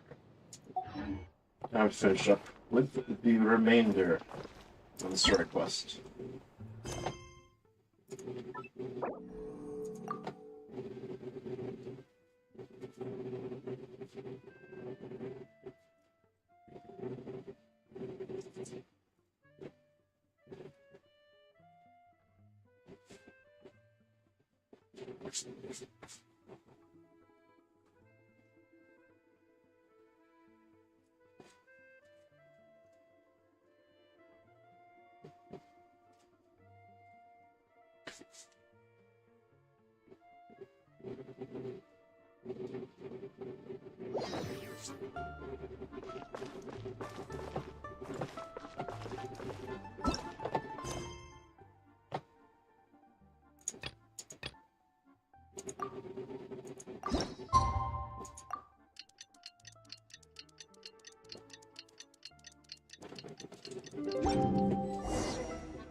Ooh, it sure is cold today.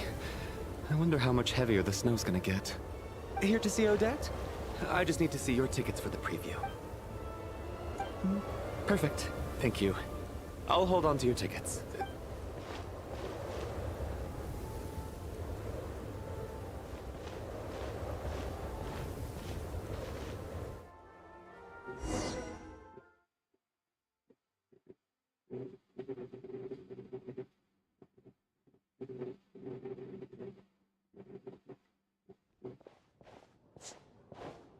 I think I'll leave the Lelic question until after the show's over. Then I'll go find Odette.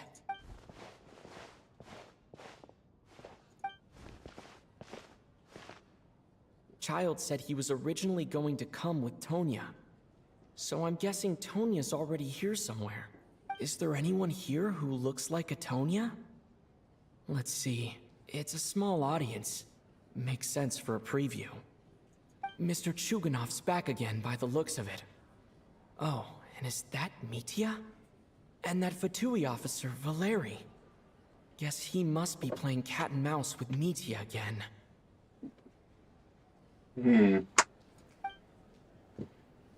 Oh no. It looks like the show's starting and I still haven't found Tony.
Members of the audience, I'm a staff member here at the theater. Today's performance was a very special one for us. as it marks the first attempt in a long time to revive the classic Snezhnayan ballet, Spirit Seeker. To commemorate this occasion, we would love to take a group photo of the cast, crew, and audience members present today. All right, everyone, huddle in a little more. Now, look at the camera. 1, 2, 3.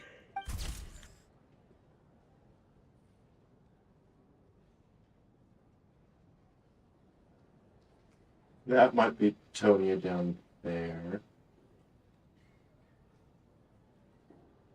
No one else really is looking like that. Are you quite satisfied, Mr. Energy Scientist? I rather hope you don't have any other escape plans to add to my workload today. What are you talking about, Sarge? This was simply my way of inviting you to watch Miss Odette's new show with me. And wasn't the performance spectacular? In the future, I heartily encourage you to take a leaf out of my book. Find some soul-nourishing pastimes to enrich your time outside of work. It was indeed a fine performance, but I must correct you on one point. This is not time outside of work. These are working hours. Working hours and non-working hours are just a social construct. Human technology can never advance if we're too rigid in our thinking, Sarge. May we leave now? Already? I mean, I was kinda hoping to soak up the atmosphere for a little longer, but... No? Okay, guess I'm pushing my luck. Didn't seem like too much to ask, but fair enough. Off we go then, Sarge. Back to the land of working hours. That has to be her. Excuse me. Are you Tonya? Huh? Your brother's busy today, so I took his ticket. Don't worry about him, he's fine.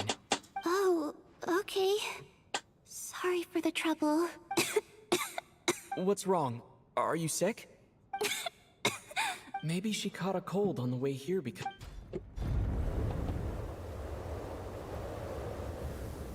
I haven't seen snow like this in a long, long time. It's most unusual. I know. It's completely white out there. You can barely see a thing. I've never seen such heavy snow in my life.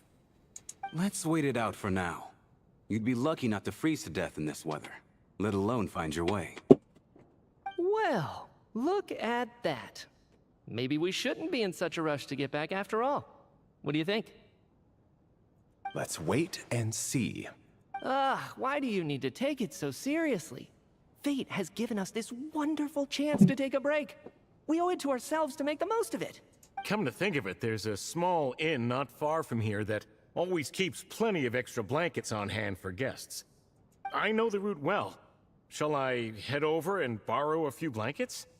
That way, anyone in a hurry can wrap up warm for the journey back. Just remember to return them next time you're over this way. Sir, there's really no need to go to all that trouble. Hey, it's no trouble at all. Wait here, I'll be right back. As soon as he steps out, he's gonna pass What out. a kind gentleman. Very good. My wife and daughter are waiting for me at home, so I shall be heading back as soon as I get my blanket. So... Are you expecting us to go back to the Armory Palace wrapped in blankets too? Don't worry about that. I made arrangements in advance. Should I not return to the Armory Palace within 3.5 hours after Operation Showtime begins, an armed squad will be sent to collect us. They will escort us back. You are one of our key military personnel, so any weather-related risks must be eliminated. Operation Showtime? So, wait. Every single time you drag me back to work when I sneak out, it's a whole official operation? I gotta say, you've really turned this into quite a moral dilemma for me. It's snowing pretty hard out there. I think... Sure. My brother might come pick me up in a bit anyway. Time to get to work. I should head backstage and find Odette. I need to look her in the eye and ask her about Lelik. Excuse me, are you looking for someone?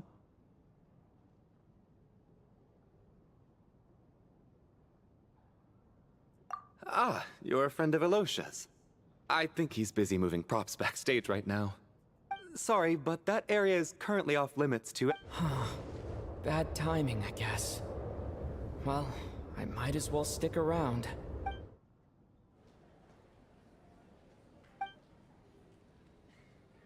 What happened to the gentleman who went to fetch the blankets? I was thinking the same thing. It's still snowing very... Whatever the reason for his delay, I must say I hate nothing more than people who make empty promises. Well, I have to treat my employees like that on occasion, but that's different.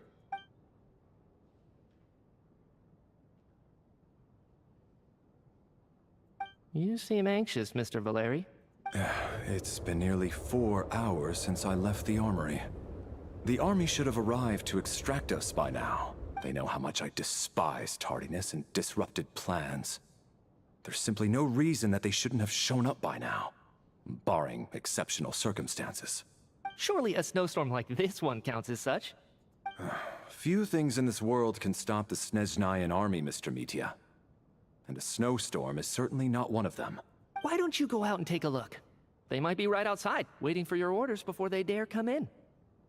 An absurd hypothesis. I have no intention of leaving your side for even a moment. This doesn't look like an ordinary snowstorm to me.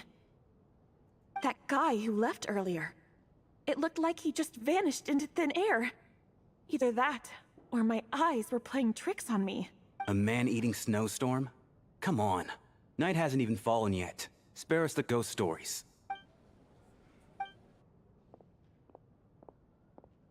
Traveler, didn't know you were coming today. How come you didn't say anything? Oh, right. I assumed you were looking for me in Vodenitsa. Oh, whoa. That's quite a snowstorm out there.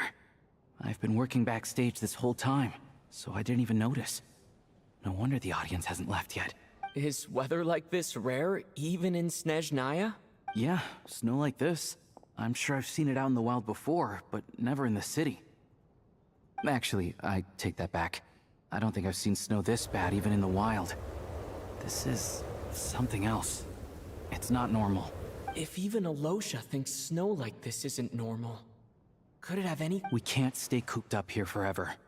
Someone needs to go out and take a look. No need. I have plenty of experience with snowstorms. Besides, everyone by the door. Careful not to let the snow soak into your shoes. In a snowstorm, you gotta look after your toes above all else. Heading out, my man? Be careful. I've been told the snowstorm eats people alive. Thanks for the advice. I am planning to be careful. I just...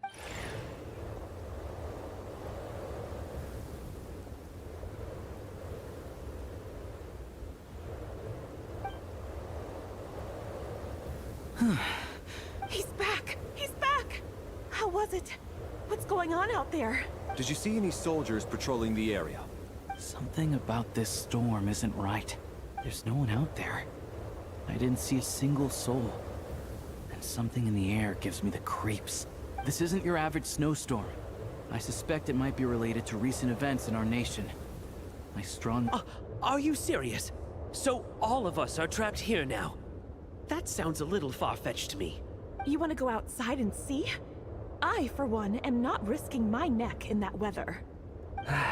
This just turned from a minor delay into a major hassle. We can only hope that our friend who went to fetch the blankets just... Is it really that bad? But my daughter, I won't be able to read her a bedtime story tonight. Huh? What are you all still doing here? Whoa! It's snowing hard. So now we're stuck here? Oh, this is terrible. Luckily, it was just a dress rehearsal today, so there aren't too many people here. On the bright side, the theater's always well stocked with supplies. If the snow still doesn't let up as we get into the evening, you can spend the night here, everyone. At least, I assume that's all right?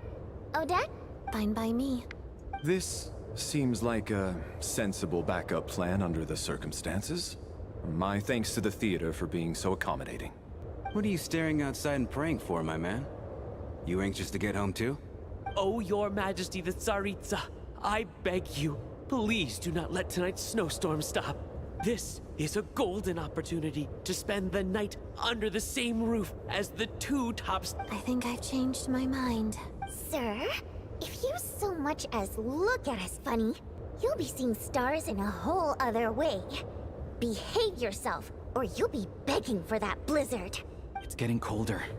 We need to keep the indoor temperature up. Close the door and lock it tight. Let's head somewhere warmer.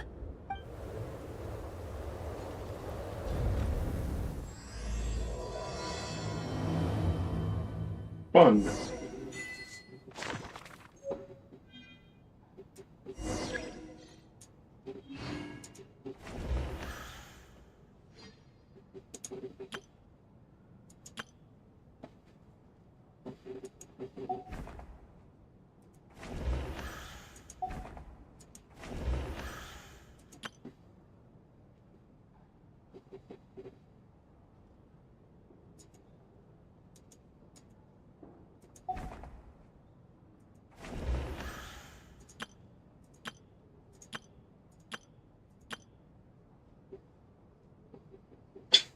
Ah, yes.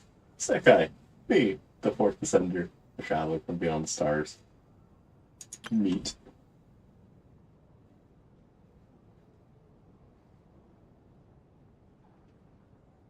I wonder if she'll become a playable character. That'd be fun. Let's see. In terms of the playable characters, right? We have you. We clearly have all four of you. Potentially you, although you do give the vibes of NPC a bit.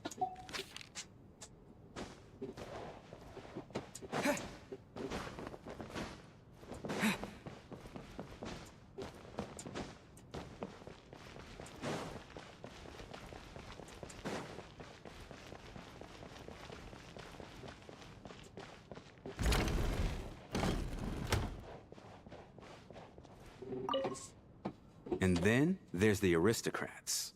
Easiest of all to deal with. You don't need to use any force whatsoever. All you have to do is show them the rope you plan to tie them up with. Do you know why? I don't. Do tell. Because nothing horrifies them more than the thought of a cheap, coarse rope leaving creases on their precious million Mora coat. They'll do whatever you ask to avoid that fate. Unexpected, but funny nonetheless. Tell me another one. Well, look at that. I got myself a new listener. Hey there. Let me introduce myself. The name's Shram, and I'm a mercenary. The kind that gets paid to do odd jobs for rich folks. And I am Chuganov, an entrepreneur. If my name is unfamiliar to you, you will no doubt have heard of my factory, the renowned Iskra manufacturing plant. Are you really that famous, Mr. Chuganov? How come I've never heard your name before? Excuse me? Oh, I'll have to ask my rope later. He's probably tied up more entrepreneurs than I've ever heard of.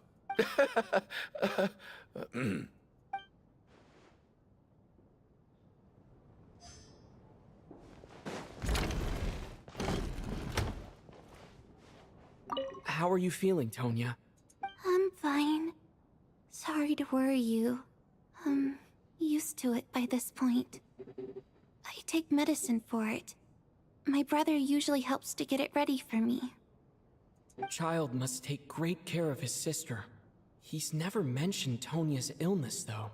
You know, I actually find this whole thing kind of exciting. Yeah, she's an NPC. Stuck in a strange place thanks to a snowstorm. Having to spend the night with a bunch of interesting characters.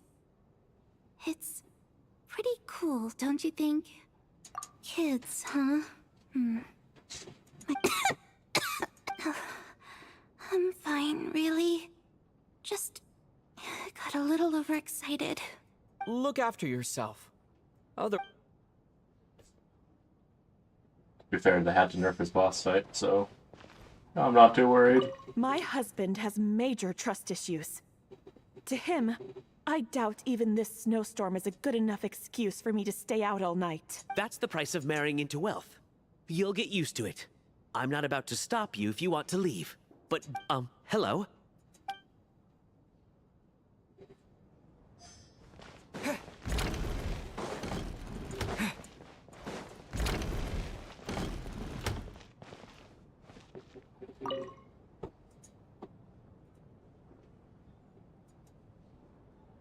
don't think it's ever been this lively backstage before. I didn't know you were coming today. Hey, have you seen Chuganov? I heard he was coming today. Have you spoken to him at all? I'm with you. This could be just the chance we... Yeah, I gotta figure out a way to coax some more intel out of him. I want to know why he suddenly changed his stance on Project Stuja. For the Rokad, or just out of... Shh! There are other people...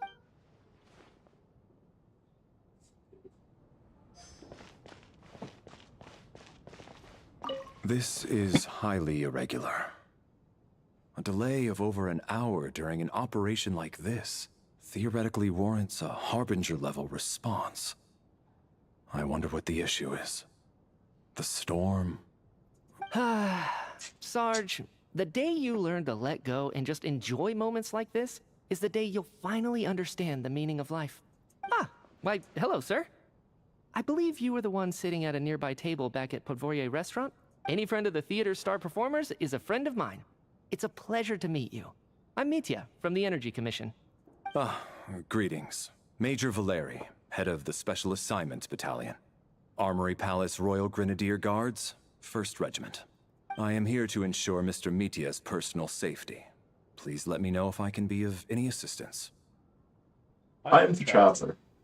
Mr. Traveler, I cannot help but notice that Miss Odette is stealing glances at me.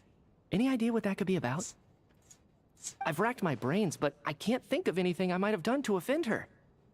Perhaps she noticed me spacing out during her performance? What? You mean I really did do something to upset her? So, Mr. Mitya, is your work related to Project Stuja? Yes, that's right. The higher-ups in the Fatui transferred me from the Energy Commission to the Armory Palace because they wanted me to... Really? I can't even talk about that? Pretty sure it counts as part of my private life. All right, I won't say anything. Sorry, Traveler. As you can see, I'm afraid this pleasant chat will have to end here.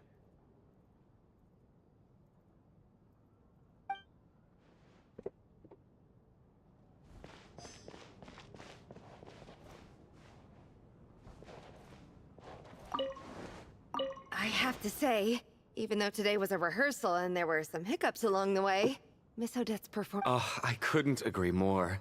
Especially... Do you think we were coming on too strong? What about you? What did you think of today's performance? Oh my, that's very flattering of you. Thank you. I'll make sure to save a ticket for you when the show's performance ready. This doesn't seem like the time or place to bring up the subject of Lelik. So unfair. Talk about double standards. And now it looks like I've been spotted. You know Mitya too? No, I don't. I just have a feeling that he might be dangerous. So we did a bunch of checksums. How's it looking, Alosha? No change from this afternoon. Heavy snow with no sign of slowing down. May I have your attention, please? We at the theater owe everyone here a duty of care. In a few short moments, we'll give you a tour of the theater's various quarters. You can choose to sleep in the VIP room, the office, or backstage. Or on the stage if you'd prefer. We won't mind. I'll pass on sleeping on the stage. What if the snow is stopped by tomorrow morning? The early birds in the audience might think we're part of some experimental new show.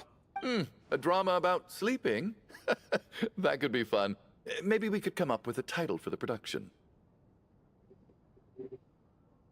Not bad. Clear selling point, at least. Could be a big hit. Sleeping here? Oh, sure it is. Maybe not here, but in another world. Anyone who doesn't wish to sleep on the stage, please follow me. I'll show you to the rooms. I guess I'll call it a night. Though I feel like I won't sleep very well without Paimon here. Well, I can play Storm. I'm sure she'll be worried that I haven't made it back yet. But as long as... I wonder if she's feeling any better yet. At least she hasn't been getting any worse. Still, I should try and get back first thing tomorrow morning.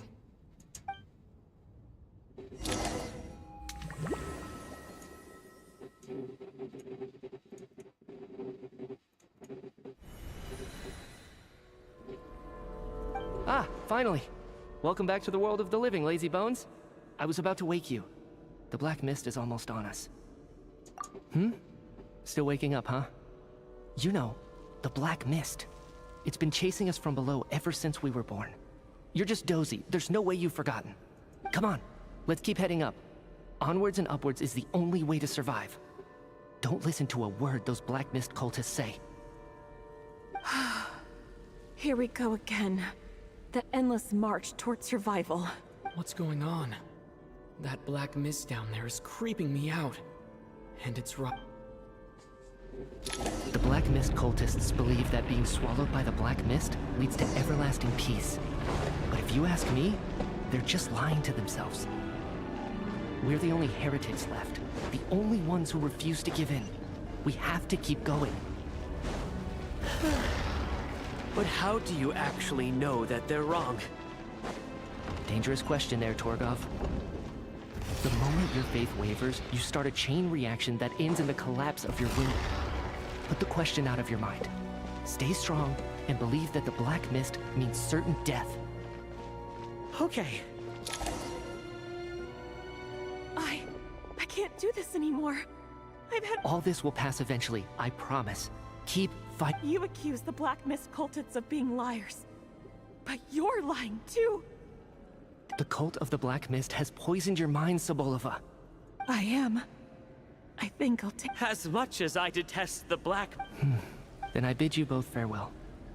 Let me put my personal opinions aside for a moment and say, I hope that you both find peace. Fate always appears so impossibly complicated. Their fate was sealed from the instant they entertained doubt. From then on, the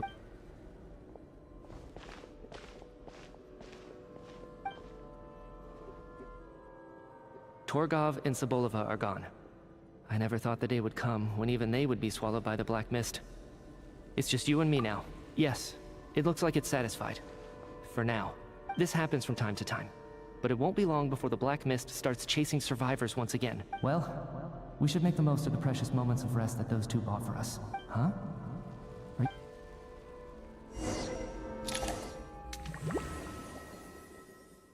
That's weird.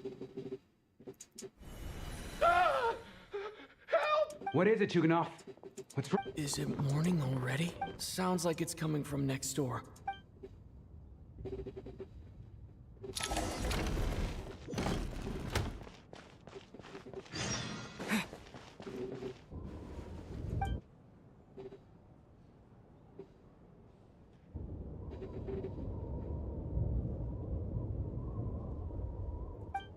Don't look, Miss Tonya. Okay. What happened to them?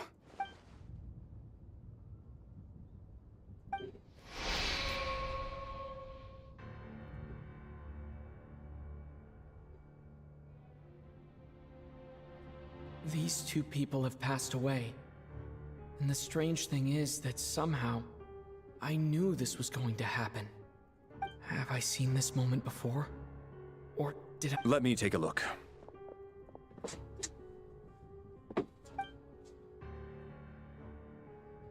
No vital signs in either of them. They're dead. The cause of death, however, remains unclear. No wounds on the bodies. No signs of a struggle. But just last night, they were chatting and joking away. Could they have had pre-existing medical conditions? Even then, the odds of them both dying of sudden complications on the same night are extremely low. It's hard to believe that they died of natural causes. Nor does this appear to be— Who was the first to discover the bodies? It was me.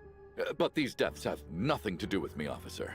I got up early, then I noticed that the door to this room was open, and it looked like there was a man and woman inside. I can corroborate this. I was doing my morning exercises near the stage. When I saw Mr. Chuganov heading this, I can also confirm that I didn't see a single person approach that room before him. The snowstorm was raging all night, and it's still going now. There's no way someone could have come in from outside, correct? You mean an intruder? No, not possible. I slept by the door last night as a precaution. There's no way I wouldn't have noticed if anyone had tried to open it. Everyone, split into pairs and search the theater for anyone in hiding.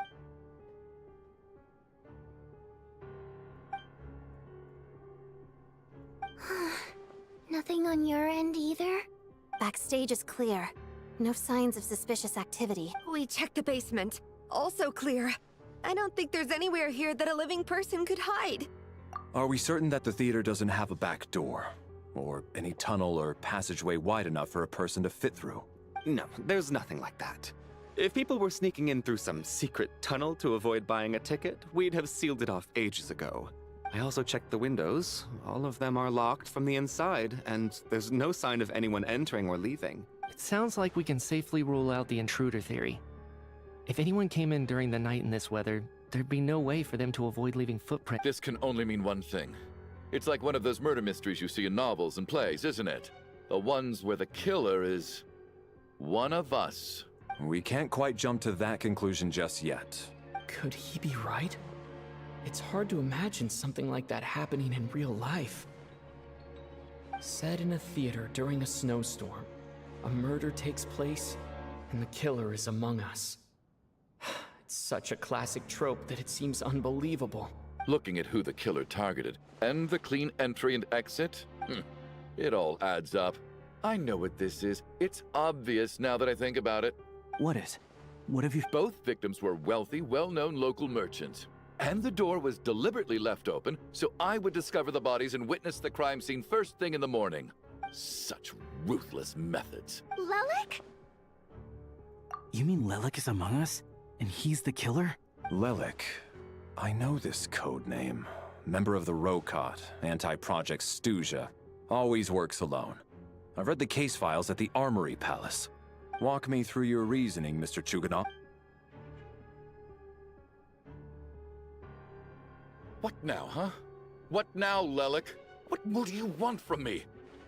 You snuck into my house the other day while I was asleep. Left a threatening letter.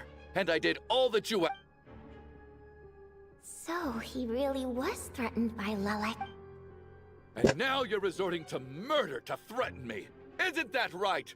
I knew it. The Rokot despises the rich. Show yourself! Which one of you is Lelik, Was this really Lelik's doing? If Odette really is Lelik, this seems out of character. I'm probably the only one here with a compelling theory about Lelik's true identity. But if I reveal it now, I'll be putting Odette in the line of fire. What should I do? I don't think it's likely that Lelik killed anyone. At least from the stories I've heard. He's never killed anyone before. And his name has never come up in connection with any murder cases. Besides, even if Lelik did want to threaten you, why resort to such an extreme and roundabout method? It's not his style at all. Vodyanitsa doesn't know that Lelik might be Odette, but her assessment is pretty much identical to mine. Miss Vodyanitsa, why do you suddenly feel the need to speak in Lelik's defense? Defense? Oh, no, it's just... I'm worried that we're jumping to conclusions here, so I wanted to share my point of view. Also, I don't think the Rokot is as bad as you're making it out to be. Well, if you think I'm so wrong, what's your theory then, Why don't you tell us who the killer is? The case is still evolving, Mr. Chuganov. Please do not prevent others from expressing their opinions so early on in the discussion.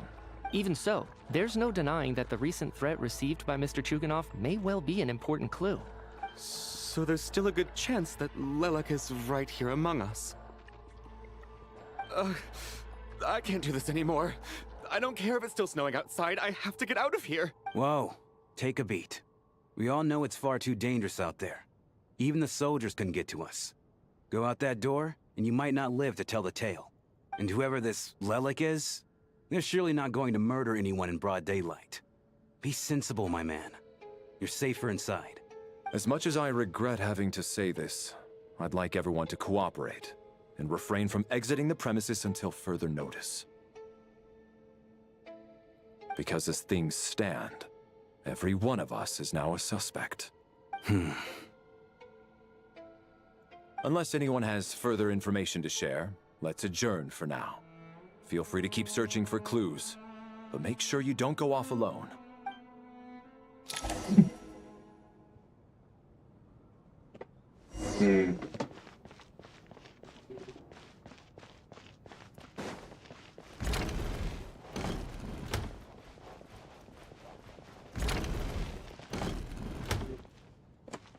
You're right. That was my bad.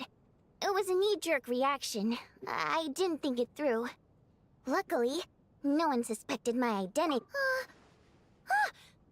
Since Vodyanitsa and I were on the same page earlier.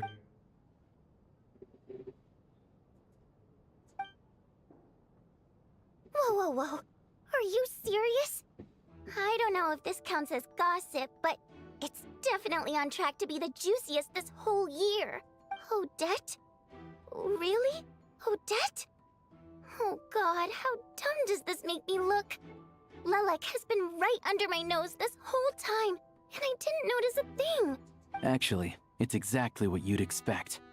Sometimes, hiding in plain sight is the best strategy. And now that you mention it, the more I think about it, what are we up to now? 1, 2, 3, 4... Odette's identities. She's my coworker, specifically a ballerina, and also a Fatus, a member of the Rokot. Now, Lelek. You know you can count them on one hand, right? It must be so... I guess since I've always known her as a member of the Fatui, it never even crossed my mind that she could be involved with the Rokot, let alone be Lelek. I don't understand. If she's with the Fatui, what reason could she have for being so opposed to Project Stuja? Probably best if you ask her that in person. Well, since you waited until now to bring this up instead of announcing it to everyone earlier, yeah. Lelek may not follow orders from the Rokot leadership, but as far as I'm concerned, she's never crossed the line. If anything, her actions benefit the poor. We need to confront her face to face. Do you think she'd really admit to being Lelek? I don't know. We'll have to see how it goes. For now, we'll work on the...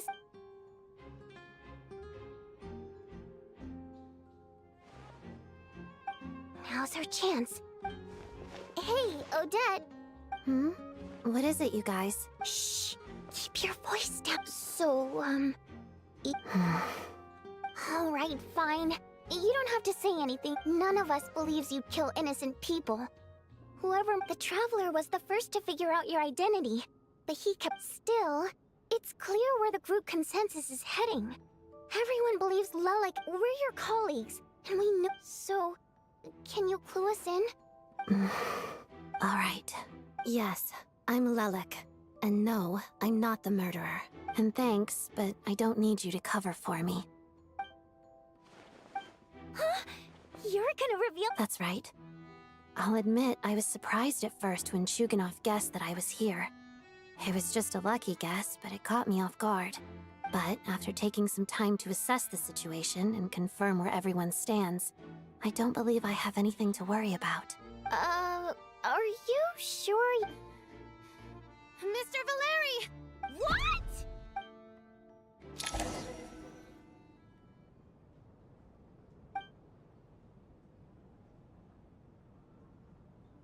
So... I don't know what game you're playing, but... It's just one identity. So what if it's exposed? I can disappear and adopt a new identity anytime I please. I made my peace with this when I chose to become Lelek. But more importantly, I promise I am not the murderer. Which means that someone else is. So, if anyone still insists that I did this, you'd best produce the evidence now. Otherwise, I suggest that you bite your tongue. Because if you really believe I killed 2 people without making a sound or leaving a trace, pointing fingers at me would surely only make you my next target. Is this really the truth, Miss Odette? That's confidence, all right. I believe you. A real no-nonsense attitude. I can see why Marionette said that she's on track to inherit the title of the Fair Lady. Are you seriously buying this? Hey, officer! I do have one question, Miss Odette. If I didn't say anything, everyone would be focusing all their efforts on finding Lelek. And that is exactly what the real culprit wants. I don't want to be the scapegoat who lets the murderer get away with this crime. Despite all the accusations, she made the smart choice. A remarkable display of rational thinking under pressure. Clearly, Odette's talent extends far beyond the art of dance. She thought so far ahead. Ugh, why do I always feel like I'm one step behind her in everything? You've convinced me. Dealing with the murder case remains the top priority right now. Let's put the name Lelik and all related incidents aside until further notice. Nevertheless, the group still considers you the prime suspect. I assume you have no quarrel with that, Miss Odette? I understand. You're welcome to keep an eye on me around the clock. I have no objections. Mr. Chuganov? For my wife and daughter's sake, I'll let you off the hook for now. But don't think you're forgiven for breaking into my house and threatening me. Just wait till we get out of here, Lelik. We'll settle the score then.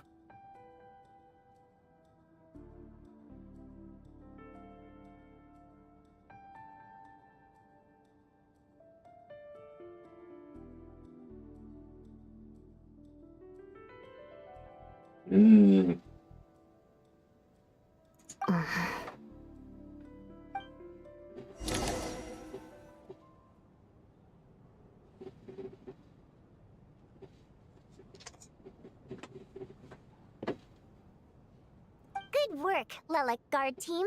And Lelik too. Here, have some hot water. Turns out Valeri knew about my exploits. So now I've been told I have to guard Lelik with him. Shouldn't you be facing my way if you're guarding me? At the moment, it looks more like you're my bodyguards. If the true culprit is indeed still at large, as you have claimed, we must keep our guard up against them also. Don't worry, Tonya. We'll get through this. Once the snow stops, the officials will step in. The investigation will get easier, and then we'll be safe. But once the snow stops, won't everyone... You're gonna miss us, huh? Well, some of us work at the theater. Really, Miss Vodyanitsa? Aw, all right. Let's swear to it.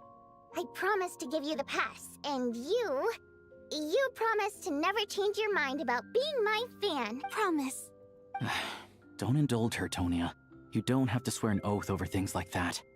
You really do get carried away sometimes, don't you, Miss Vodyanitsa? Hey! Mind your own business!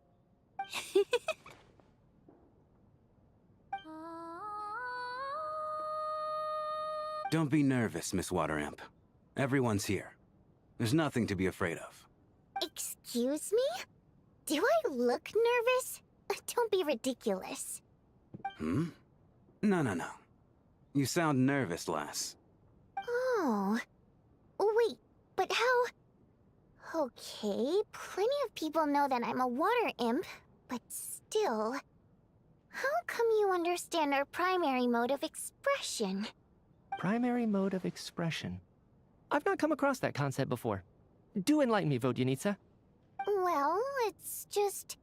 We water imps tend to communicate our emotions to each other by singing, rather than facial expressions.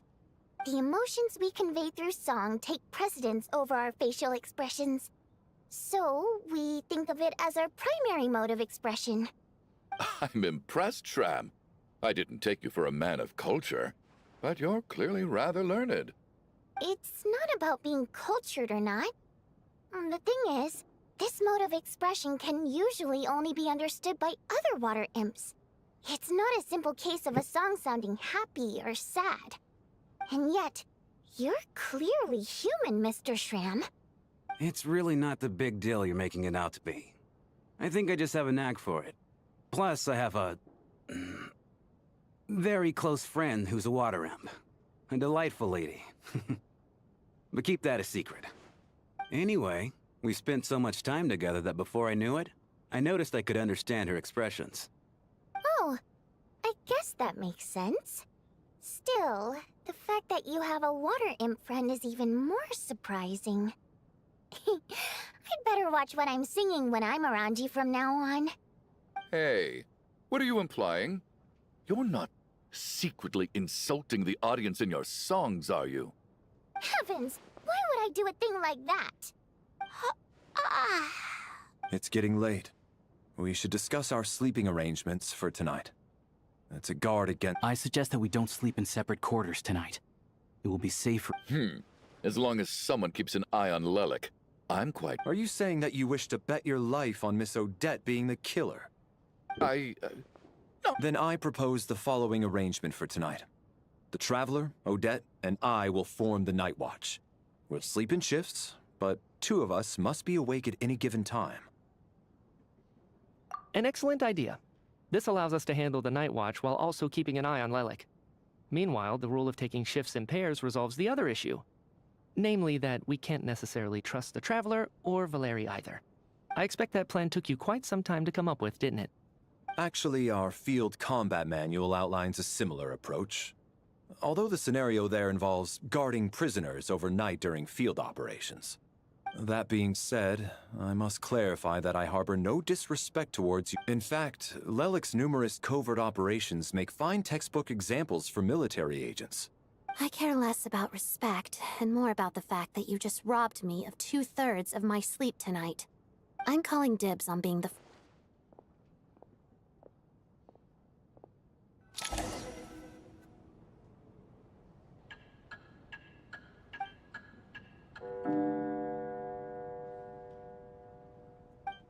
It's almost time. We should wake Odette. How are you faring? Oh, not going to argue with that. I'll take a quick... It's finally time for Odette and I to share the Night Watch.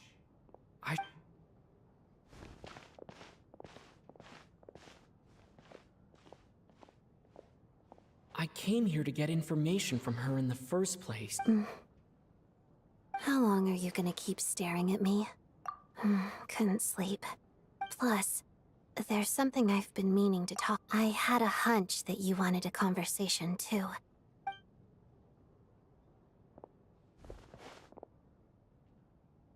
I just had a simple question for you, really. It's, Rosaline.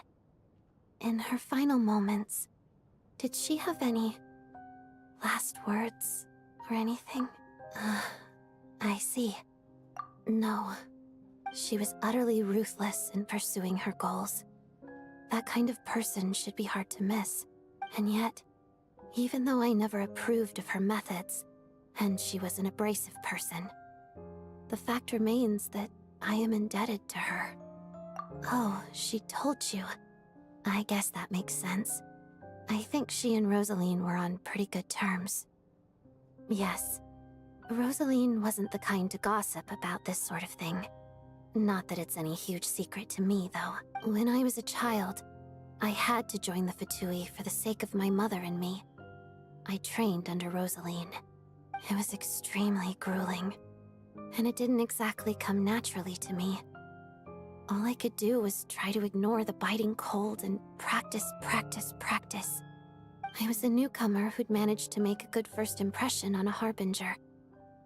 There was pressure to live up to her expectations, to be worthy of the fair lady's reputation. Every day was a struggle against the cold, pain, and fatigue. After enduring all that, I've become almost immune to the sensation of pain. I suppose that was the cost of survival. Surely, any child who had to experience that would grow to hate her lot in life, don't you think? So, I put an equal amount of effort into my ballet. Because in my young mind, that was the only way to defy my fate. It was my way of telling her, the Fatui's demands and your expectations of me are not what I wish for. One day, I will leave. I think she probably blamed my poor performance in training on my passion for ballet. She knew my heart wasn't in it. One time, when I was secretly practicing a dance at night, she suddenly showed up. I knew she was there to catch me red-handed. I told her, "You don't deserve to watch the dance I learned from my mother." She looked stunned. I guess she was surprised that I lashed out first, before she had the chance. But strangely enough, on that occasion, she wasn't... After that, she never interfered with my dancing or asked me how it was going. She never came to watch me dance again either. Not even once. She was. But even now, whenever I take out this core Ignis, I can't help but think of that night. Of the look on her face. Sort of. Although gift might be too kind a term. This is her flame sealed within ice. A symbol of her favor, yes, but also her way of keeping an eye on people. She knew the location of every piece of core Ignis. If any recipient started acting suspiciously, she'd be on to them immediately. Trust her to make even a mark of approval feel suffocating. So, when news of Rosaline's death reached Snezhnaya, many people immediately crushed their core Ignis. It gave them a profound sense of relief, like they'd broken free from her shackles. But I kept mine. With my sensitivity to pain being as dull as it is, the warmth from this core Ignis is one of the few things I can still feel clearly. I still wonder, did she really come to stop me that night? I wasn't sure, but I was scared. So I guess she didn't leave anything behind. Not that I expected her to. It's fine. It's just a bit of a shame that we couldn't settle our differences before the end. She did. Are you sure she was talking about this event? Huh. No, she didn't. I didn't even find out that she'd gone to Mondstadt until a while after she'd left. Wait, in that case... Okay, I will. Thanks for letting me know. There's something I'm trying to figure out. I'm beginning to suspect that Paimon's mystery illness is being caused by the energy research behind Project Stuja. Paimon's very important to me, so I have to get to the bottom of this. I figured that since you're Lelik, you might know something about all this. The ultimate goal of this energy experiment is to create a weapon for the final battle. The weapon's construction was completed in Nodkrai. Now, all that remains is to arm it with a sufficiently powerful energy. Yes, the weapon's development and all the related experiments are overseen by Lord Piero, the Jester, and the lab is located deep within the Armory Palace. I'm not sure why this experiment would be making Paimon feel unwell, though. The best way to get to the bottom of it would be to go there in person. Once we get out of here, I'll help you apply for an entry permit. And I'm hardly the organization's proudest member, as you know. You answered my question about Rosaline. I want to do you a favor in return. It's that simple.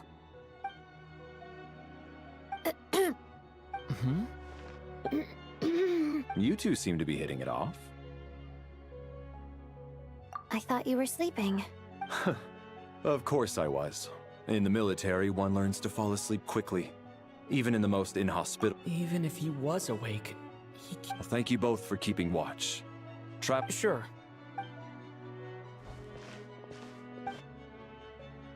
This is our second night here. I hope she's been sleeping. Seriously? Never mind.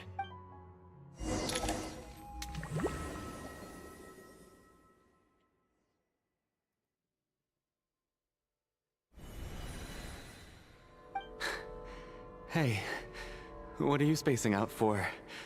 Are you reaching your limit too? How long have we been walking for? Time's lost all meaning.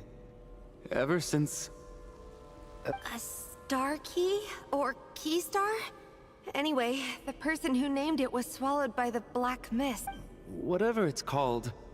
Ever since we noticed it, we've been walking up, but it seems like no matter how far we... Well, we've come this far.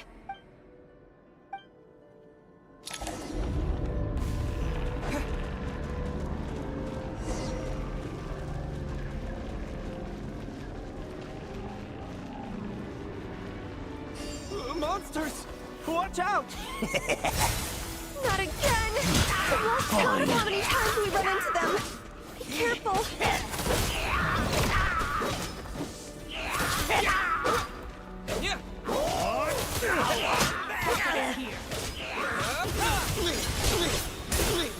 What?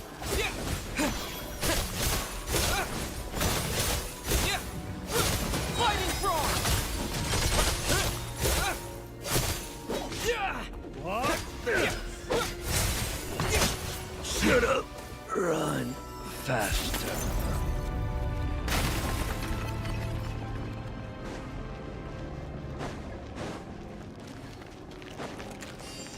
Here they come again!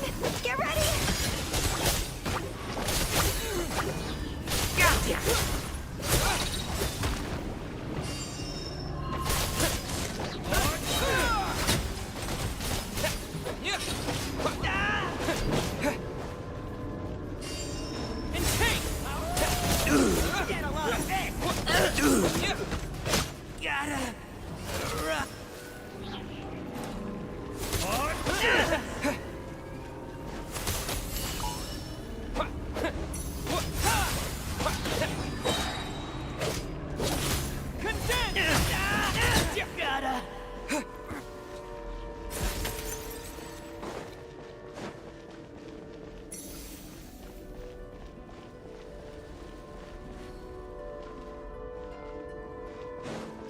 Monsters ahead of us. The black mist behind us.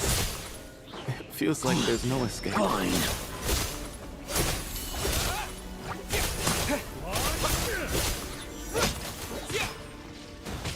Backup is here. Let's see.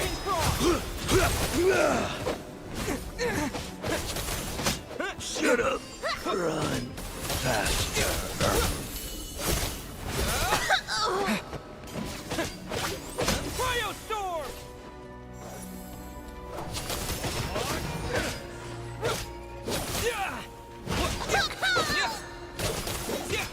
Backup is here.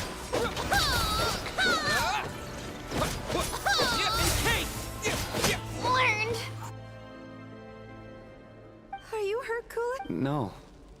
I get you. And Yeah. The hope that the star gives us is the only thing keeping... Otherwise, why would it always be out of reach? we know you mean well, but you're... Thank you, friend. But enough isn't. You're going to continue, aren't you? I admire that. I've given up, but...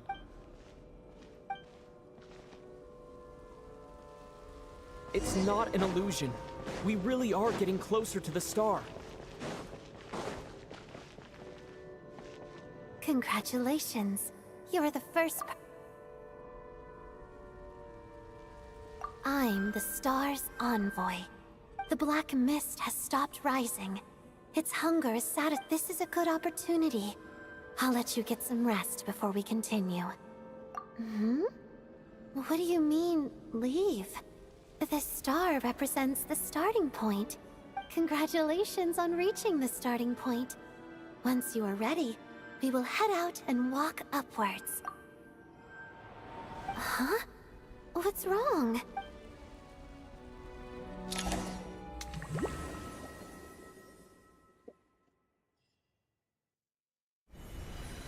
Rampana! Rampana! Is that... Coolish! Wake up! Please!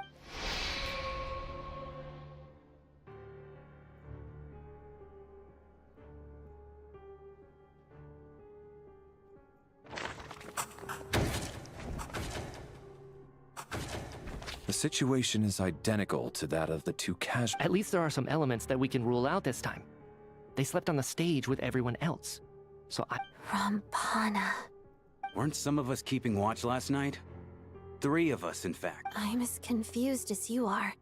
Certainly nothing unusual happened on my watch. Likewise, and from what I've observed so far, both Miss Odette and the Traveler can be trusted. To be honest, I didn't get a wink of sleep last night. I couldn't help but think I heard the Traveler and Lelic chatting, but otherwise I don't recall hearing any commotion during the night. Me too. Then What could possibly be causing this? I worked closely with Rampana and Coolish for so long. What are you... 4 victims in just 2 days. I need to get to the bottom of this as soon as possible. And above all... Still snowing? Yes, I just checked. So we only have ourselves to rely on. If you ask me, this killer can clearly strike whenever they please. The night Lelik must be an expert in poisoning. Clearly she used... Here we go again. Listen, I was already thinking to myself last night, was Lelik's reason for revealing her identity the real story? Well, she's been playing us for fools. You get off on this, don't... That's a hideous thought. One that only a hideous mind like yours could dream up. How dare... That's enough! Yesterday, you named Lelik as a suspect because the victims, but today's victims were just ordinary people. Not to mention that they were colleagues of Odette and mine. What? Who knows? Maybe you don't know her as well as you think.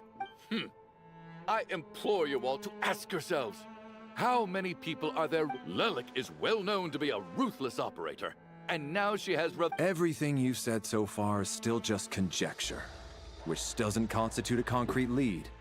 You need to back up your claims with some evidence. How can you defend her, officer? What did she say to you while you were on... Maybe I shouldn't be so surprised. All so you can get your grubby paws on our hard-earned fortunes. Then tell us... Don't you... Sir, but... You were the one who told us not to stop other people from expressing their... 4 people have already died. Only yesterday I was chatting with Mr. Coolish. Then we woke... Turning against one another is the last thing we should be... Little girl. Even if Mr. Chuganov is a puffed-up, pig-headed windbag who doesn't have a clue what he's talking about, he's still one of the victims here, isn't he?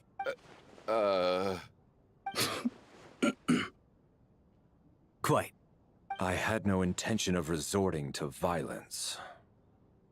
In any case, I believe Mr. Chuganov has calmed down a little now. I don't think there's any need for that. What is there to discuss? Nothing about this situation is normal. Did you have an idea, Mitya? You're the brain... I've been mulling something over. All the leads we have so far concern things from outside the theater. Miss Odette's alter ego, the threats Mr. Chuganov received. But then there's the 2 double murder crime scenes themselves, which have given us absolutely nothing to go on whatsoever. That's highly unusual. Even with the most careful killers, there's always some evidence left behind. So what are you suggesting? I think this could be a supernatural event. It isn't characteristic of human-on-human homicide at all. Correct me if I'm wrong, but aren't you supposed to be a scientist? That doesn't sound like a conclusion someone like you is supposed to make. I got into scientific research because of my insatiable curiosity. But if the present situation defies all known scientific explanations, I don't mind shifting my curiosity toward the paranormal instead. Now that you mention it, I remember when I first came... Haunted? Yeah, I think I heard the same thing. But I mean... Well, this has taken an unexpected turn. A haunted theater? If Paimon... Why don't we take this opportunity to look for clues again with a more open mind? Very well. Whether it's criminals or ghosts we're looking for, the same rules apply. Everyone...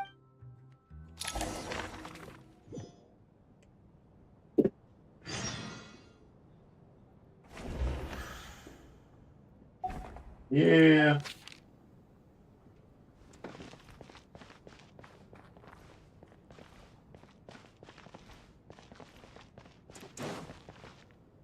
Okay.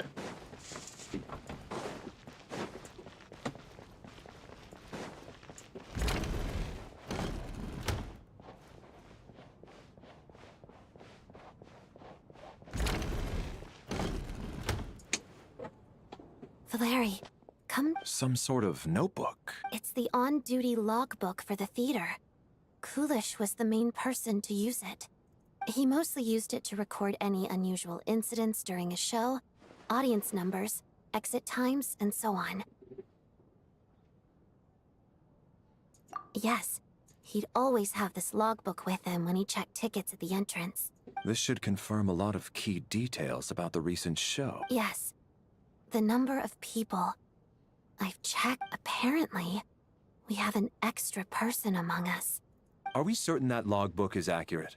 Could someone have sneaked in without buying a ticket or something? Unlikely. Coolish took his duties very seriously.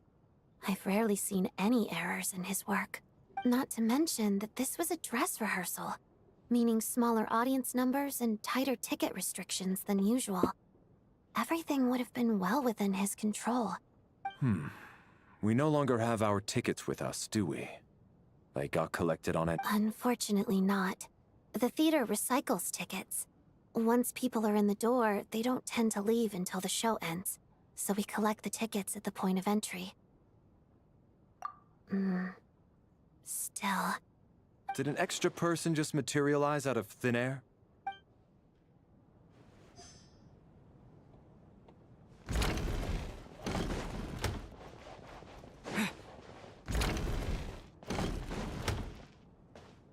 Tonya, did you find anything? Not yet. Still looking. So... are we, This looks like somebody's notebook. Well, alright. Let's read it together.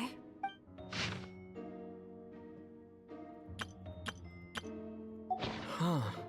This hat... Maybe it's a little rude for us to peek at this. It sounds like she's because her water imp parents belong to the aristocracy, who were driven out of Snezhnaya by the Tsaritsa long ago. And now they live somewhere new, where the postman can't get to. It's fine. My fault for not storing it properly. I can't leave things... Alright, give me my notebook back.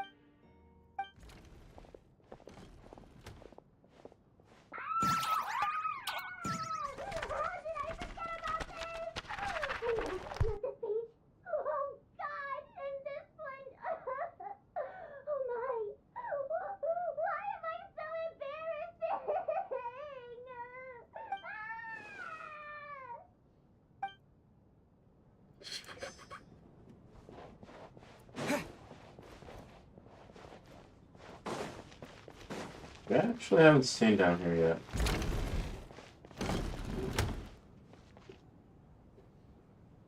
Ah, Traveler. Since you're here, come take a look at this. Alosha found it. We're both curious to hear your perspective. It appears to be a, well, an investigation report.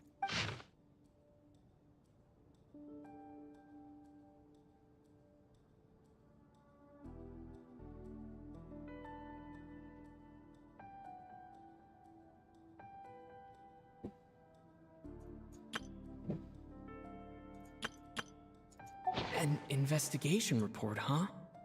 Looks quite old.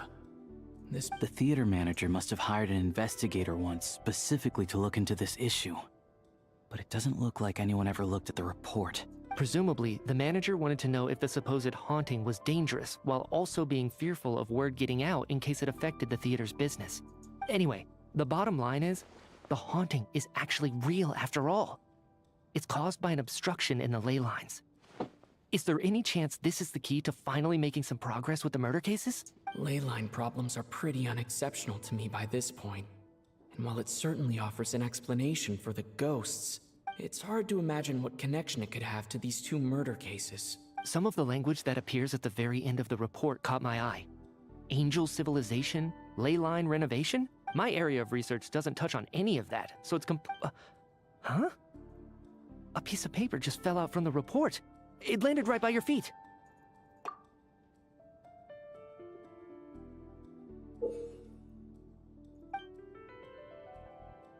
How unnerving. It was tucked inside the report. Death is near. But if so, how did the author foresee it? Could he... Maybe things are more complicated than we thought. No, wait a second. If we take the report and the note at face value, they completely contradict one another. The report definitively concludes that the hauntings in the theater are harmless and cannot affect the real world. But the note seems to be warning of potential danger. The question is, What exactly does the note mean by death? The various ways we could interpret this keyword lead in completely different directions. Let's pause our analysis here for now. I think we need more information.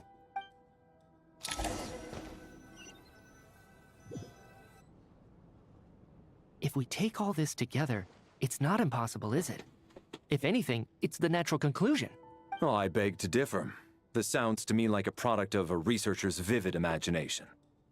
And perhaps it's because I'm still viewing this through the lens of a typical murder investigation. But still, I'm struggling to be persuaded by... Does it really sound that far-fetched? Alright, well, let's treat that as speculation for now. I do agree with what you've said, so let's go with your idea for now.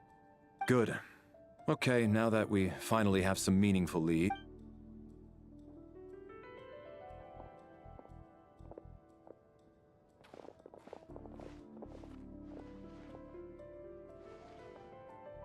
So, that's about... I'll share my theory first. Based on what we've learned from the logbook, I believe the extra person among us is most likely the killer. If the killer had simply bought a ticket, it would have greatly increased the risk of their identity being exposed.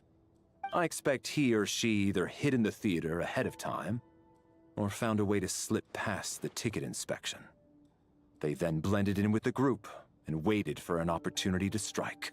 What about the note found in the investigation report? And The killer may have simply planted it there as some sort of sick joke. so it has nothing to do with the haunting of the theater after. This theory makes sense to me. If we have an audience member unaccounted for, chances are they didn't come here to watch the show. Could it really be that simple? So, in other words, all we have to do is find out who got in here without a ticket, and all our problems will be solved? Then let me make one thing clear. All the theater staff should be well aware that I came here for the rehearsal legit. It's true. I hear you used every trick in the book to get a hold of that ticket, too. Everything short of throwing a temper tantrum and rolling around on the floor at the entrance. I most certainly did not degrade myself in such a way. Probably a stupid question, but I might as well ask. Guess it was naive of me to expect them to just admit to it. Especially after the unprompted Lelic reveal. Once was all...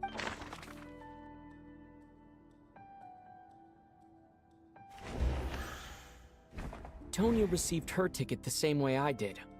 I assume Child got both of them together. In any case, I knew in advance that Tonya was coming.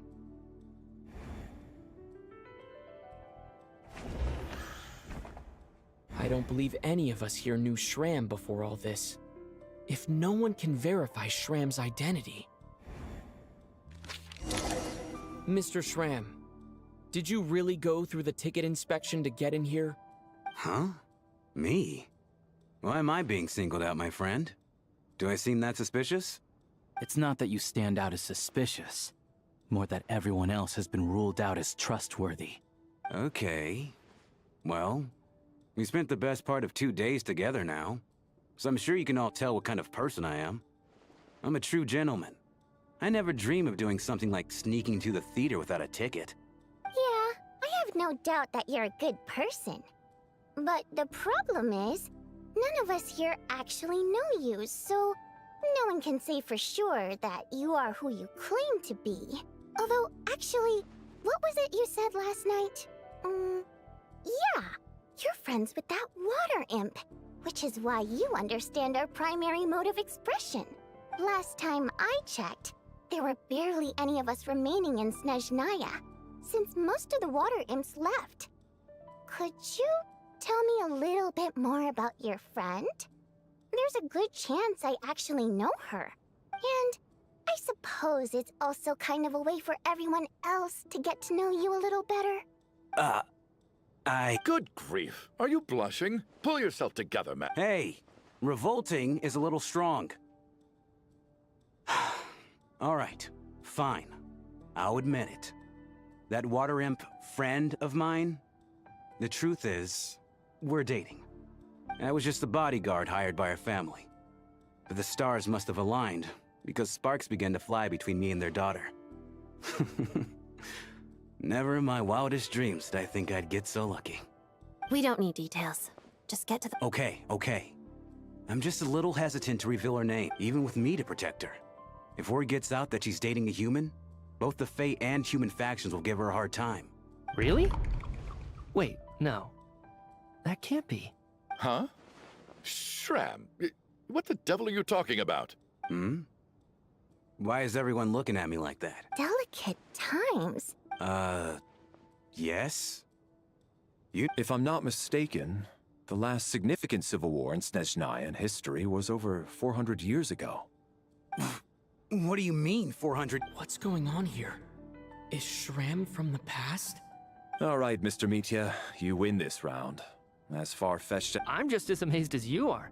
I didn't even believe it myself, to be honest. Is someone going to explain what's going on here? From the look on your face, you figured it out too, haven't you, Traveler?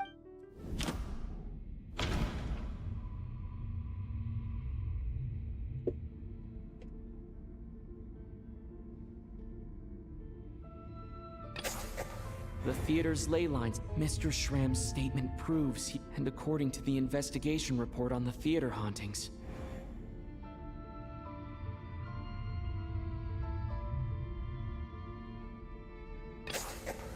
For some unknown— yeah, that must be the immediate reason why the ticket count doesn't match.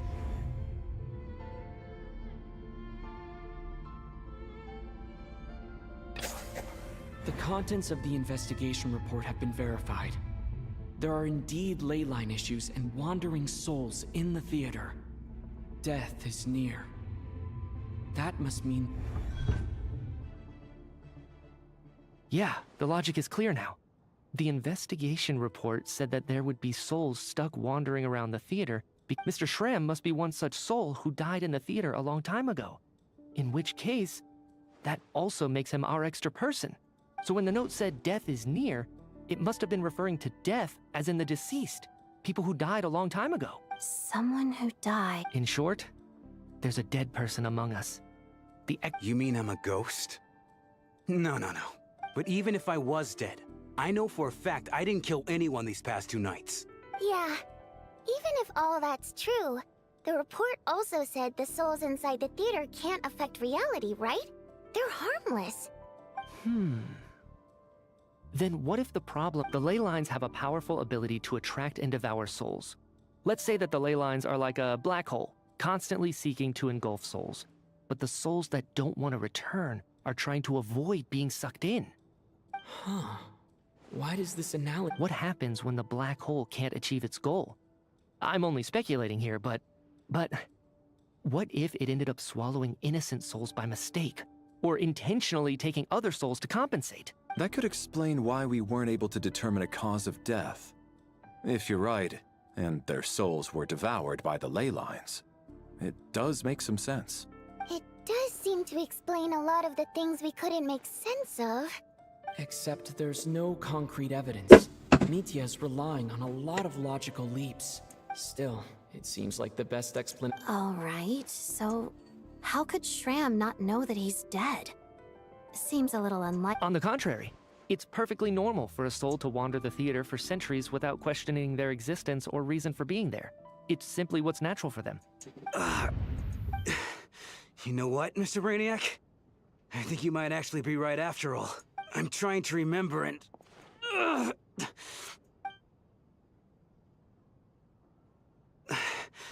I was the one who didn't want to remember my own death. Well, My lady and I snuck out to go on a date one day. We bought tickets for the theater. It wasn't really— All of a sudden, a group of people burst into the theater, shouting for all the water imps to get out. Performers and audience members included. It was clear the conflict between humans and Fae had reached a boiling point. This time, the extremists were even coming after the water imps who had nothing to do with the war. I thought I could pull one over on them. So I took off my jacket, draped it over my lady, and tried to sneak out amid the chaos. But I got caught. They started but I was going to do whatever it took to buy her a chance to escape. No matter how many people stood in my way. I had to. Both as their bodyguard. And out of love. It's all right, friend. You can stop there if you want. It's just— If I'd known I was a dead man walking, I wouldn't have dragged you down with me. But... No. I refuse to be a burden. I know... I guess it's high time I got a breath of fresh air. Mr. Schramm, I'm sure we can figure out... My good sir. We both know I'm not supposed to be here. No. I'm speaking on a personal level this time. Let it go, man. Oh. Wait. One last... Ozarova. Oh! Auntie Ozarova! That's what we... I'm so glad she survived. And she had lots of kids? Good. That's... good. I could hardly expect her to stay single just because of what happened to me, right? As long as she went on to be happy. That's all that matters. There's no need to see me off, my friends.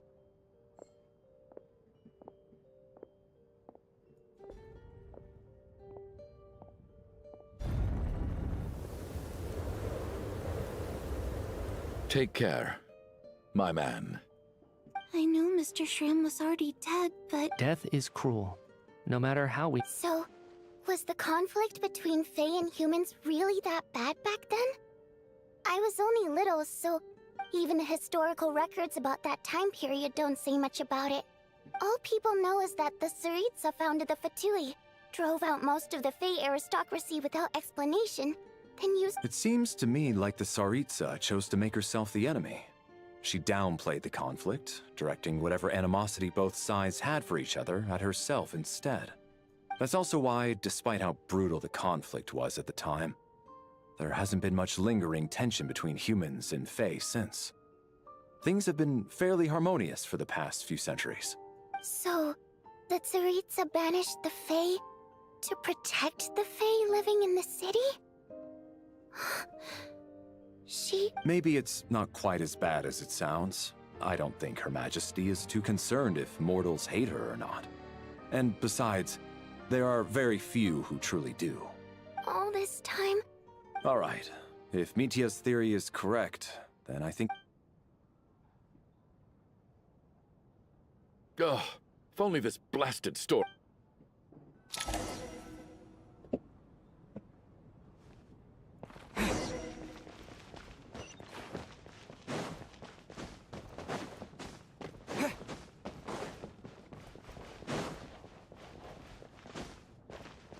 Yeah, that's not gonna stop the killing.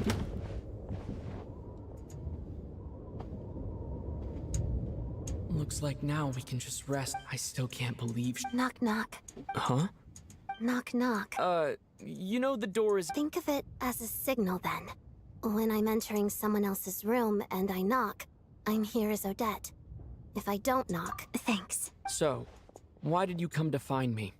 Is there some... Vodyanitsa said you knew about my secret, but when everyone was discussing who Lelik could be, you were worried that revealing what you knew would be unfair to me, so you kept it to yourself, right? Yes. It's nothing. I mean, you didn't hold what happened with Signora against me, so... Actually, there's something else as well. I found myself in a... so I thought I'd come and ask you for advice. It's about Mitia. Before all of this, the last time I saw him, he was dead. As I'm sure you know, my goal as Lelik was to stop Project Stuja. Well, when I found out the tech lead for the experiment behind Project Stuja was Mitia, I immediately started planning. I often saw him around the theater, but I soon concluded that making my move, so I decided to infiltrate the Armory Palace and go directly to his lab. That way, the threat would be much more effective. Well, I suppose there was a bit of luck involved, but but when I finally made it to his lab, Mitya seemed to be dead. I checked his breathing and his pulse. He had no vital signs. I thought maybe another anti-Project Stuja activist had beaten me to it, and chosen a much more... That's why you were so on guard around Mitya that first night here. Yes. When I saw him sitting in the audience during the performance, I could barely contain the shock. To me, it was a miracle. somehow he'd come back from the dead. But then, the murders started happening, and think that is, until Mitya himself said there must be a dead person. And yet, you thought that bringing it up right away would single Mitya out? Exactly. I thought besides, we soon figured out that Mr. Schramm was a ghost. And we knew— But now, it seems like there's an— I understand why you kept it to yourself. There was so much in— So, what do you think? Let me confirm one thing first. Around a week ago, A week ago? That's earlier than I thought. I saw him just a few days ago at a restaurant. That definitely would have been after you found him dead. He seemed completely normal to me. So he was definitely alive on that day. Here's a thought. The reason we even suspected a dead person could be among us was because of the problem with the theater's ley lines. But Mitya's death happened inside the Armory Palace. The ley lines affecting the theater shouldn't reach that far. You're right. I guess he does— I think the chances of it being him are very low. Sure. Unless what? Unless he really did come back from the dead. You're right. Huh, what's this? A private meet and greet?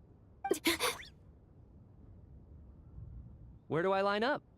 That's not what's going on here. Well, I was just making the rounds. Thought I'd try to lighten the mood a bit.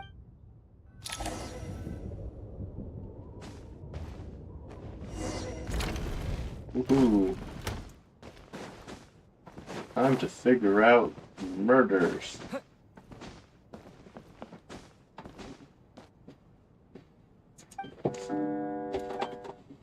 What is going on with this storm? Could it— I almost hope it is. Her Majesty the Tsaritsa left— Do you think people still feel the cold after they die? Death itself is cold, isn't it? I'm sure— Well, I hope he has a safe journey. I'm going to miss him, I think.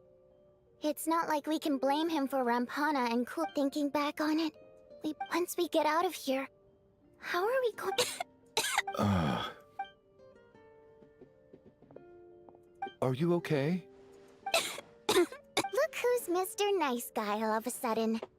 Yeah, without Tonya, who knows how badly he would have been hurt. I told you already, I never— Little girl? I would— No. I've been so kind to everyone, but never lets her old man off the hook. Unless my wife, especially when she was little. Every time. All right. Eat. Are you taking any? Yeah. I'll be fine once I see my brother. He's gonna pick some frost fairy flower leaves and brew a tonic for me. I see. We should probably discuss arrangements for tonight, now that the deceased has left our midst. However, out of an abundance of caution— Shouldn't we take shifts? No need. I managed to get a nap in earlier, so I have plenty of energy right now. After all the tension of the past few days, everyone else should just focus— Those are the non-main characters that are left here, right? What a long day. This whole situation turned— But Valeri's right. I should just— Watch. It is going to be the 2 other NPCs that die. He's awake. He's awake! Get over here, you big lug, and take a look. If you must call me something, call me Mr. Door. The Black Mist is coming. You need to go. Are you all right? Can you walk? We just got attacked by monsters on our way up. That mist— he just seemed to come out of nowhere. Not much of a talker, but— Curses! The Black Mist is catching up to us. We need to keep going. Mr. Door, I don't believe I've ever seen you around here before. Why is that? There's no need to try to get to know me. I'm just Mr. Door. Mr. Door! Looking for trouble! Get rid of them! I can just push these ones up. Oh, well, anyway, we're lucky to have you here. Thanks for saving us earlier. No need to thank me. This is where my duty lies.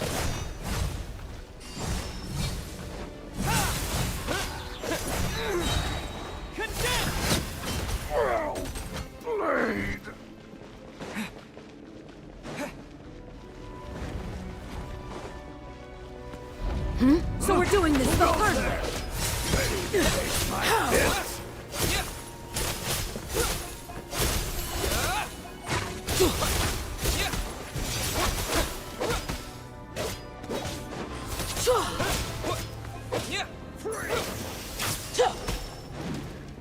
And take! You win this.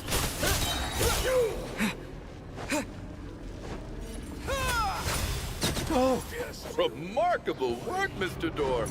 Oh, if I had your muscles, I'd do the same.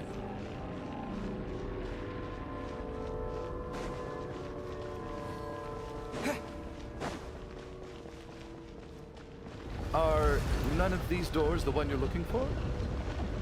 No.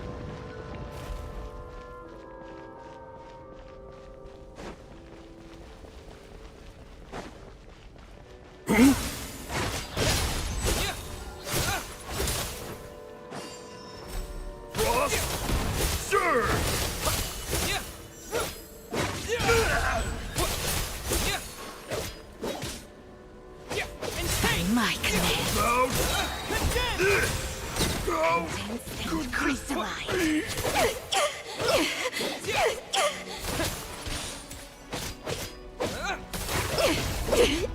Impossible.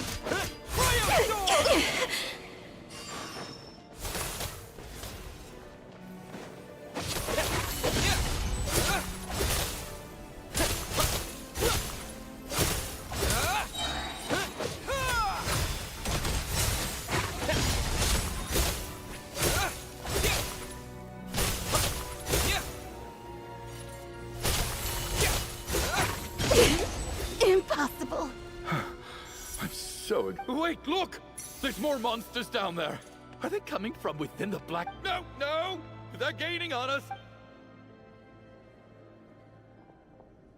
Mr. Door, what are you doing? We need... Found it. This is my door. What? I am a door. This is where my duty lies. No! You saved... You must keep going. A door can only keep things out. But... Oh, you're right.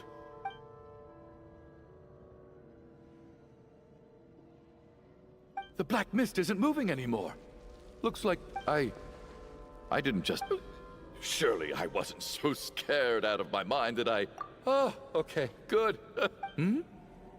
Getting sleepy?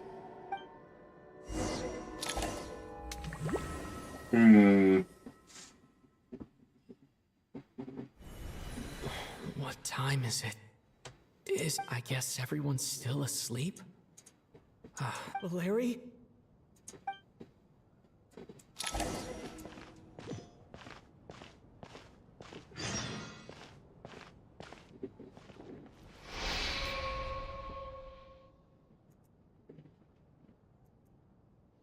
Wake up!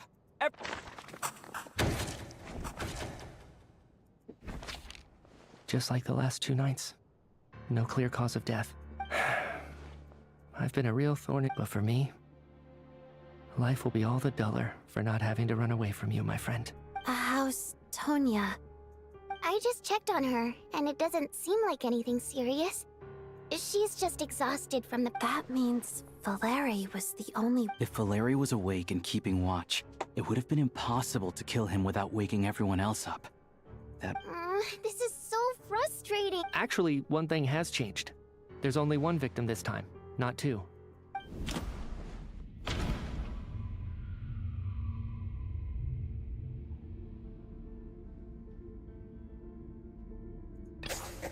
After the deceased, it's a reasonable conclusion.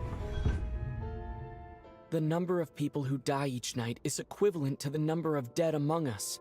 That's your theory, right? Exactly. We identified Mr. Schramm, and the night after he left, the death toll dropped from 2 to 1. By that logic, there must be 1 more dead person left among us. Another one? But there was only 1 person unaccounted for. Having an extra person was definitely a cause for alarm, but being 1 person short isn't nearly as unusual. Someone could have left in the middle of the show, or made it out before the storm hit. 1 more dead person among us. If Mitya's theory is right, it's just, at the time, We had no reason to think there was more than one dead person. If only we'd taken it. I'm sorry. This is my fault. I'm partly to blame as well. I was too quick to dismiss. What is this about? What have you... Sounds like there's some big news you've been keeping from the...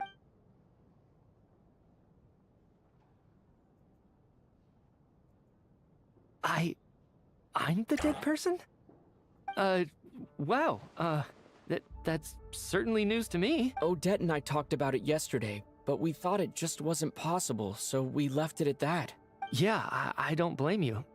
If I'd been there, I probably would have reached the same conclusion. It just sounds too unbelievable. Let me just try and verify this. I just scoured my memories trying to think back to the afternoon Miss Odette mentioned, but I honestly have no recollection of dying. That's where I'm different than Mr. Schramm. Having seen Mr. Mitya a few days ago myself, I also find it hard to believe he could be the other dead person among us. Well, if it isn't Mitya... If you don't mind me asking, Traveler, I believe you mentioned that you know Tonya's brother. Had you ever met her before all this? No, never. Now just 1 minute. I know where this is going. You're in the hot seat, and all of a sudden you want to divert our Trying to pick a fight, Mr. Chuganov? Whenever you open your mouth, all you do is attack people, and I've had enough of it. You! Did Mitya ask about Tonya? I suppose I only identified her by age. I'm just saying. You're going around I can vouch for her if nothing else. I've seen her before. She's the sister. Oh, really? You're telling the truth? Since being here, I don't think I ever mentioned she was Child's sister specifically. If Chuganov can vouch for her, then it can't be Tonya either. In which case, it seems... Miss Odette, could you go over that afternoon with me one more time? No problem.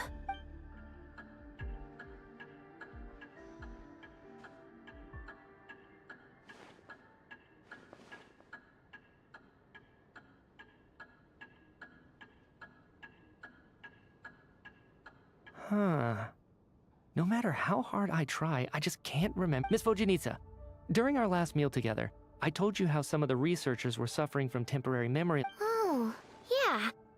You said it was hindering the progress of your experiments. Right. And even though I don't remember dying that day, I'm pretty sure I experienced something like amnesia. Some of my memories from that afternoon are missing. Are you suggesting you're missing them? Of course. How am I only just realizing this? Humans aren't necessarily aware of their own death. You mean being silently assassinated, or done? The researcher's amnesia. I must thank you, Odette. I think your perspective just helped me reach a breakthrough on a series of issues that have been troubling me for quite some time. All right. Oh, leave! Hey, wait! Come on, kid. Aren't you gonna fight for your life? I have other reasons beyond what's been discussed. In fact, thinking back, I remember during Miss Odette's performance, while I was sitting in the audience stalls, a brilliant new idea for my research popped into my mind. I can't remember it now at all, and I didn't take any notes. I guess that must be another instance of temporary amnesia. No. Hold on. I see where you're going with this. There's a glaringly obvious flaw in that idea, no? I believe Miss Odette's account. During the period where my memory is blank, I must have been either dead or in a similar state. All it would take is for the same thing to happen in the theater, and I would come under the effect of the ley lines in this vicinity. This increases the likelihood of me being the deceased, does it not? But... There's no evidence to suggest that anyone other than me is a candidate for the deceased. So allow me, as a scientist, please relax everyone. I don't think things are as bad as they may seem. If I really am the deceased, then to leave the theater will be a relief for me. If, on the other hand, I'm still alive right now, well, apparently you've all witnessed... Mitya's right. This is the only thing we can try right now. I think he's deliberately downplaying the... What is a scientist if not someone who gambles on experiment after experiment in an attempt to obtain the truth? I like Mitya. This man... I will definitely be playing this man when he gets released. The ley line phenomenon, ghosts of the dead, and my amnesia, we've been paralyzed by not knowing and powerless to do anything about it. It's a terrible feeling.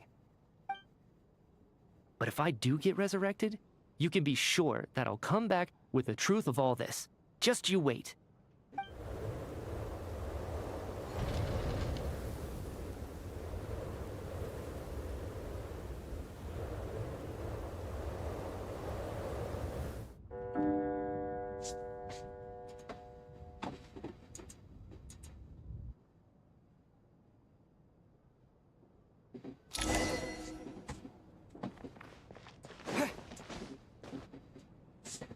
Poor Mr. Mitya. Maybe it's a good thing that you weren't there to— I hate goodbyes. Maybe it's the realization that, come to think of it, the main reason we're still alive right now is pure luck. Each morning here, for every one of us, there's the chance you could take it a step further and say that the same is true outside too. Who can never be 100% sure when they drift off to sleep that if I make it out of here, I'm going to cherish every moment that I'm awake and live without any regrets. Without regrets, I feel like a strange sense of anxiety has been quietly... Are you okay? If something's bugging you, let's talk about it. There's only a few of us left here now. I have a travel companion named Paimon. Alosha and Odette have met her before. She's been feeling unwell recently. You're worried about her, aren't you?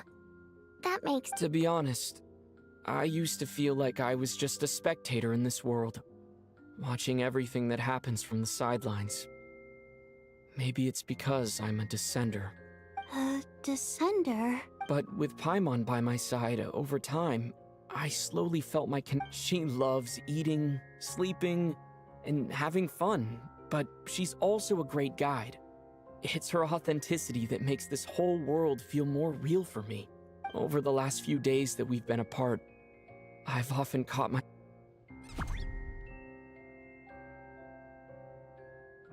But by the time I snap out of it, the conversation is already... I'm trying to overcome this sense of detachment, but... I bet she misses you when you're not there. I don't know if this will make you feel any better, but back when the water imps left Snezhnegrad, I could be surrounded by people all smiling and having fun. And later on, I started to think, maybe accepting the fact that our loved ones won't always be with us is something that takes a lifetime. All we can do is cherish their companionship from moment to moment. So, once we get out of here, you better hurry back to our side as fast— Thank you. That's a— But Vodyanitsa, if you hate good— That's just the choice I made. Like I said before, singing is a water imp's primary mode of expression. Our songs have echoed through this theater for hundreds of years. But does a story exist? So I made the choice to stay. That would— Could you teach me how to understand your people's songs sometime? A fan after my own heart.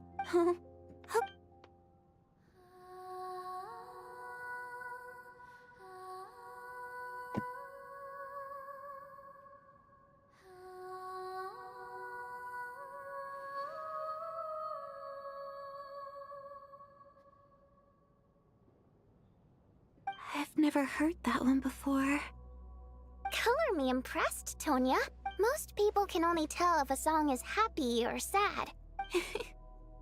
I've actually never performed this song in the theater before, because it has more of a ceremony. It means something like, may those we have lost watch over us, and follow this song back home in the night, so that we might be reunited once more. No wonder I could hear that sense of longing. It's getting late, Tonya. Okay, but of course.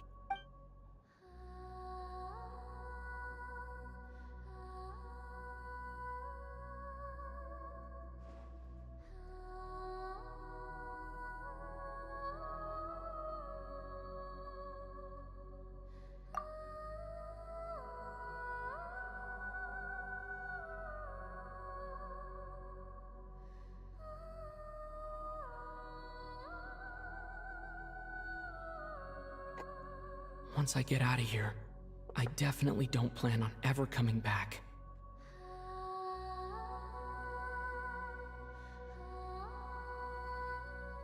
But I guess that means I'll never get to hear Vodyanitsa sing again. That's a sad thought.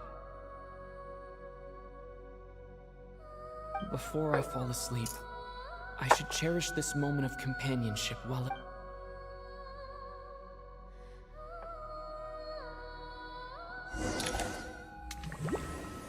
Well, back to the depths we go. Where am I?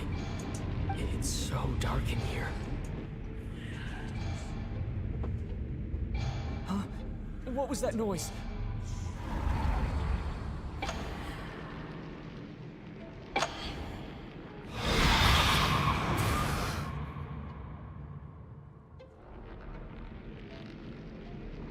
Return, O spirits. Fulfill your oath of protection.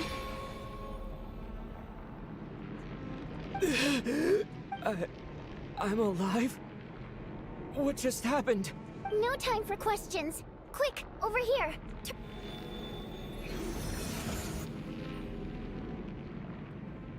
All right, we're safe. The spirit just now is called Night Prayer. The light subdues her, but she'll attack without us, sort of. I know it's hard, but you can't let this place go dark, or she'll kill you again. Yep. Luckily, I was here to resurrect you.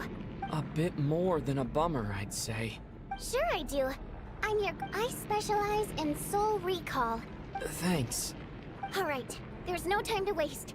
The black mist is already catching up. We need to reach the next switch before the place gets too dark. If we bring the light back, Night Prayer won't be able to get to us. Sweet, sweet light! It's back! Now that's a sight. Shh! It's Night Prayer. We need to move quick, but don't let her notice you. Look out!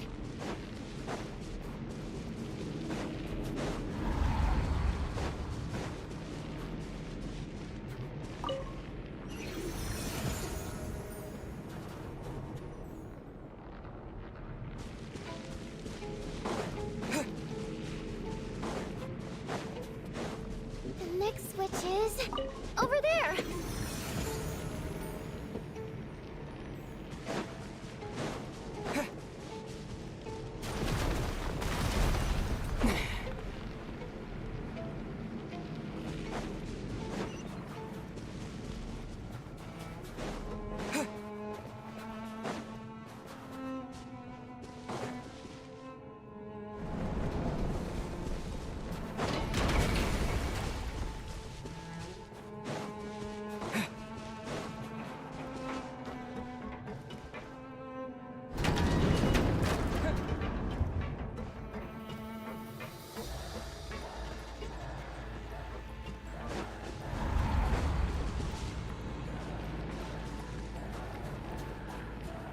No, Night Prayer is here too.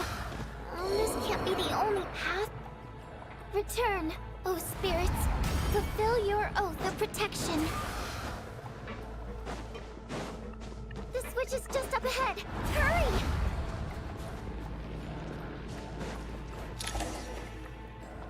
It's too dark.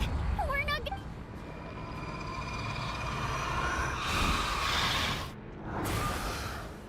Traveler! I won't let you die like this.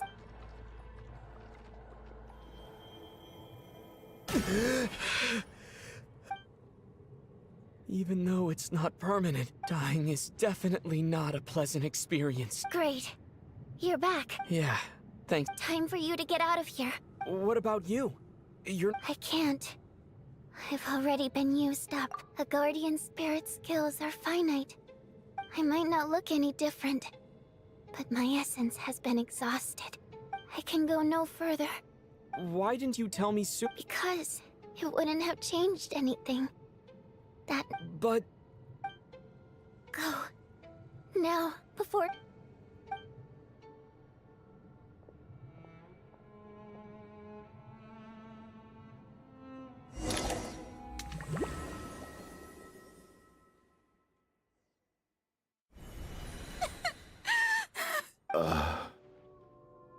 Well, I guess that...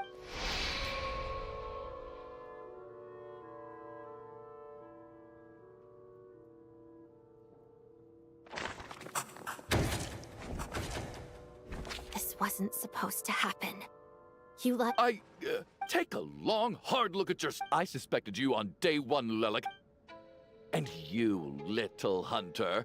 Now you're just lashing out indiscriminately. Where was all this passion and bravado before? Is that a threat? After all the trauma of the past few days, Valeri and Mitya aren't here anymore. Someone else. But first, I need to think this through. Considering everyone left, who...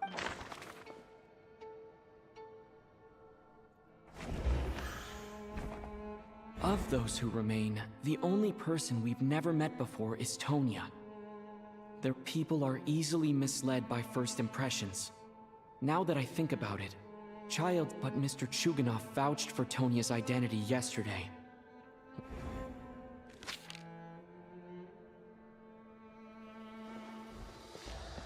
Tonya, how's... Who, sir?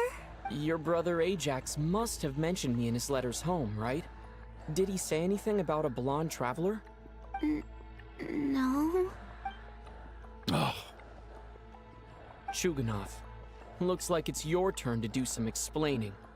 Yesterday, you said you could vouch for Tonya. Why did you give us a false testimony? I knew you were behind this, Chuganov. Everything about you is fake. Down to that night, when I infiltrated your place as Lelik. I noticed you were home alone. Didn't think much of it at the time, but thinking back on it now, that doesn't seem very— Even that was a lie? Curses! Oh, why is that? I think the reason I'm always coughing is because I got sick with frost. It's not a very common illness. It's partly genetic and partly caused by the cold climate. But it can be— After a while, I felt myself growing weaker and weak. So one day, I told my brother that I wanted him to take me outside. He agreed. We got to the theater, bought tickets, and went inside. Oh, Tonya. When I woke up, I couldn't find— But there's no way he'd leave me behind. So I decided to stay here and wait for him. Tonya, yeah, I know. And after all of that, it turns out— I'm sorry, everyone. Your name probably isn't even Tonya, is it? Well, when I was little, my brother and I read a story when we escaped from the hospital. So when you first approached me and said my brother had sent you, I thought he must have chosen a fake name that only the two of us would know. At least your memory of death isn't painful. Now it's your turn, Chuganov. Talk to us. You're right. I was lying. I happen to know that, and yes, the truth of the matter is, I lost them. My daughter's name was Iskra.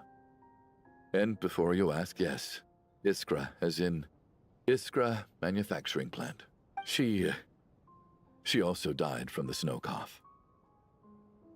After Iskra passed, my wife couldn't be— One day when I came home from work and saw the empty, I soon discovered that this was the only thing— Nothing more than a pathetic means of escapism.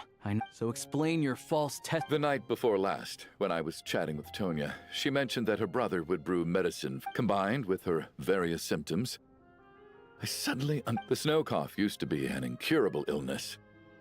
I would pick frost fairy flower leaves to brew medicine, but the year after my daughter passed away, the jester of the Fatui announced that, it turned out that all previous treatments were completely ineffective. No better than random concoctions. That was the final straw for me. I just couldn't take it anymore. So, more than anyone, I know full well that in this day and age, no one in their right mind would still be using frost flower leaves to brew medicine for the snow cough. Poor Miss Tonya, therefore, had to have been from an era when snow cough was still a terminal illness. So, you projected your daughter onto her? Even though you knew she was one— That doesn't make any sense. You knew she was already— I just don't believe in your crackpot theory. How can you just declare a living person dead and throw— Mitya's gone. My good buddy Shram's gone. And the others I can make my peace with. But little I just want her to live. I'll be damned if I'm gonna let you cast her out into the— Not again! Not the— Mr. Chuganov? By the sounds of it, you've known I really liked Mr. I'm not happy about that. No! Well, at this point, I'm quite sure that despite all the bad things that kept happening since the day I escaped that hospital until now, I'm very fond. And that's why I'm not fond of you at all, Mr. Chuganov. It's them that you owe an apology to. Well then, I suppose... You're leaving already? It's... My name is Patashka. Feels strange that we're only being properly introduced. Tashka?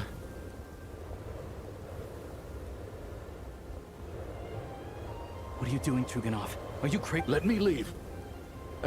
In your dreams. Don't think you're getting... The Fatui have honed quite an array of enhanced interrogation techniques since they were founded.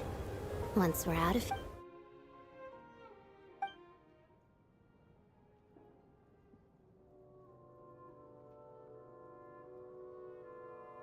I think we should leave. I doubt this snowstorm is ever going to stop. For all we know, this storm might have destroyed all of Snezhna. Wait, we finally solved the mystery of the hunt. Fair enough. And yet you won't let me die first? Hey, Chuganov, on a serious note, if we do make it out of here... Is this really the time to be discussing my... All right, fine. I'll shut it. Am I hearing things? There it is again. But I don't understand. The snowstorm hasn't... Should we open the door? Is this it? If the last few days are any... Whatever lies beyond that...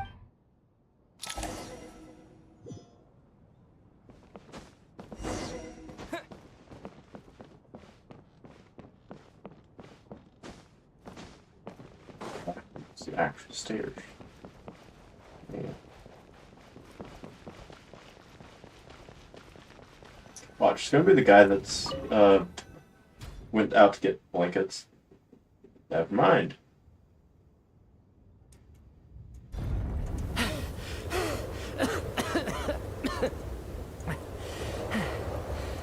Hey everyone, I'm back. How are you doing? Feeling any better? Much better, thanks. Whew, it is so good to have you guys here. I was a little worried that the theater would be empty by the time I got back. Let me see.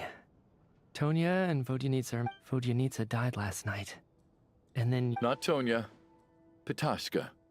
First, tell us how you made it back here. Given the conditions outside, no one should be able to return alive. You're right.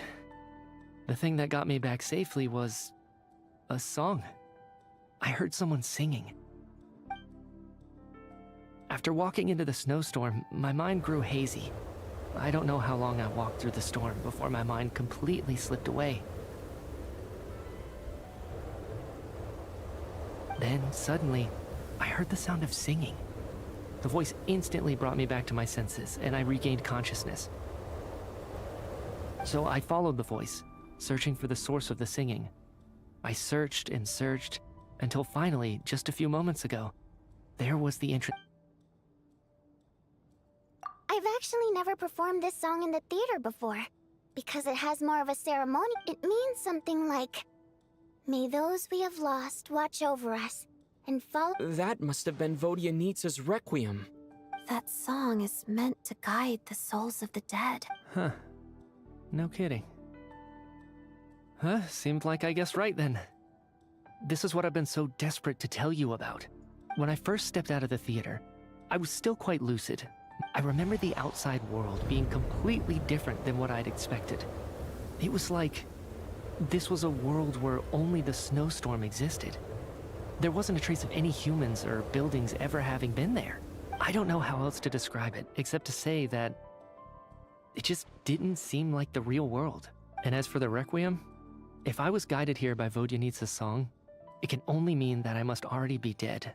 And this is my soul, not my body.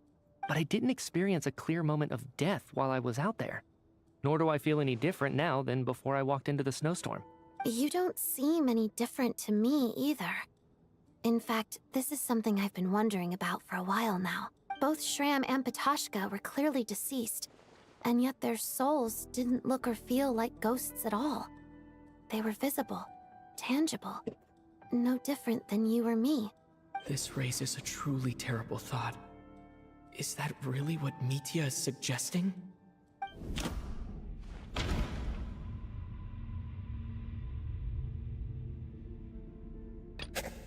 Dreams can't explain Mitya's soul was summoned back by the Requiem, confirming that he is indeed already dead. Of course, if even the long-deceased like Mr. Shram can blend in with us undetected, then maybe we've all been dead from the very start.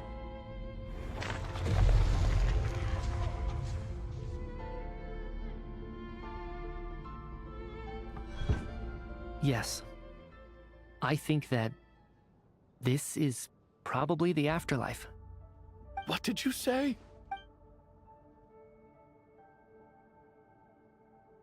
You heard me. We died in the theater. All of us did. But due to an obstruction in the theater's ley lines, our souls are trapped here, while an endless, infinite snowstorm rages outside. It's ironic, really.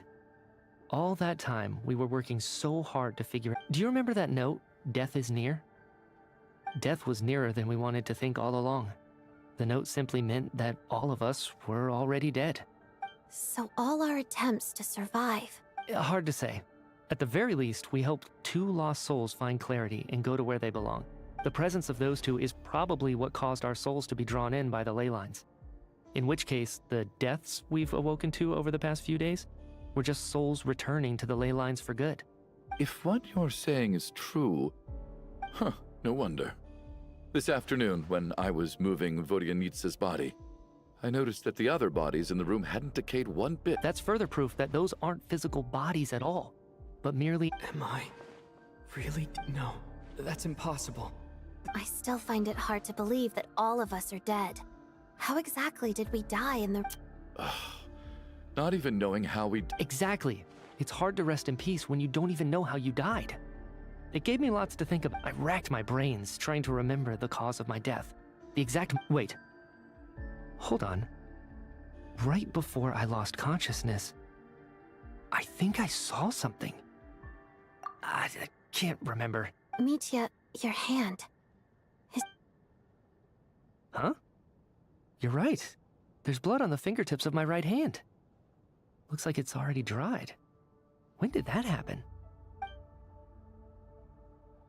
What the... I guess... this was what I saw. What's wrong? Do you recognize... It's... Renova. The ruler of death. Huh? Alosha, do you still remember that Snezhnayan folktale you told me about? It was about the Grim Reaper. When someone's about to die, he appears as an incarnation of someone familiar to guide their soul into the afterlife. And as soon as you recognize his face, your life is over. I heard a similar tale when I was little. You think the Grim Reaper in this story refers to the ruler of death you mentioned? That's right. In which case, death is near could also mean that the Grim Reaper is here disguised in a familiar form. Death, the deceased, and the Grim Reaper? So it's a triple entendre.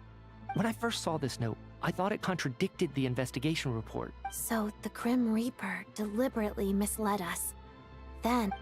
By that logic, the one person most...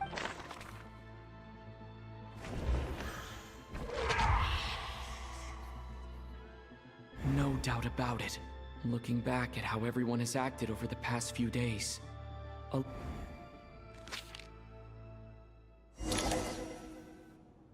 Is it you, Alosha? You were the first to discover the investigation report, and you had... So? Surely you can't suspect. What if someone else found the investigation report first? Slipped the note inside. There's no denying it. The note could easily... That's not all. I've also noticed that although on the surface, Valeri, Mitya, and sometimes I were the ones taking charge of the situation, looking back now, even though you didn't say much, you were always subtly guiding everyone from the sidelines. What do you mean? You were the one who emphasized how dangerous it was outside and insisted we all stay here. It was also you who suggested that we all sleep in the same place. And earlier today, you tried to convince Patashka to stay. I don't understand why, but it was out of character. So, you didn't understand my intentions, and now you're assuming— He still won't admit it. Fine. The biggest question I have right now is, if the Grim Reaper is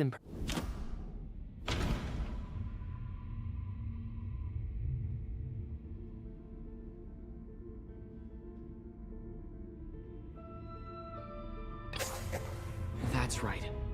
Right at the start, before any victims had even emerged, Alosha was switched with the Ruler of Death while everyone—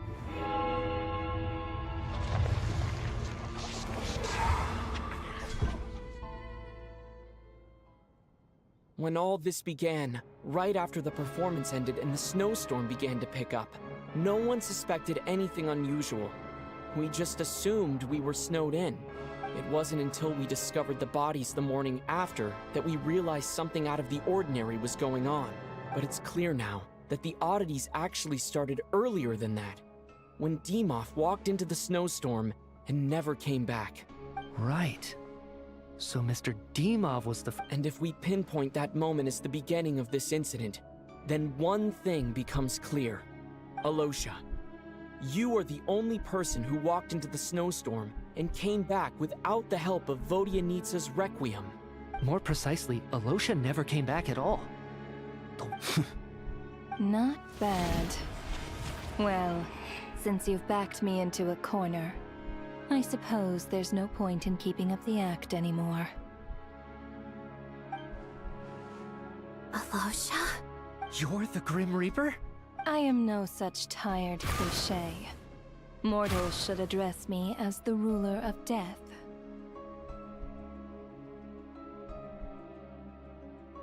Before being wiped out for good, you identified the two deceased, and even sensed my presence. I heard you can ferry souls. Those deaths each night. Were they your doing? Your initial conclusion was correct. Due to the existence of the two deceased, every night they devoured an equal number of souls to fill the void. This required no intervention from me. Here, take a look.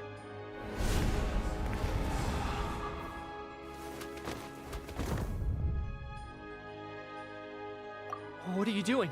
That takes care of today's two. Don't get so worked up. You are— I know we're already dead. You murdered us, didn't you? Murdered? No. Murder is when mortals usurp my authority. Death is my jurisdiction. If I require someone to die, I need not resort to such laborious methods as murder. You simply met the criteria to trigger my curse of death. I know about the curse of immortality. You cursed us? When? And why would you do such a thing? So often, humans pray to me, begging to know when their death will come, and what form it will take. But few people ask why. If you must have an answer, know that death comes simply because one's time has come. So you're not gonna tell us the truth? Hold your tongue. By all rights, you shouldn't even be allowed to speak with me.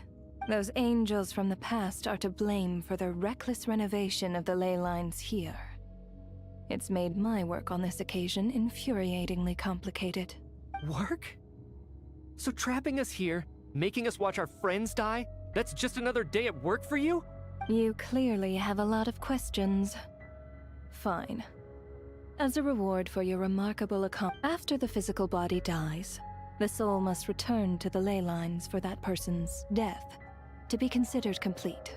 My work encompasses the entire process of death, including, naturally, the guiding of souls into the ley lines, with which you are now so familiar. You must also be rather familiar with Natlan's Night Kingdom, I presume? It was I who supported the creation of the Night Kingdom. It provided a convenient means of guiding the souls of Natlan. Here, too, the ley lines connected to the theater underwent some modifications. The angels hoped to make them capable of accommodating the souls of some special creations. But this actually hindered their ability to accept ordinary souls to some degree. This effect manifested itself after you died from the curse in the theater, leaving you stranded in the afterlife, unable to achieve a complete death. But if souls who die from the curse of death fail to return to the ley lines within a short window of time, they will miss their chance for good. Then, they will remain forever suspended between life and death, no longer subject to the authorities of either. So if you don't resolve this matter soon, and see all our souls return to the ley lines before long, we'll escape your control. Mitya is sharp. This must be what Renova was worried might happen. But if you have the authority to guide souls, why didn't you just show yourself and get it over with? Why hide among us in the form of Alosha? You seek to understand the mind of a god. Very well. I'll tell you. This is a theater, and I decided I wanted to watch a show about death. That's why I encouraged you to take the events to the stage. I found myself getting quite immersed. I suppose the entertainment you provided makes up for all the trouble you've caused me by being so defiant in the face of death. There. Are you happy with my answer? Can't say I am. Really? But it fits the stereotypes you humans have about gods. Just moments ago, you were complaining about how infuriatingly complicated your work here has been. Work is work, I get it. There are times when it's a huge pain, but you just have to get it done, right? That's a rather unique perspective for a human. You are in fact correct. There is a pain point in this case. Due to the obstruction in the theater's ley lines, there is a hard limit on the number of souls they can receive. Revealing my identity too soon would inevitably have led to futile resistance.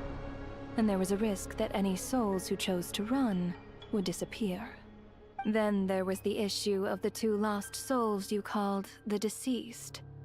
The way you resolved that quandary was all part of my design. That's what I don't understand. If all of us were souls of the dead, what made their presence among us special? For centuries, they have refused to return to the ley lines, exploiting the issues created by the angel civilization to resist being drawn in. Centuries of obsession accumulated during this process. You may think of this obsession as the resentment of the dead, and in this quantity, it was a bomb that could have detonated at any moment. It reached the point where I could not afford to leave it unchecked. But the only way to fix it was to help them acknowledge their own deaths, make peace with their only then, with my guidance, could they finally return to the ley line. I vaguely remember seeing Batashka, but in the most terrifying form. Was that an... I see your dreams brought you many revelations. So you see, death in fact grants wisdom to mortals. Souls connect to all things in the world. And anyway, giving psychological counseling to lost souls is not my strong suit. That is more of an angel's role. It was something I could not resolve directly using my authority, so I decided it was easier to leave the bomb defusal to you. Meanwhile, of course, their presence caused the souls of other members of your party to return to the ley lines each night. From where I stand, that was killing 2 birds with 1 stone. As both issues slowly resolved one another without me having to lift a finger, all I had to do was stay close by and keep the situation under control. Then use my authority to wrap things up at the end. And, of course, while I was at it, I thoroughly enjoyed watching this drama. Sounds like you had it all figured out, Grim Reaper. I just did the math. You said there's a hard limit to the number of souls the ley lines here can receive each day. It's 2, isn't it? That much is obvious, even to a fool. It's time to review this whole affair. If the ley lines can only...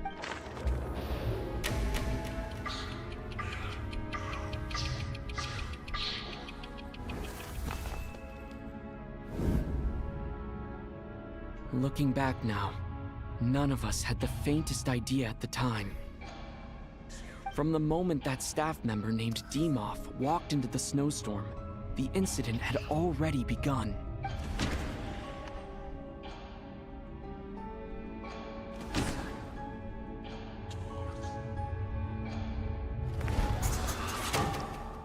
Alosha was the second to walk into the snowstorm after Demoff to investigate. During this process, the ruler... During our first night in the theater, everyone was caught up in the novelty of it all. No one could have expected there would be victims the very next morning. Despite all the confusion, and with the help of hindsight, we finally began to realize that something was amiss with the snowstorm.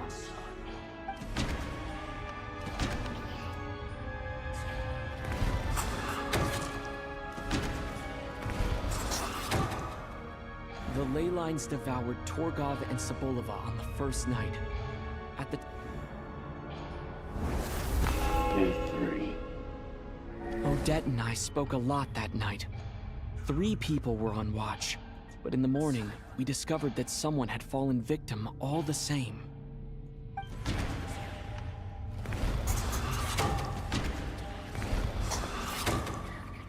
The deaths of coolish and unexplainable phenomena.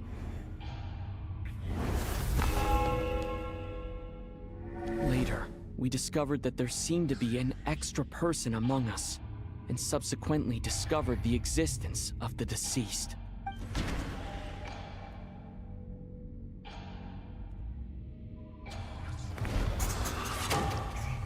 Mr. Schramm.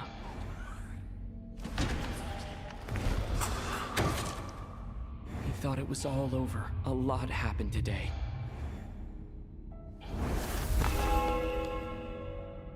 The fact that there was more than one deceased seemed to bring us back to square one. Odette revealed some information she had been keeping to herself.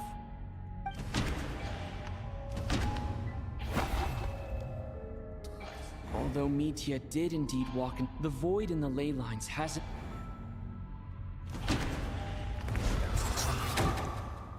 Vodyanitsa was...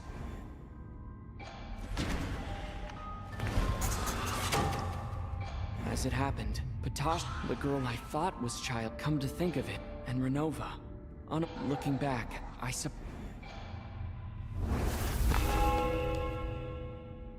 No one could have expected anyone who walked into the snowstorm to return.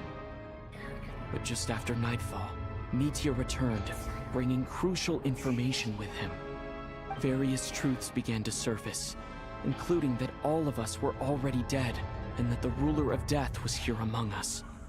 Then, after revealing her true form, Renova callously claimed 2 souls.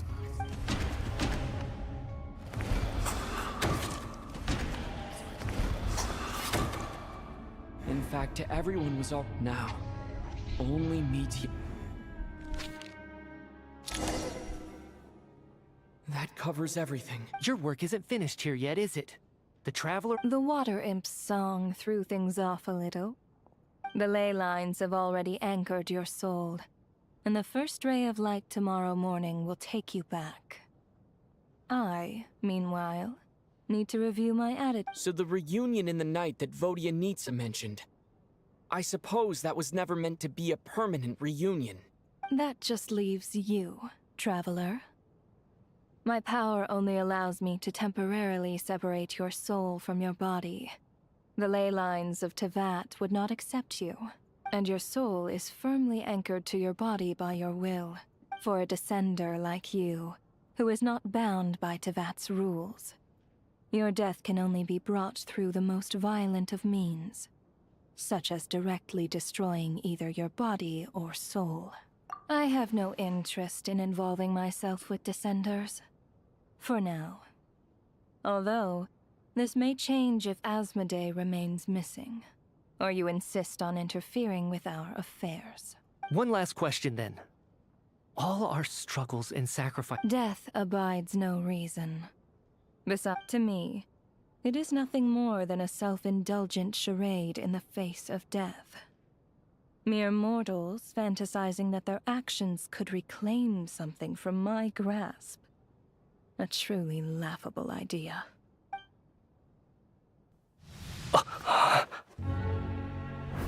Grim Reaper, you really know how to get on my nerves.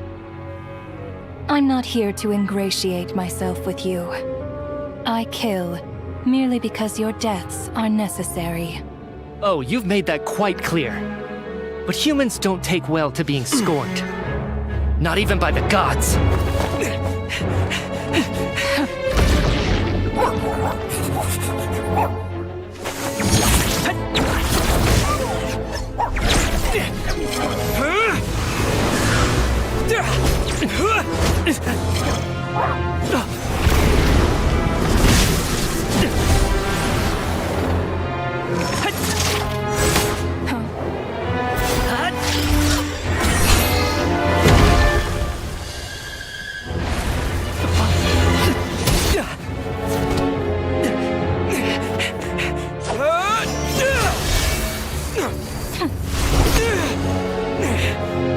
This is futile.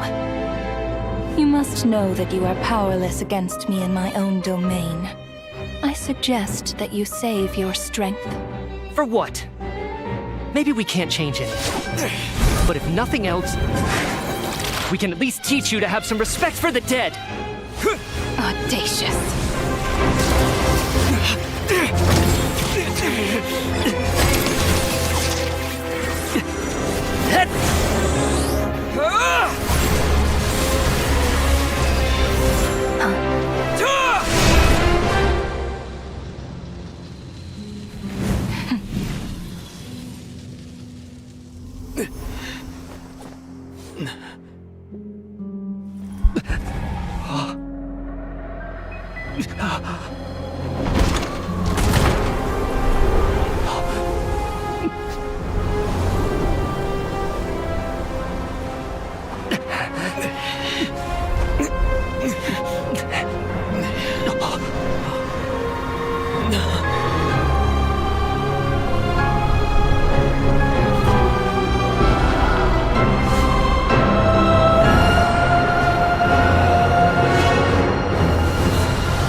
How are you holding up, Odette? What happened to... How much do you remember? What do you mean? Has Odette already forgotten? Mitya? Oh, I'm sorry. Don't you remember anything? Yeah, I remember now, comrade. Looks like we guessed right. Just like me when Odette found me at the Armory Palace. For some reason, everyone killed by the Ruler of Death eventually came back to life. Just with one catch. They forgot what happened while they were dead. Odette and the others have already forgotten everything. Why were you able to remember this time? Could this be the reason? You said this is the Ruler of Death's symbol, right? I don't see anything there. You don't? Huh. Okay, I guess that makes sense. I carved this into my hand in the afterlife, so it's not visible in the physical world. Does that mean I carved this symbol into my soul? What an unsettling thought. Still, at least I get to remember what happened. I suppose it's a blessing in disguise. Yeah, I think so far in Snezhnaya, Michia's definitely my favorite character. What about you, though? The Ruler of Death mentioned that you're a descender? Is that why you can remember? A full explanation would get complicated very quickly. But that's essentially it. Well then, now that it's all over, let's figure out what we've learned. The first thing I notice is that everything here is precisely as we left it, right before our deaths. This confirms that time passes differently in the afterlife than in the real world. They say that right before death, time slows down, and your whole life flashes before your eyes. That must be how you know you have one foot in the afterlife by that point. Anyway, clearly the few days we spend in the afterlife probably only amounted to a few short minutes in the real world. This also aligns with previous reports of widespread temporary memory loss among the Armory Palace personnel. Now it seems likely that those were all brief deaths caused by the Grim Reaper's so-called curse of death. To those unaware of the truth, dying and coming back to life must feel similar to a short bout of catatonia. This leaves me with a couple big questions. What are the conditions that trigger this so-called curse of death? And why are we resurrected after we die? If nothing else, I think it shows that killing us wasn't her ultimate goal. We still don't know her true reasons for subjecting us to death. Right. This time only got complicated because of the situation with the theater's ley lines. That's why she had to approach it differently. If the previous incidents of amnesia among the researchers are anything to go by, killing us is usually a pretty routine matter. Come to think of it, wasn't I about to note something down before I died? I can't remember what it was, but I think it was... sorry, Traveler. I'll catch up with you again later. Right now, I have to make it... Sir, if I may, no one of your description has ever shown up in my investigations into Mr. Mitia's friends. Yet, you two seem very familiar with each other. And, by the way, have we ever crossed paths? Forgive the presumption. I can explain everything. Could you help me gather everyone in the theater in one place?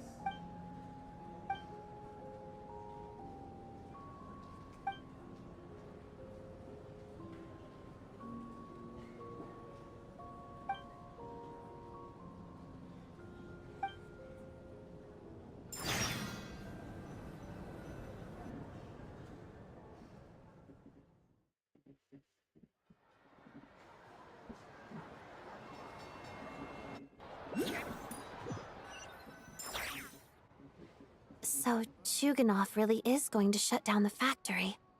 I guess. So, you said I promised to take you to the Armory Palace while we were in the afterlife, yes? I believe you. I think I even have a vague memory of it. Agreed. Let's check in on her first. The whole reason for our trip to the Armory...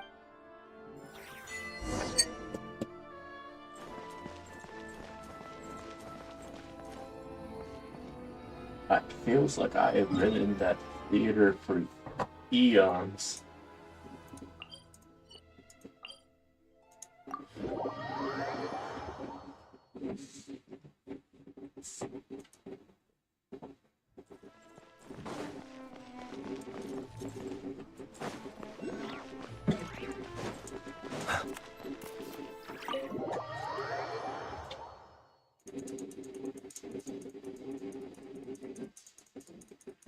There is indeed something going on.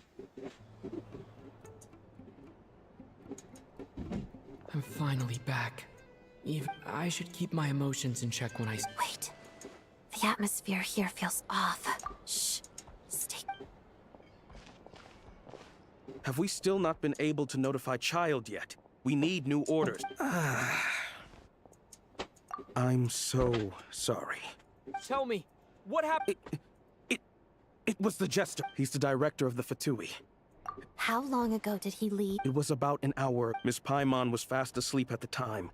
The Jester simply walked off with her as... Do you know where they went? The Armory Palace, most likely. Lord Piero, I'm surprised he came in person. Then lead the way, Odette. Okay, let's... Ah, yes.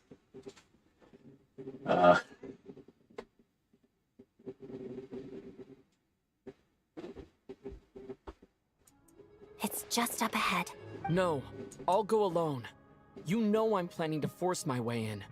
You're with the... I was hardly planning on taking you through the official channels anyway. I may be a Fatus, but I'm also... Paimon's safety is paramount right now. With me around, you'll... If you say so. Let's go. There's no time to...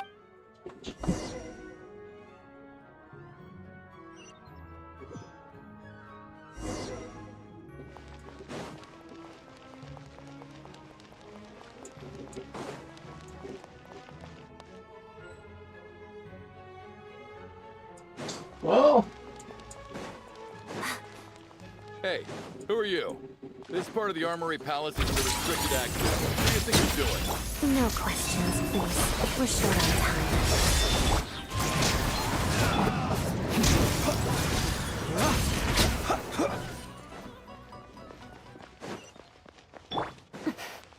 I'll make short work of you.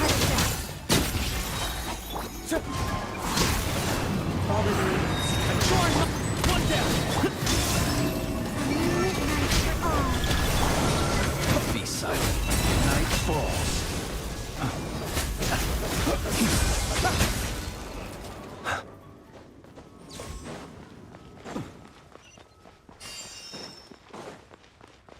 Here we come. Crystalline Adagio. Together.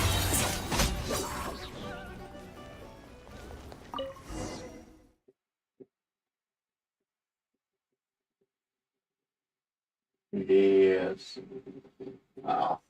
Honestly, even with him on my team, we are making short work.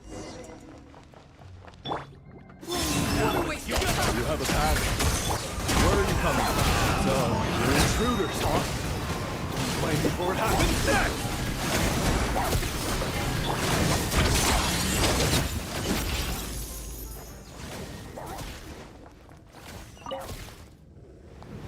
The Armory Palace is hidden this deep in? This place is much bigger than I imagined. They're conducting top-secret research after all. The deeper it's hidden, the better, is standard Fatui logic. The style doesn't really look like the Fatui's handiwork, though.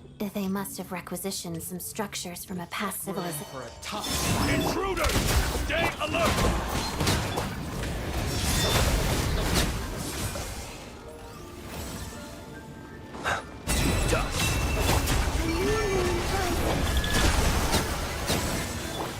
Witness the snow swan's grace. Oh.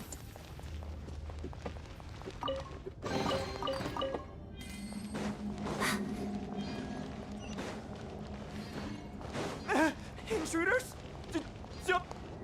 Just what are you guys trying to do here? I'll make short work of this. Your show! Adorn my...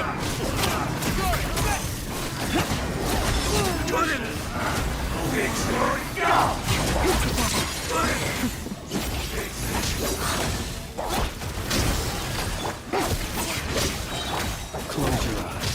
To dust. No one interferes with the Jester's work.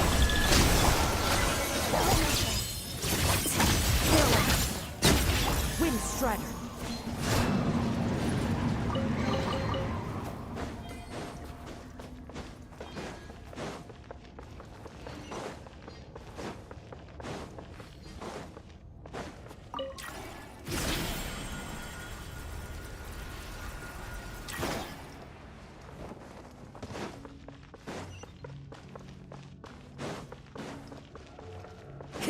Time to go. Looks like no one's guarding this place. There's something off about that decoration over there.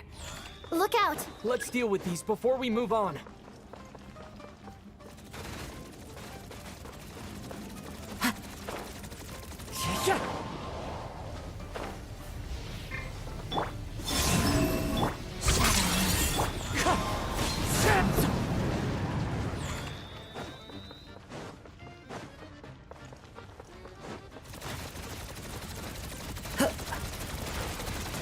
Wind strike. Night falls.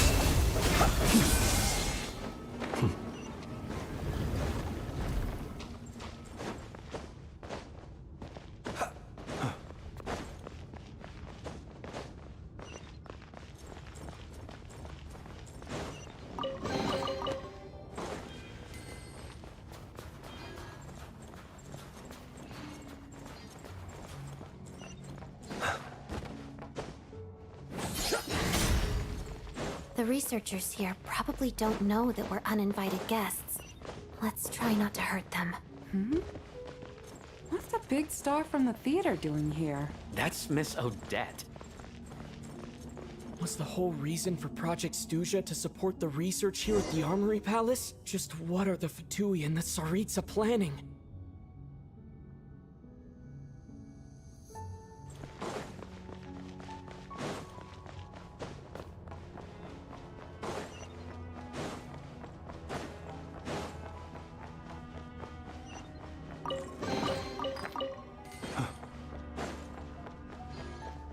Whoa! Who are you? Never seen you around here before. Looks like there's no way through here. Maybe using the power of this prism could help?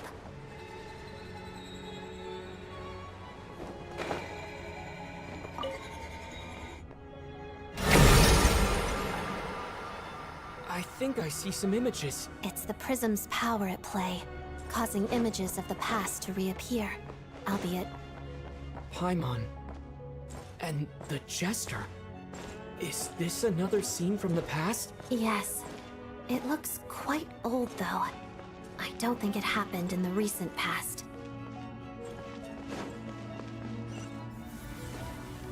What's going on here? What happened? The source seems to be the Armory Palace. They must have started some large-scale experiment. Wait, what if this has something to do with Paimon? We need to hurry!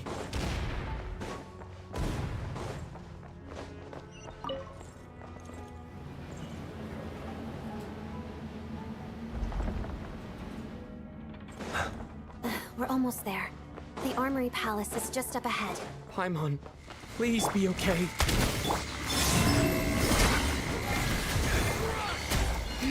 Let's begin. Crystalline Adagio.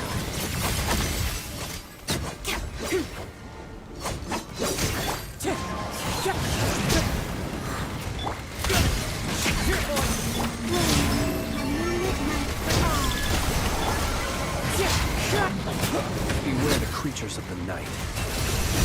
Silence.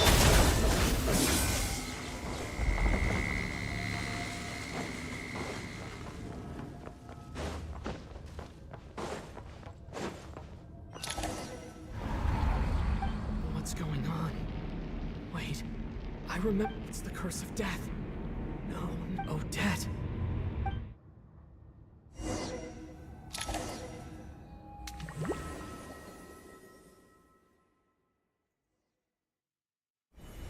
Is this the afterlife? I need to find a way back to reality. Is that Odette?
Odette? No signs of life. But past experience says that she... Did Odette intentionally use her core Ignis to guide my soul? Thank you, Odette. If not for you, my soul wouldn't have... But I'm sorry.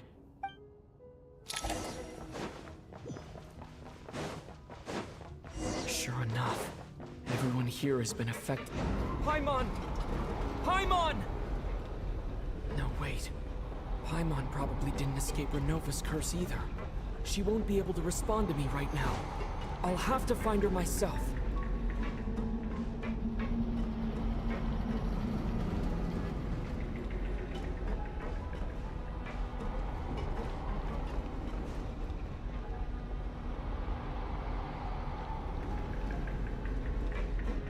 Mitya! Is this the laboratory he works in? What happened here to trigger the curse of death again so soon? I'll have to ask him when he wakes up. Finding Paimon has to take priority now.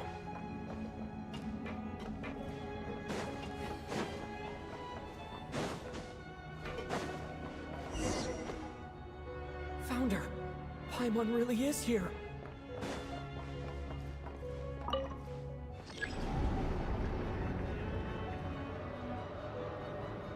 Oh, okay.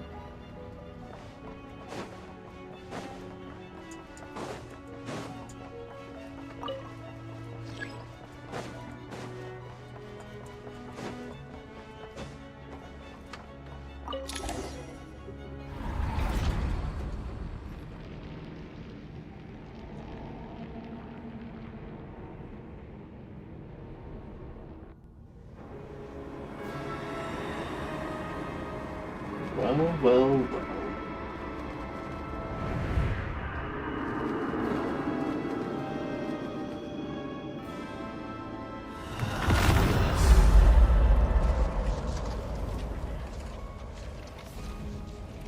Ruler of death for nothing. You don't learn, do you?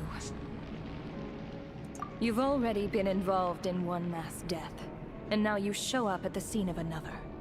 This might have passed for a coincidence the first time, but a second time? Am I to assume you are intentionally interfering in Snezhnaya's affairs? Yes, I've been interfering with every affairs for every nation. Judging by your expression, it seems that you understand little of what is going on here. In that case, a word to the wise, a civilization that fails to learn its lesson constantly depletes its own worth. It will one day lose any reason for its existence, and as a descender, you are perfectly suited to be the lifeline to which a dying civilization might desperately cling. Consider your position carefully. Consider your position carefully, Vernoa. Based off of the linear progression of how this game goes, you're next on the chopping block. No advice needed. I'll make my own judgments. Suit yourself. When the day of reckoning arrives, not even a descender can hope to escape unscathed. Neither will the ruler of death. The time for resurrection fast approaches. The mortals here are not yet worthy to behold my form. So that will be all for today. You will soon become just another weekly boss for me, won't you?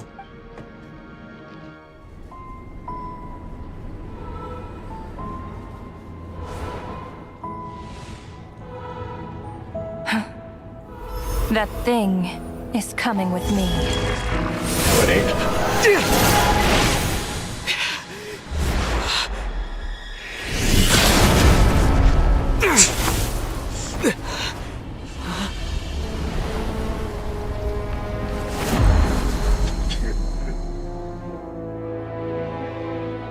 You awoke sooner than I thought. The curse of immortality is stubborn, unable to enter the ley lines, yet not content to remain a spirit. Ruler of death, what do you want? You perplex me. Both you and you.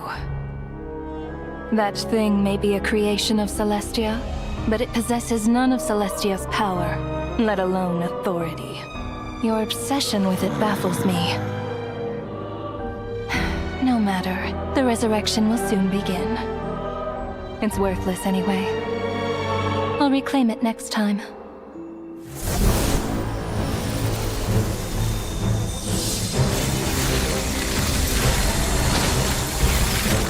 Hey, who says There will be a next time!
Huh?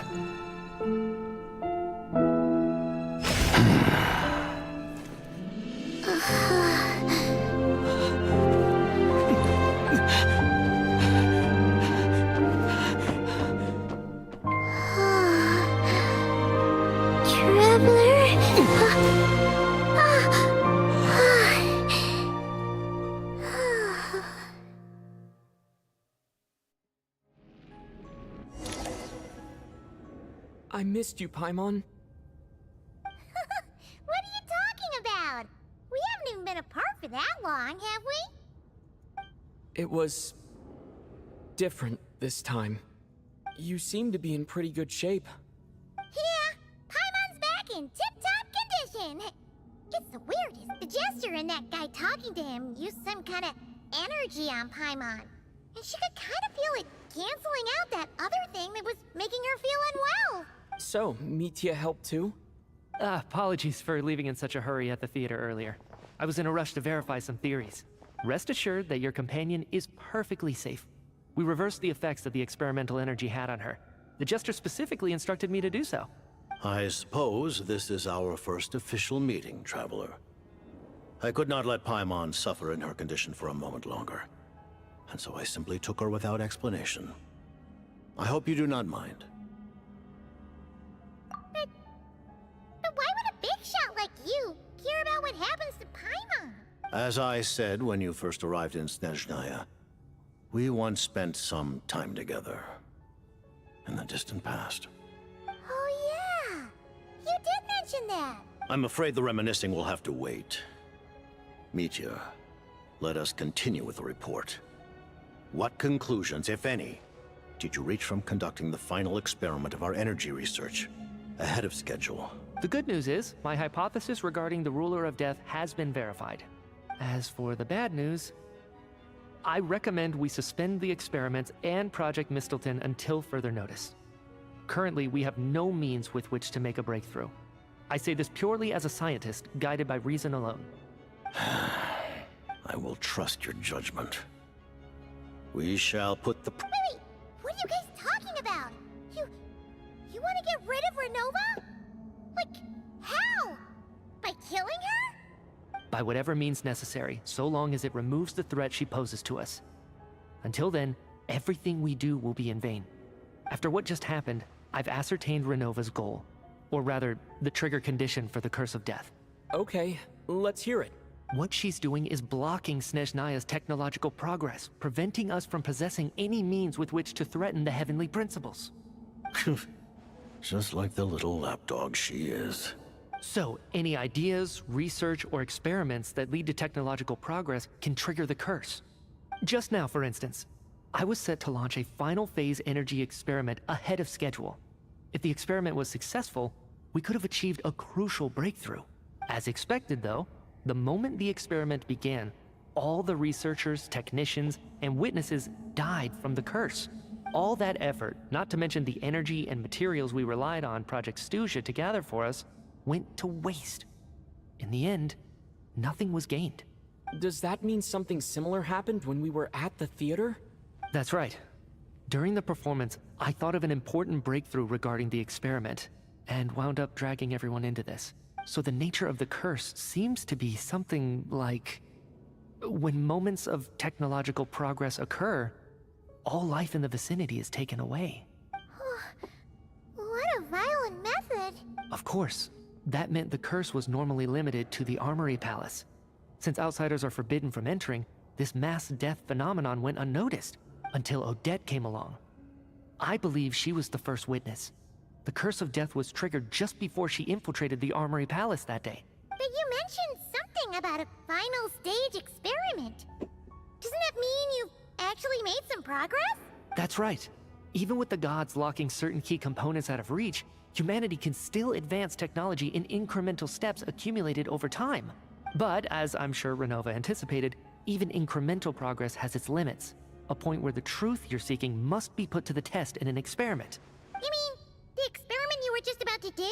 Yes, we were at a critical juncture, a moment where the quantitative was about to translate into fundamental qualitative change.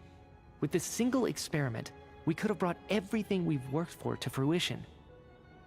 But now, after already being forced to fumble around in the dark all this time, it feels like we've truly hit an impenetrable wall. As long as Renova's curse of death persists, we won't be able to advance the experiment or obtain any results.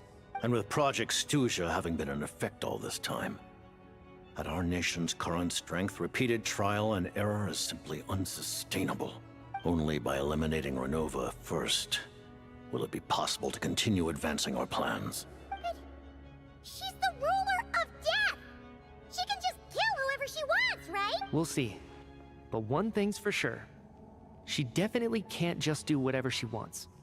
The best proof of that is me, standing here, very much alive. You're saying... Wouldn't it be easier to just kill all of us researchers for good? Why resurrect us over and over again?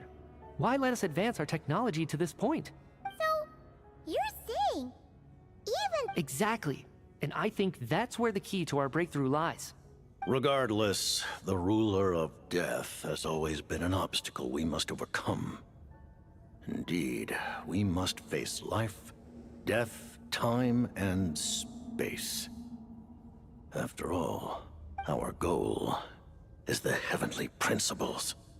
The Fatui want to challenge the heavenly principles? For a long time, I've had a vague suspicion the Fatui and the Tsaritsa were targeting the heavenly principles. Yeah. But hearing the Jester admit it is still a shock. No wonder the Tsaritsa's goal has always been kept a secret from the people. What kind of road will that lead Snezhnaya? In that case... Lord Jester, I would like to request some leave. I'd like some time to organize my thoughts and go over the data. Granted. Get some rest, put the experiment out of your mind, and take care that the curse of death doesn't affect any civilians.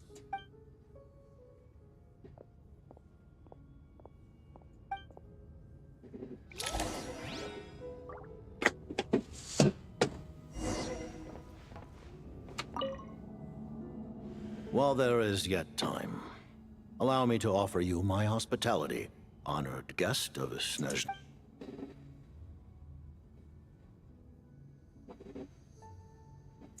I remember hearing the term Mistleton from Columbina. Yeah!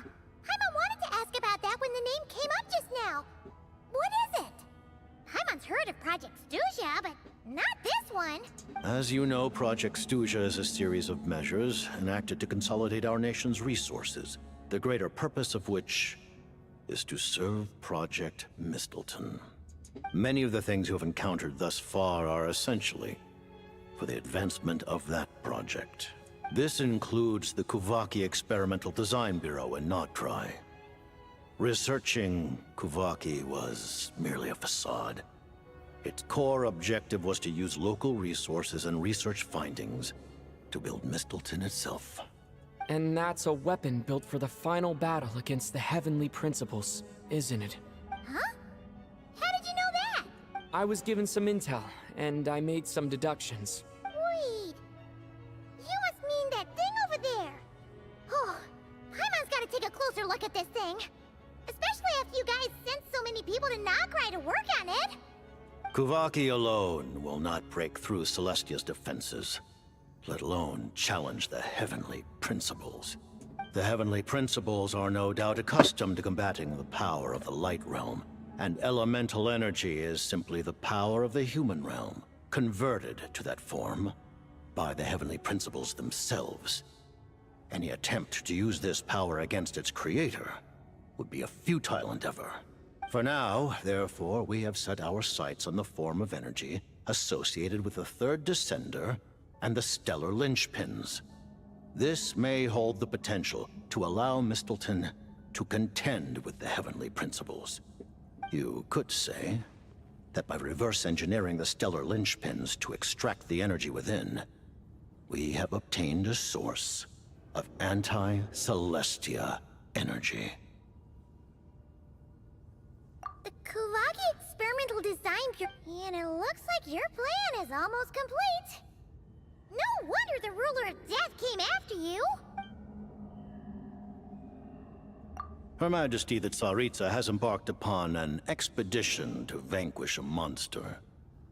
Were it not for this, I imagine she would have been delighted to grant you an audience. Seems like the powers that be in Snezhnaya don't intend to hold my past conflicts with the Fatui against me. The Harbingers have been granted significant autonomy in retrieving the Gnosis. But by the same token, they do not completely represent Snezhnaya's official stance. You read my mind. Speaking of the Gnosis, Paimon's been dying to ask this question since forever. Why exactly does the Tsaritsa want to collect them? Is it something to do with the fight against the heavenly principles?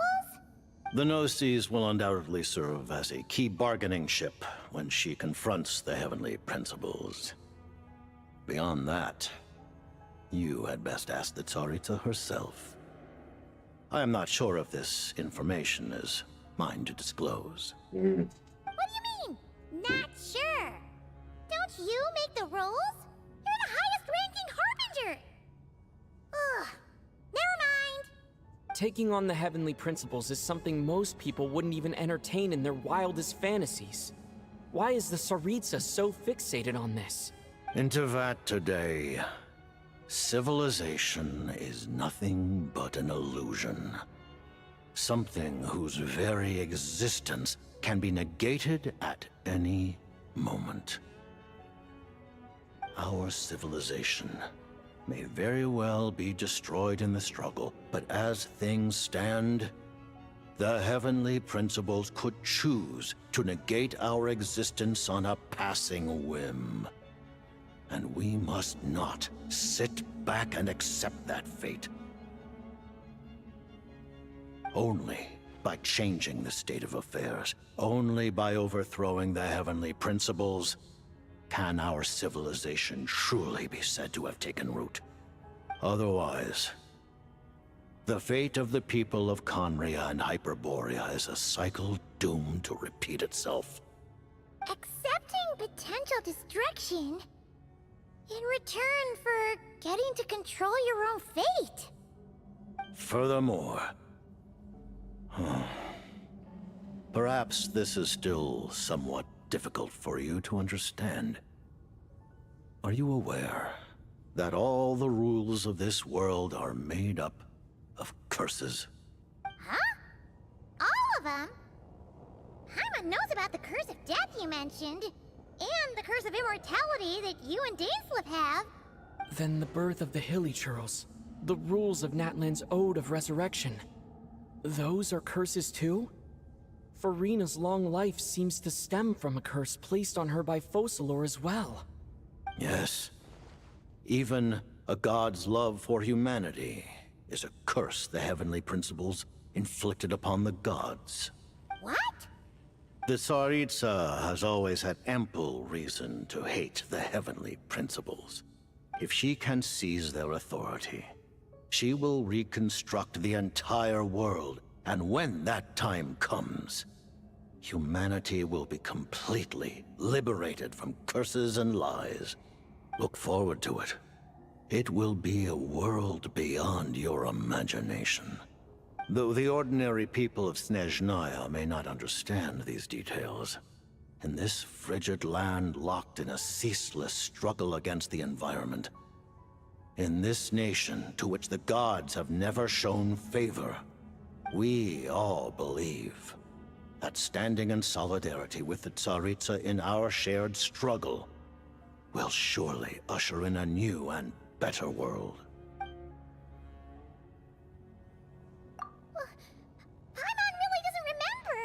He's basically a Allow me to explain.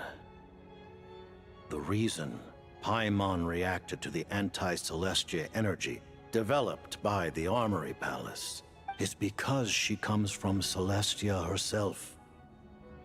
More specifically, she is one of its creations.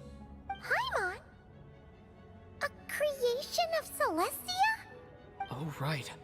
I was blinded by anger earlier, but thinking back on it, Renault... As you know, the lunar fragments in Nodcry were pulled down from the sky using Fatui technology. But the first application of this technology was in Conria, over 500 years ago. I used this technology upon the heavens, and the response I received was none other than Paimon, descending from Celestia. I presented her to the Vinster King, but he took no interest in this gift, nor did it satisfy him. Paimon then took up temporary residence in my palace until... Of course... Wait, Paimon's a little confused. You're talking about things that happened in Conria 500 years ago. You're saying Paimon was there for that? But Paimon doesn't remember any of that. Having lived through the cataclysm, perhaps you too were burdened with some manner of curse. Although, losing your memories would indeed be the smallest price I've ever seen paid. But it's not just her memories from Conria. Paimon doesn't even know how she spent the last 500 years. She only has memories from the past few years. No matter how hard she tries to remember. What was Paimon like back in Conria? Did she know a whole lot because she... Unfortunately, when you arrived in Conria, your consciousness was like that of a newborn infant. None could say what kind of being you once were in Celestia. During the time you lived in Conria, your personality was no different from how it is now. Aw, man! Paimon's plan to get her memories back and become super smart is ruined before it could even start. You know, even though Paimon lost her memories, she still feels weirdly close to you for some reason. That must mean you took pretty good care of Paimon back then, huh? On the contrary, I completely ignored your existence. I was entirely focused on my struggle against Troptatir the Wise.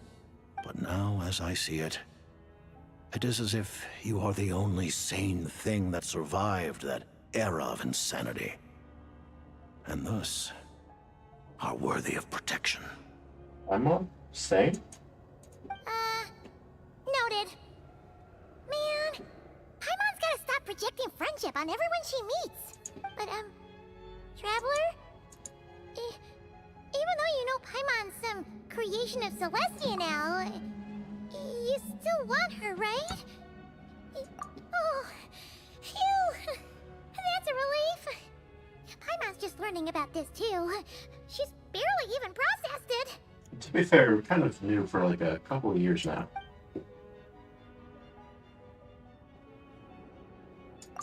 Thank you for telling me so much. Given the circumstances, the Fatui need not hide anything from our allies. Well, I guess I'm an ally now of the Fatui. Allies? To advance Project Mistelton, we must first resolve our issue with the Ruler of Death. And, if I presume correctly, you have no intention of letting her actions go unpunished either, do you? That's right. Ever since she said she intends to reclaim Paimon when we next meet, I figured reconciliation was out of the question. Against an opponent of this caliber, deliberating over our allegiances would waste time we do not have. We must join forces unreservedly with whomever we can, if we are to stand anything like a fighting chance. Well, Mr. Jester, I have friends all over the place that I feel like would absolutely love to take on death. You're going to challenge the ruler of death? Just for Paimon? Thank you. Oh, thank you. Oh, gee. The Tsaritsa will return in triumph in short order, and the Fatui shall hold internal discussions regarding the enemy. The time for us to meet again will come very soon. Got it. Thanks for your help with Paimon. I'll be sure to look after her for you. There was just one other thing. Well, it's just a request, really. Of course, Paimon knows it's top secret. Certainly you may. Oh, for real? While the technology is not yet fully developed, it has nevertheless reached the stage where Celestia's creations are unable to damage it. Oh. Wow. No wonder Paimon felt so out of sorts recently.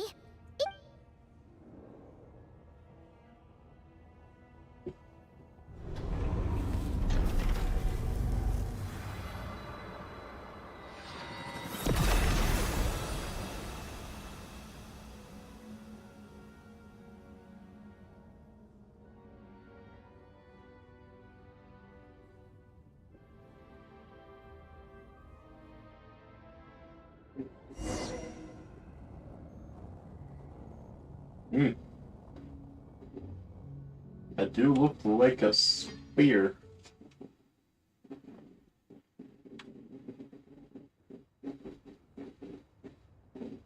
I guess maybe more of a drill?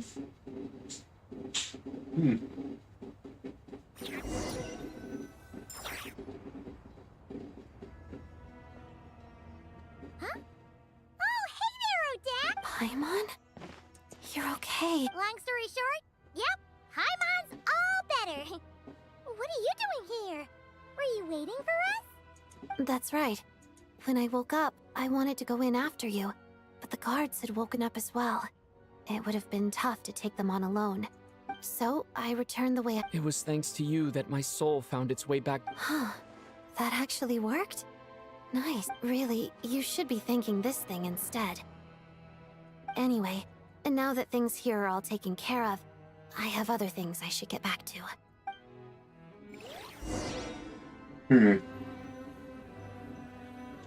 It's a wee bit strange that able to defy Director death. Chuganov, you're back. We just received notice that Project Stuja has been suspended, so we've convened an emergency meeting. This is the preliminary plan. In addition to expanding production capacity, we've also discussed feasible layoff plans to optimize revenue and expenditure structure. Goes down. Our calculations indicate that the factory's profits will increase by at least 30%. That won't be necessary. Leave the energy for those who need it. Whether they use it just to get by or to run a business, that's up to them. Start preparing to halt production and lay off the staff.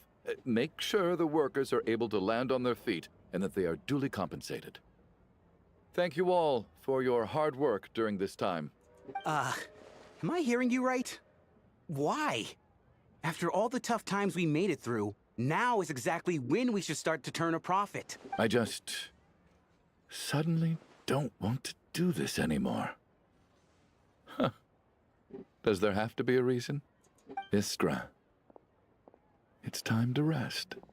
Dear esteemed members of the Rokat, given the effects of Lelik's radical actions upon our organization's reputation and social stability, a decision has been made to permanently withdraw this codename from use. Considering that Lelik did what they did for the benefit of the people, the Rokat has nevertheless negotiated with the authorities, ultimately securing a way. Lelik will be suspended for a period of time. Depending on their future performance, they may be allowed to adopt a new— The purpose of this notice is to remind everyone once again that motives and methods, even with Project Stuja's suspension and our interim operational victory, we must guard against complacency and rashness. We act only for the greater glory and solidarity of— We act only for the greater glory and... You mean for us? Just thinking out loud, I've never seen the Snezhna Grad Vecha so lively before.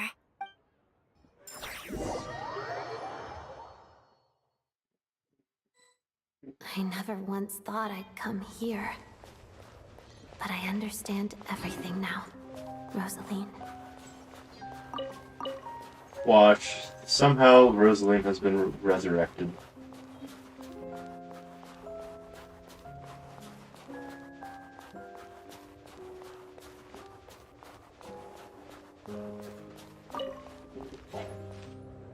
I've seen Spirit Seeker performed many times, including by your mother. Why do you bring that up all of a sudden?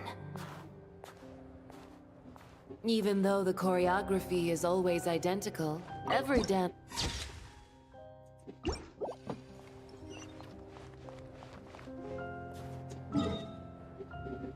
Where is this? Got it. So you actually want to talk to me about ballet? I just think it would be a pity if the dance was lost to history. She didn't teach it to you, did she? That was an unusually subtle taunt for you.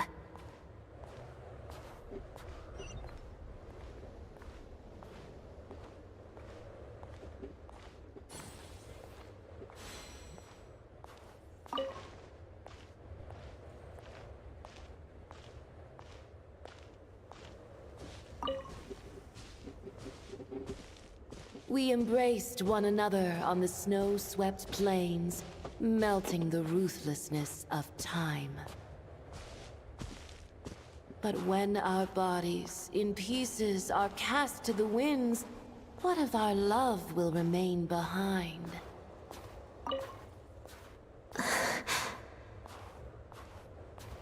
Don't tell me you can't sing. Shush.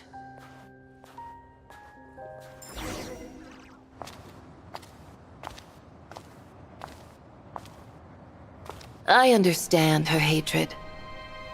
The Fatui robbed her of the life she should have had. I never opposed her dancing. Yet still I became an enemy of her ballet. I'll just keep my distance. Many despise me. I'm used to it. You're certainly not one to shy away from confrontation. But children, they need a different approach. I'm hardly the most maternal figure. Yet, she is a child. In my experience, while a father commands authority, he must still yield to love. You should tell her what you think about her dancing.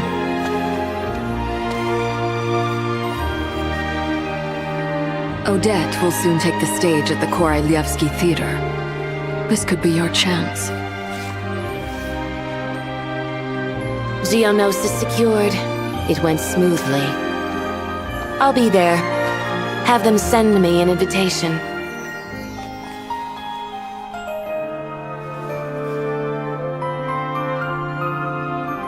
Sadly, things didn't work out.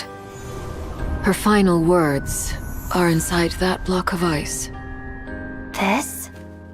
Aren't these for monitoring her subordinates? Not yours. This one isn't her witch's flame, but my two worlds' flames. The two worlds' flames can burn away memories. It was my parting gift to Rosaline.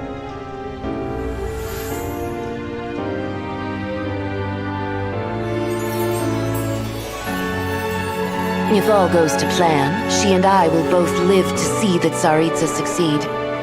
I believe she'll find peace.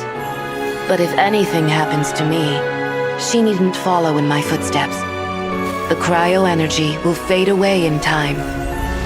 Then the two worlds' flames will burn away all memories of the Fatui. She'll be free to dance. She deserves this. I will handle the aftermath. The choice is yours, child.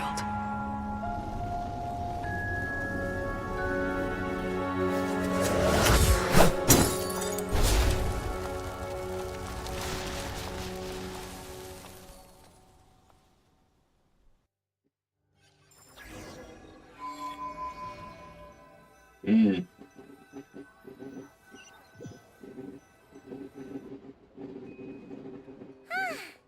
Fresh air at last!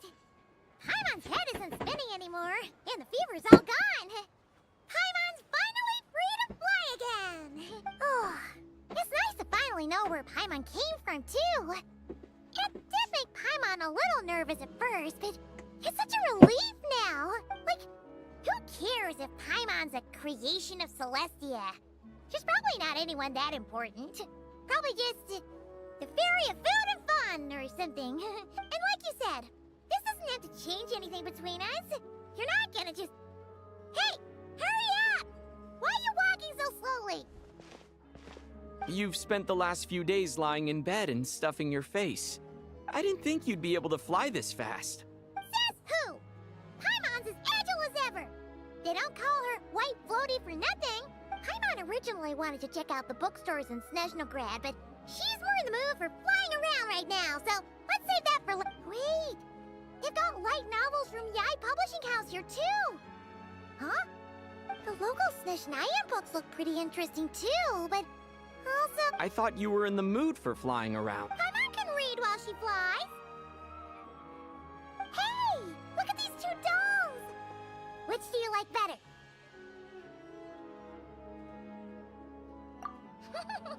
All right, but... Oh, I thought we were only getting one. All right, fine. There you are. Thank... Paimon will grab this, and then... Huh? Huh? Huh? Nesting dolls. How many layers does this thing have? And... a whole bunch of people are gathered over by the plaza! Hey, look! That looks like Tartaglia! I know that voice. Of course. If it isn't Paimon and my old comrade. You're looking well, Paimon. All better? Yeah!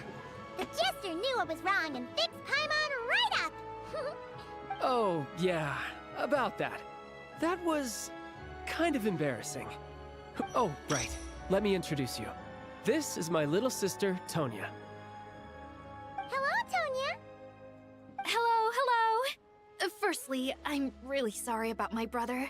Sounds like he's caused you no end of trouble. Hey now, why'd you have to start with that? Not that it isn't true, of course. So she's the real Tonya. She said you two didn't manage to meet up at the theater. She waited ages for me, and when I didn't show, she got a little worried and went outside. I know, right? He didn't bother to say a word to me. I searched up and down the city for him, and he only told me about it when I finally caught him at the gates of Glupov. I've been rushed off my feet lately, so I didn't get the chance to go home. I just figured... Well, the snow was bad, and you're never late. So I was really worried about you. How was I supposed to know that you'd stood me up? I'm sorry, Tonya. I really am. I'll make it up to you somehow. Just... please don't tell Mom and Dad. Well, I'll go there for you. Sure. Although the mix-up led to a series of misunderstandings, Besides, it's obvious that Tartaglia isn't usually one to break a promise. He only gave his ticket to me because he had to look into Lelik. No, it's fine. It just meant I didn't get to see the show in the end. By the way... I would say... the best is yet to come. Huh? What kind of review... Hey, look!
Well, that looks like it's the end of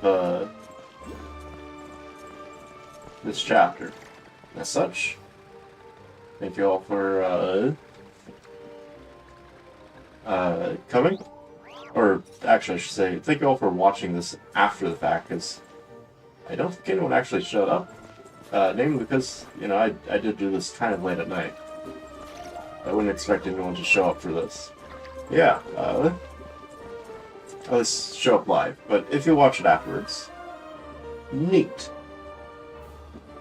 Yeah, anyways, thank you all for coming, or watching this afterwards.